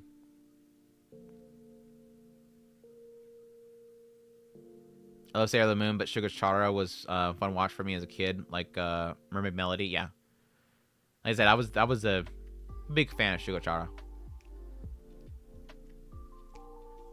Let's see what else. What else? The new Spice and Wolf merchant really solid. It wasn't as like exciting this time around because I knew what was happening up to this point, so it's like kind of revisiting the same story. But visually, it was fine. I love my Spice and Wolves. Just it's like it's chemistry perfection. I've always said Spice and Wolf is always chemistry perfection. The overpowered discarded party members is almost a genre at this point. It is. It is. I'm so sick. I was mentioning that in my preview that I posted yesterday. It's like we ran into these ones where it's like suddenly he was a part of the party that was the most well-known party ever, but then they kicked him out, and it's like, God damn it. And let me guess, later on they discover that they could not survive without him, and thus they want him back, and he doesn't go back. Okay. What next? How close are we? We're only in the S. We're pretty close. I think the S's are pretty close to the end. I might play a little bit of Actually, I might do that now. I think I'm going to take a break from these. We got through most of them. I think I'm going to just jump onto Mario Kart for a little bit. Or should I play 13 Sentinels? Mario Kart would be probably more entertaining. What do you guys want? Mario Kart? You chat decide. Should I play Mario Kart or 13 Sentinels for the rest of the stream, which is probably about an hour? While I go AFK and stretch my legs and refill. We're back.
All right. I'm back. What did chat decide? Mario Kart. Will I get claimed? Is Mario Kart am I gonna get claimed? I don't know. I've never streamed a Mario game. I'm afraid they're gonna claim me.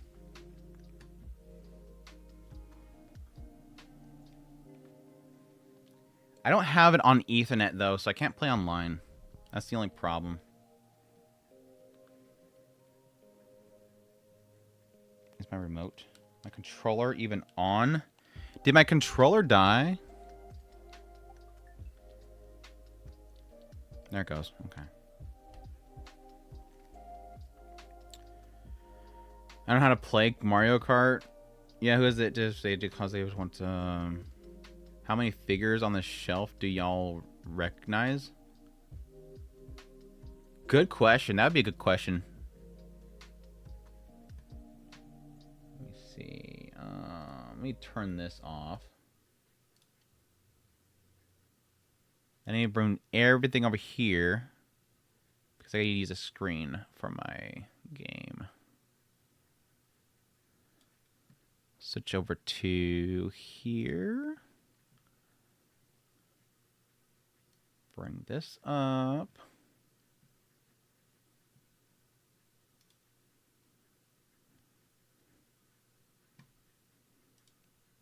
Game. Are you what? Close the software. Yes. It's fine. Close it. Close it. Kill it. No. Yes, I said that earlier.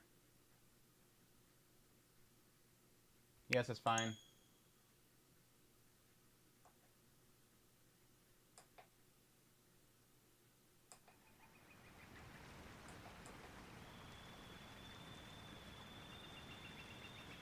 That was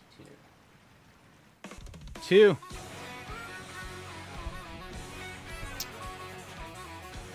Is the sound even on? Do I have no sound? Yeah, I do. Bring that down a little bit. That can stay on. Is that loud enough? Is that too loud? Should I just play like the most extremely hard mode that I can ever play, even though I just started playing? Who am I gonna pick?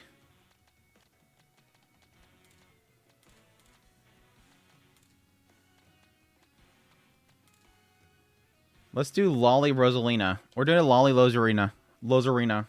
It's too low. And like right to about there should be good, right? I think that's good. You hear? Well, the question isn't can you hear it? It wasn't a contest to see if you could hear it. It's just is it loud enough? I'm gonna give her a little bitty cart, a little pipe frame. It's too low now. I turned it up. It should be too loud. I think Rosalina's like I think in my external look at the world of Mario and the universe, Rosalina's like, from what I understand, like the best wrote character out of all of them, because I think it's Paper Mario, right? I think Paper Mario is like where she came from. All right, let's see. And we'll go to a map that I haven't done yet. 150cc. Literally, all I've done so far is 50cc on these three. Let's just go right into a new one at 150cc. That'll make it more fun and exciting. Just saw your rate my revised list, and I love it. Sorry, I was busy and was AFK when it came up. I felt bad dropping Kurisu for Hinata. But then you said you weren't a big fan of Hinata. You were so close. You improved in some ways, but failed in others. No, Mario Galaxy, it was Rosalina. Was it Mario Galaxy? No. No. I guess that makes sense. I think I can't remember if I played Mario Galaxy. At least you didn't put Sakura. I was into Sakura early. It was, yes, Shippuden kind of made me hate her, but I kind of like Sakura early on. I liked Sakura early on. It was Shippuden that kind of ruined it for me. Is this on 2? 1, 2. I think it's on 2, right? It is. I got it. Nice.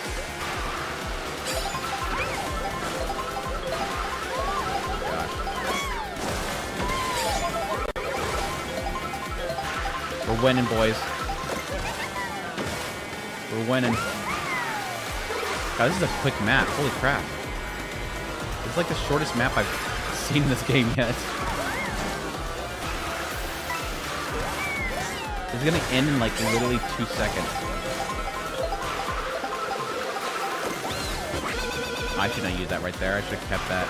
Damn it. I think that blocks shells, right? Stop hitting my stupid boxes.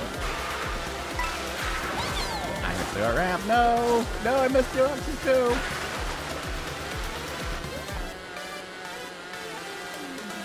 Jeez. Oh, there's 5 rounds. Okay. I thought it was only 3. I need more coins.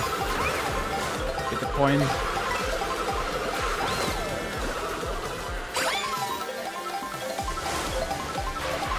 Get the coins. Yep. No, you bastard with your stupid bananas. Is that Wario? Damn it, no! Go, go, go, go, go, go! Get the coins, get the coins, coins, coins, coins, coins.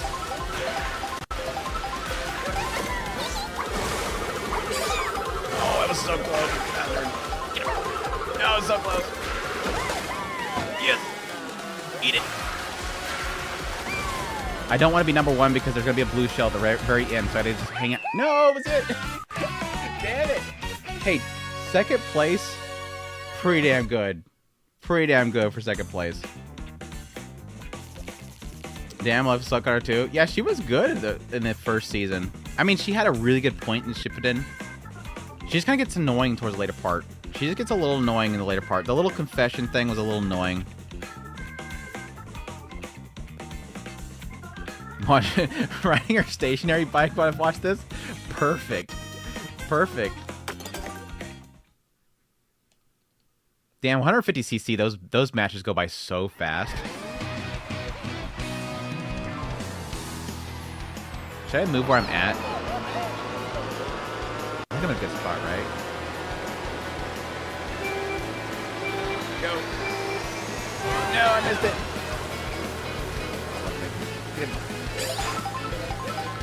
There'll be a lot of waves to jump off of. Go, Rosalina, go! Coins, coins, coins, coins important. Yeah, get next to me. Oh, yeah. You better run away.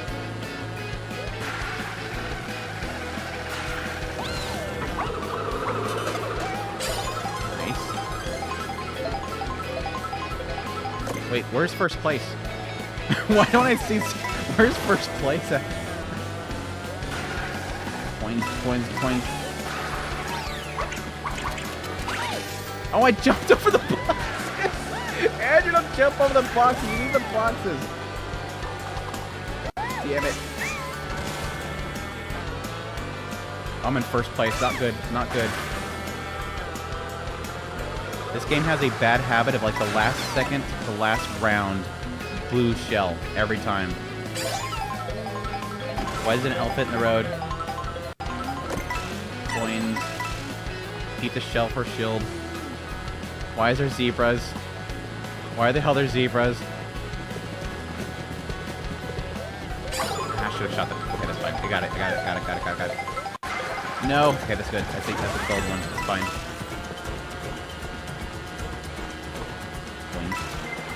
I'm at 20 already.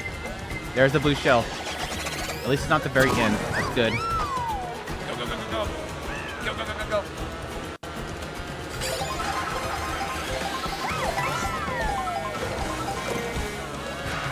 It dropped the blue shell right there just because I said something. Get the hell out of here. Get the hell out of here. Get in front of him. Get in front of him.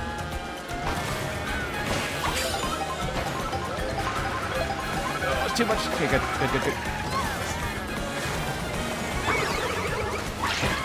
Nice. Oh crap! Almost hit my own bomb. Oh, too close. Go. Oh, what the hell is this place? So close. Go. Where's the end? Go. Yes. Nice. I just pay attention because in here, the knock got stupidly smart. Oh, the NPC. Okay. I was like, what the hell is a knock? Blue shell can be avoided now. Funny enough, it's only the horn, right? How do you avoid the blue shell? Is it jump? I know in one of them you could jump at the right time and you could avoid it. But I thought it was only the horn that could stop the blue shell. Or is that the red shell? I know red shell you can literally just have something behind you. Which now it automatically does, is hold something behind you. Which I thought was a really nice change.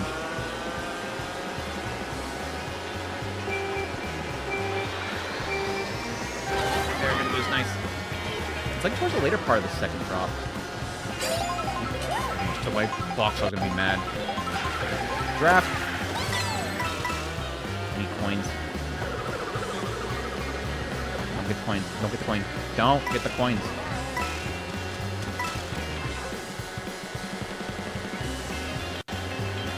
Don't you slipstream me. Oh, okay. I guess I can grab this one from top. Eat him. Oh, what? You... He had something behind him. No! I'm not in front. Don't you touch me, Shell. I'm not in front. Nice.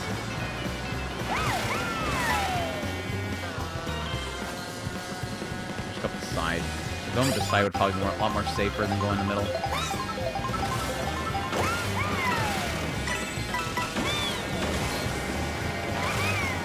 Oh, bird's going up. Bird's going up. What in the world's on the left side there? What? It's like a bunch of red shells ahead of me. I'll take it. I don't care. They didn't come after me. I'm perfectly fine with them not coming after me.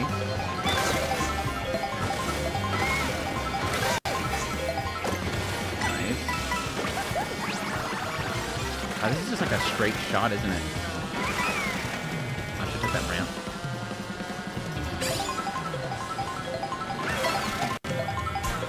Go on. No blue shell, please. I wonder if you can jump over the blue shell. How are we going? How close are we to the end? I feel like a blue shell's coming. It's imminent. There's a blue shell imminent. Oh, here we're turning. Keep going. There it is.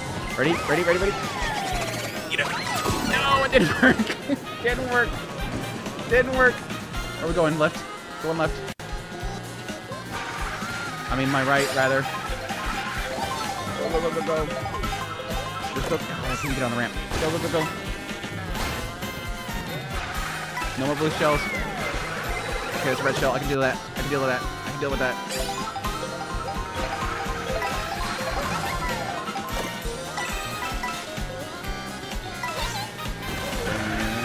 And there's the ending. Go. No blue shell. Nice.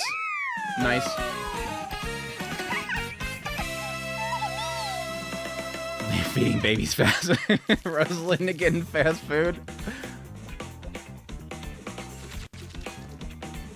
Oh, spamming jump helps with it?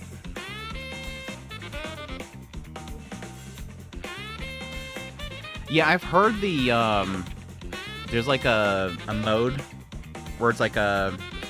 It sounds a lot like Fall Guys. Like you lose and you get knocked off the board, and then it like goes to the end to where there's like a top, amount of people fighting at the end. It sounds like a lot of fun. Like I said, I don't have an Ethernet over here, so maybe the next time I'm gonna get a direct plug to Ethernet. I'd love to play it online. I guess the online works fine with the Wi-Fi now. I could maybe try it later. Like, I tried to download some games on the Wi-Fi, and it still wasn't, like, great.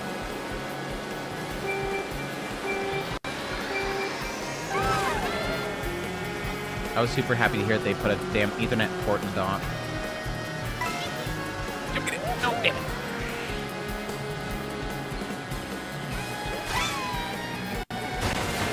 Get off my coins. Get my coins.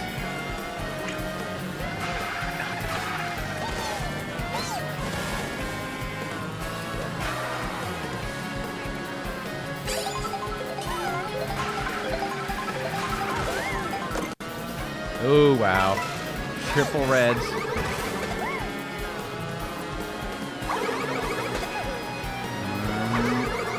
Yep.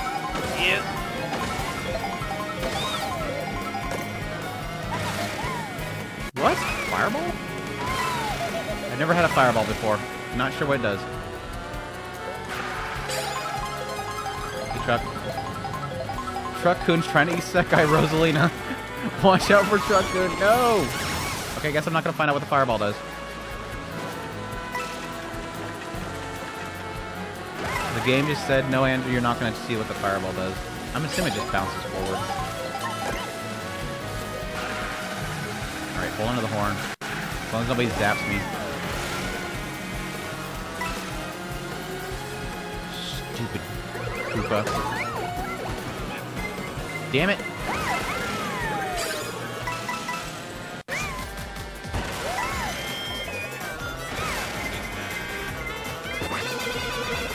Too early. What? 2? 3? Stop French yelling me. Go, go, go, go, go, go, go. Last round. Go, go, go, go, go, go. Alright, over. Gotta time this perfectly. Oh, so close.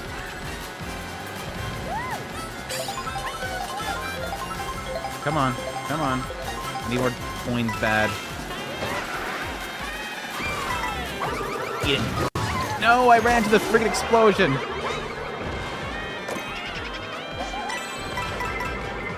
Damn it. Do I still get it? I guess it depends on everybody else got the other ones. Because that was a couple first and then a third. Oh, and then tie. I'm tied with that little bastard. Did it give me the win? No, there's another race. There's another race. Reincarnated as Luigi's princess? Probably better off than with Mario. Was that it? Did I win then? Did I take the gold? I took the gold! Yeah, eat it, Toad. Eat it, Toad. Eat it, Lakitu. Eat it! I hate Lakitu. Lakitu is a sign of my frustration with the game every time I fall off a cliff or something like that.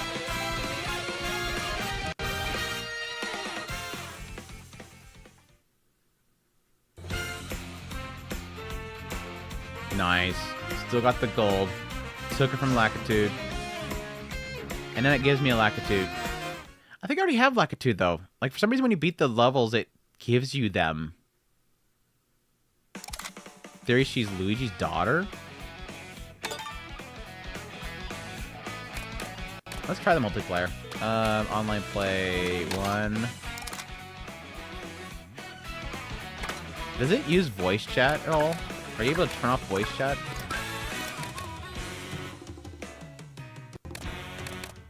Is default voice chat off? Let me see what the home screen shows. There's some crazy stuff playing on my stream. Let's see.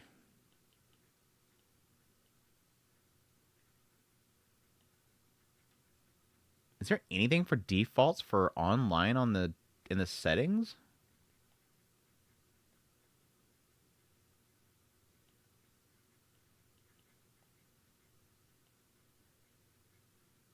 Mute when headphones disconnect. Lower max headphone volume. Input microphone.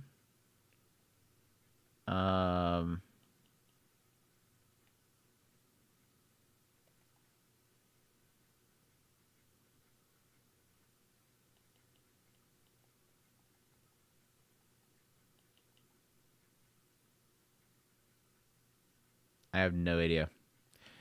Anyways, hopefully that's where I would go.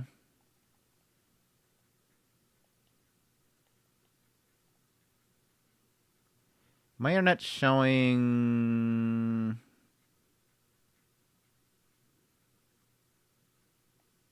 no speed. Why not? Anyways. We'll see.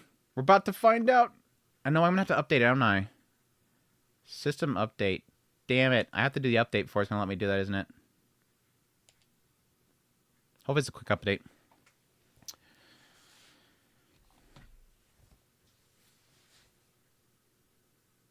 About to restart. Go ahead.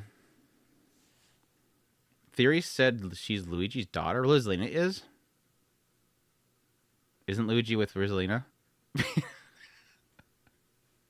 Theory say that they're is father and daughter, but aren't they together? Yes. It's like, yes, the answer is yes. Jeez, my YouTube analytics are going bonkers. What the hell's with this graph?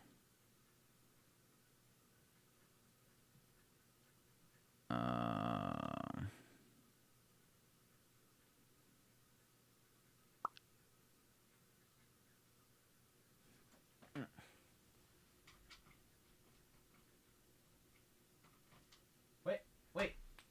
Did my game die?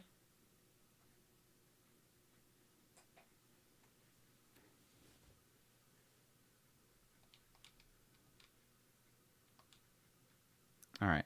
Back there. Yes.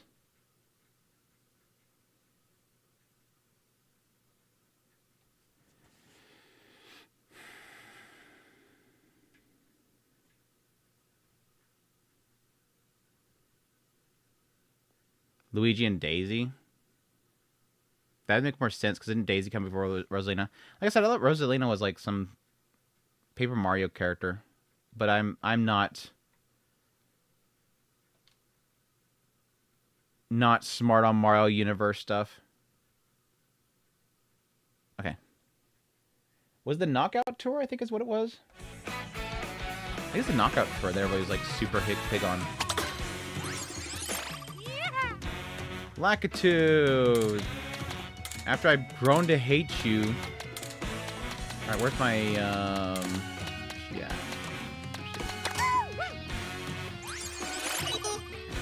I got a tank, apparently. I have no clue how to play this game mode.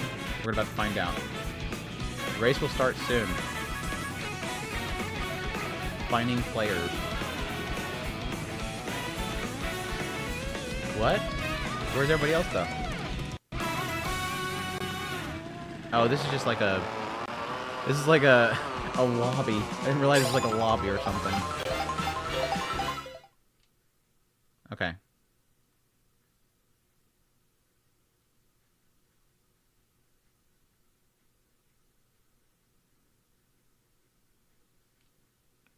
Okay.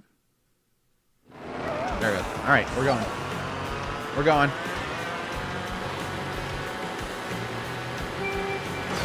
Okay, we're going. Of course, gotta have a drop in by glider intro. That's always mandatory.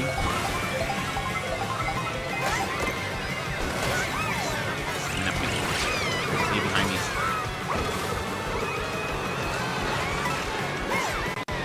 This is like chaos. Absolute chaos. Go, Rosalina, they're all beating you at 16. The coins drop and everybody just scurries to it.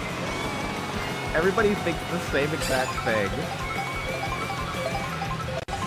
It's like the randomness of randos on the internet versus NPCs is the... Everybody thinks the same exact thing when they're players. There's coins, everybody scurries to that same spot.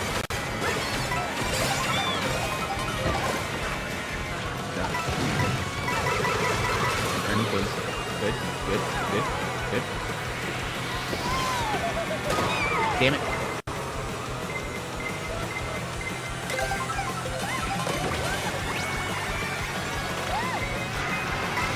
No, boat bill. No. I am totally going to lose. What in the world just happened? What in the world just happened? I've never gotten this before. What in the world just happened? Get away! Get away! I'm in first place right now, and probably not for very long. Oh my gosh. I'm totally gonna get smacked to death.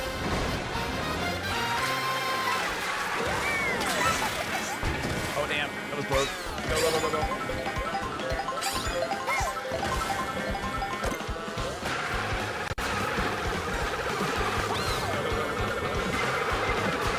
No, that's a blue shell. No, it's a blue shell. Damn it, I had it. No. And now I go way to the back place. That's just how it goes. You get first place, blue shell, last place. I was winning for a little bit there. It was that big power up. That big power up was crazy.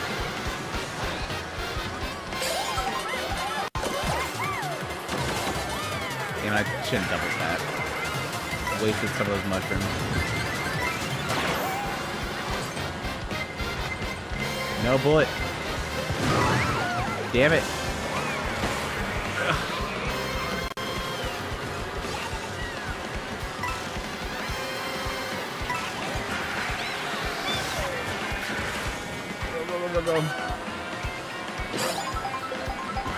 Jeez, is this entire map is one go? I was expecting us to like change maps at some point. I think this is all just one map. This is like chaos. This is actually chaos. Get out of the way! It was so quiet when I was in first place, and then I got shelled, and then it's just chaos again. Yeah, there's cows! Cows, cars! I'm flipping like every 2 seconds. There's cows, cars, helicopters, what else? This is kind of chaos. This is kind of chaos. Okay, I'm in third now. I'm in third.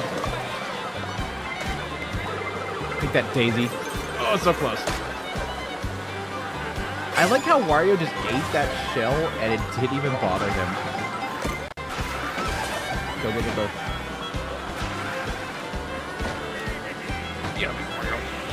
Stupid Wario. I hate Wario so much. Get out of here, Wario. Get out of here, Wario. I think Wario's stalking Rosalina. I should have thrown that. That was an accident. If that actually hit, Daisy would have been great.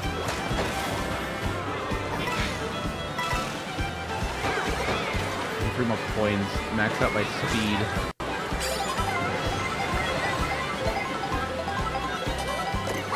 Oh, damn it. That was stupid. That was like the stupidest. Look at these coins. There's so many coins. No. Go, go, go, go.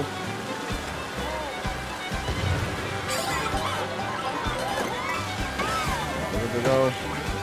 I've never used boomerang before, but I'm gonna use it. Hopefully it works. Get him. I've never used boomerang. No, no, no. Hold. Hold. Hold.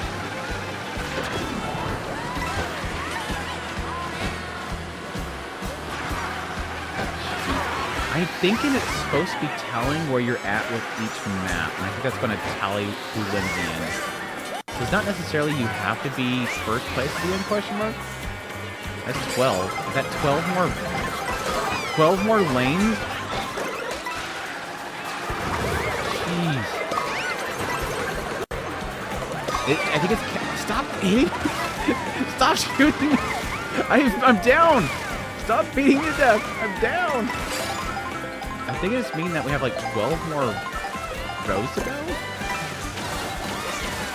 That's a long freaking match. I think one of them said 16.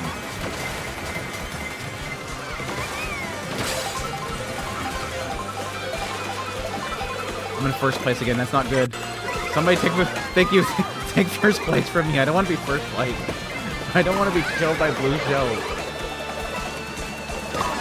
I mean, as opposed to being hit by literally everybody else the entire time. I guess first place is kind of quiet. I'm non-stop rolling right now.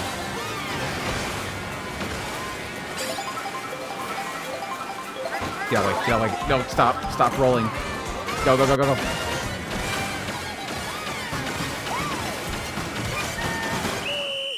Was that it? It's over?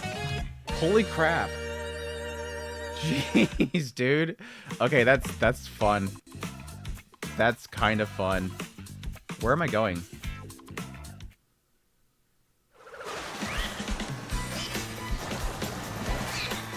Is that it? What is it? Is this a replay? That was fun. Nobody else is saying anything. Wait, what? What did I get? Was I 5th? I think it was like 5th, right? Where's the results? Next race? Is that a new race?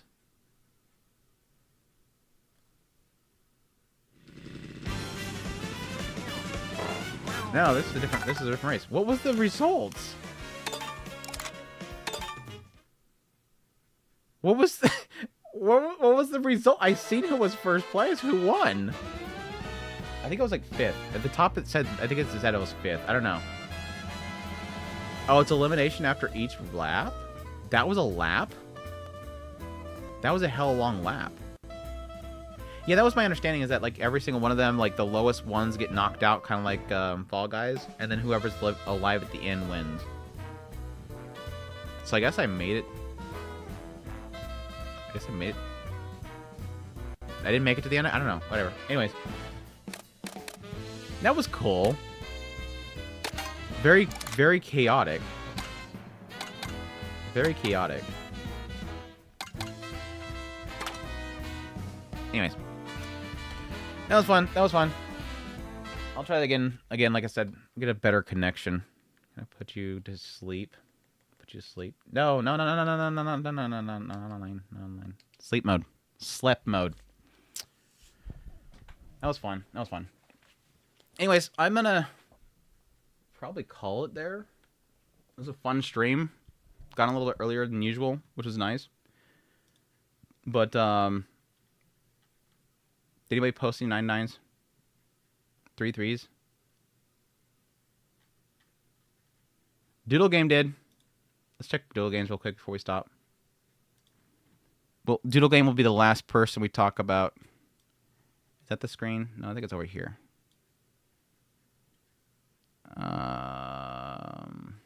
Just in case.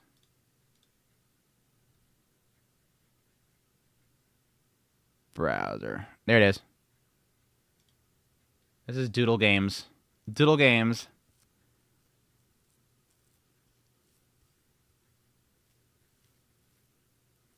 You got best girl of Kaguya. Well, debatable best girl of Kaguya-sama Love is War. Debatable best girl. I do love her though. Thorfinn, again, I've talked about that one. Kinda like, eh. I think he's a good route character. Didn't like him in season 1. Again, Ocelot's better. You got best bro from the only good character from Mob Psycho, which I'm not like a big Mob Psycho fan, but Reagan was literally like a reason why I watched that show, because he's a fantastic character. You have best sister of Onimai right here. Absolutely love her to death. You have best girl Roxy, obviously my favorite character of all time right now. I like her character, but she's second best girl. Cliff, my bro, I love him to death, and I won't say why. He's great in season 2 already, but I love him to death for spoiler. Again, okay character, A6. Oto's sus as hell, so I will never trust him. I've made it a point that I'll never trust Oto. 10 out of 10 list. There you go. We have our first 10 out of 10. We'll wrap it up with that. Doodle will win the game at the end. There's gonna be like 3 of them. No, this is one from earlier. Yeah, that one's from earlier. Just because you hit Roxy in the middle, you win. You win. Anyways, I'm gonna call it there for the day. I appreciate you guys stopping by. Thanks to everybody at Kick. If anybody's still at Kick, for my first stream over there. That was a lot of fun. I think everything ran smoothly. I'm gonna probably check the VOD later to see if it ran smoothly enough. Because I used Restreamed in order to send to Twitch and Kick, seem to be functioning properly. So I'll never suspect Otto. If he stabs me in the back, it's fine. It's like he's such a good bro that I'm just gonna let it happen, and when it happens, whatever. Just whatever. But yeah, thanks for everybody that dropped by. The 3x3s were a lot of fun. But yeah. Until next week. I think next week... I don't know if next week I'll be doing my... If I'll be doing my... It breaks a few times in Mario Kart. On Twitch. I'll check it out. I'll check it out afterwards. But thanks for letting me know. But yeah, next week I might be able to do my tier list for spring. There might be some shows that are still going, like Apothecary Diary is going to still be going, but I might be able to do some stuff on there. My tier list for it, but we'll see. But anyways, until then, thank you guys for dropping by. Y'all have a good one.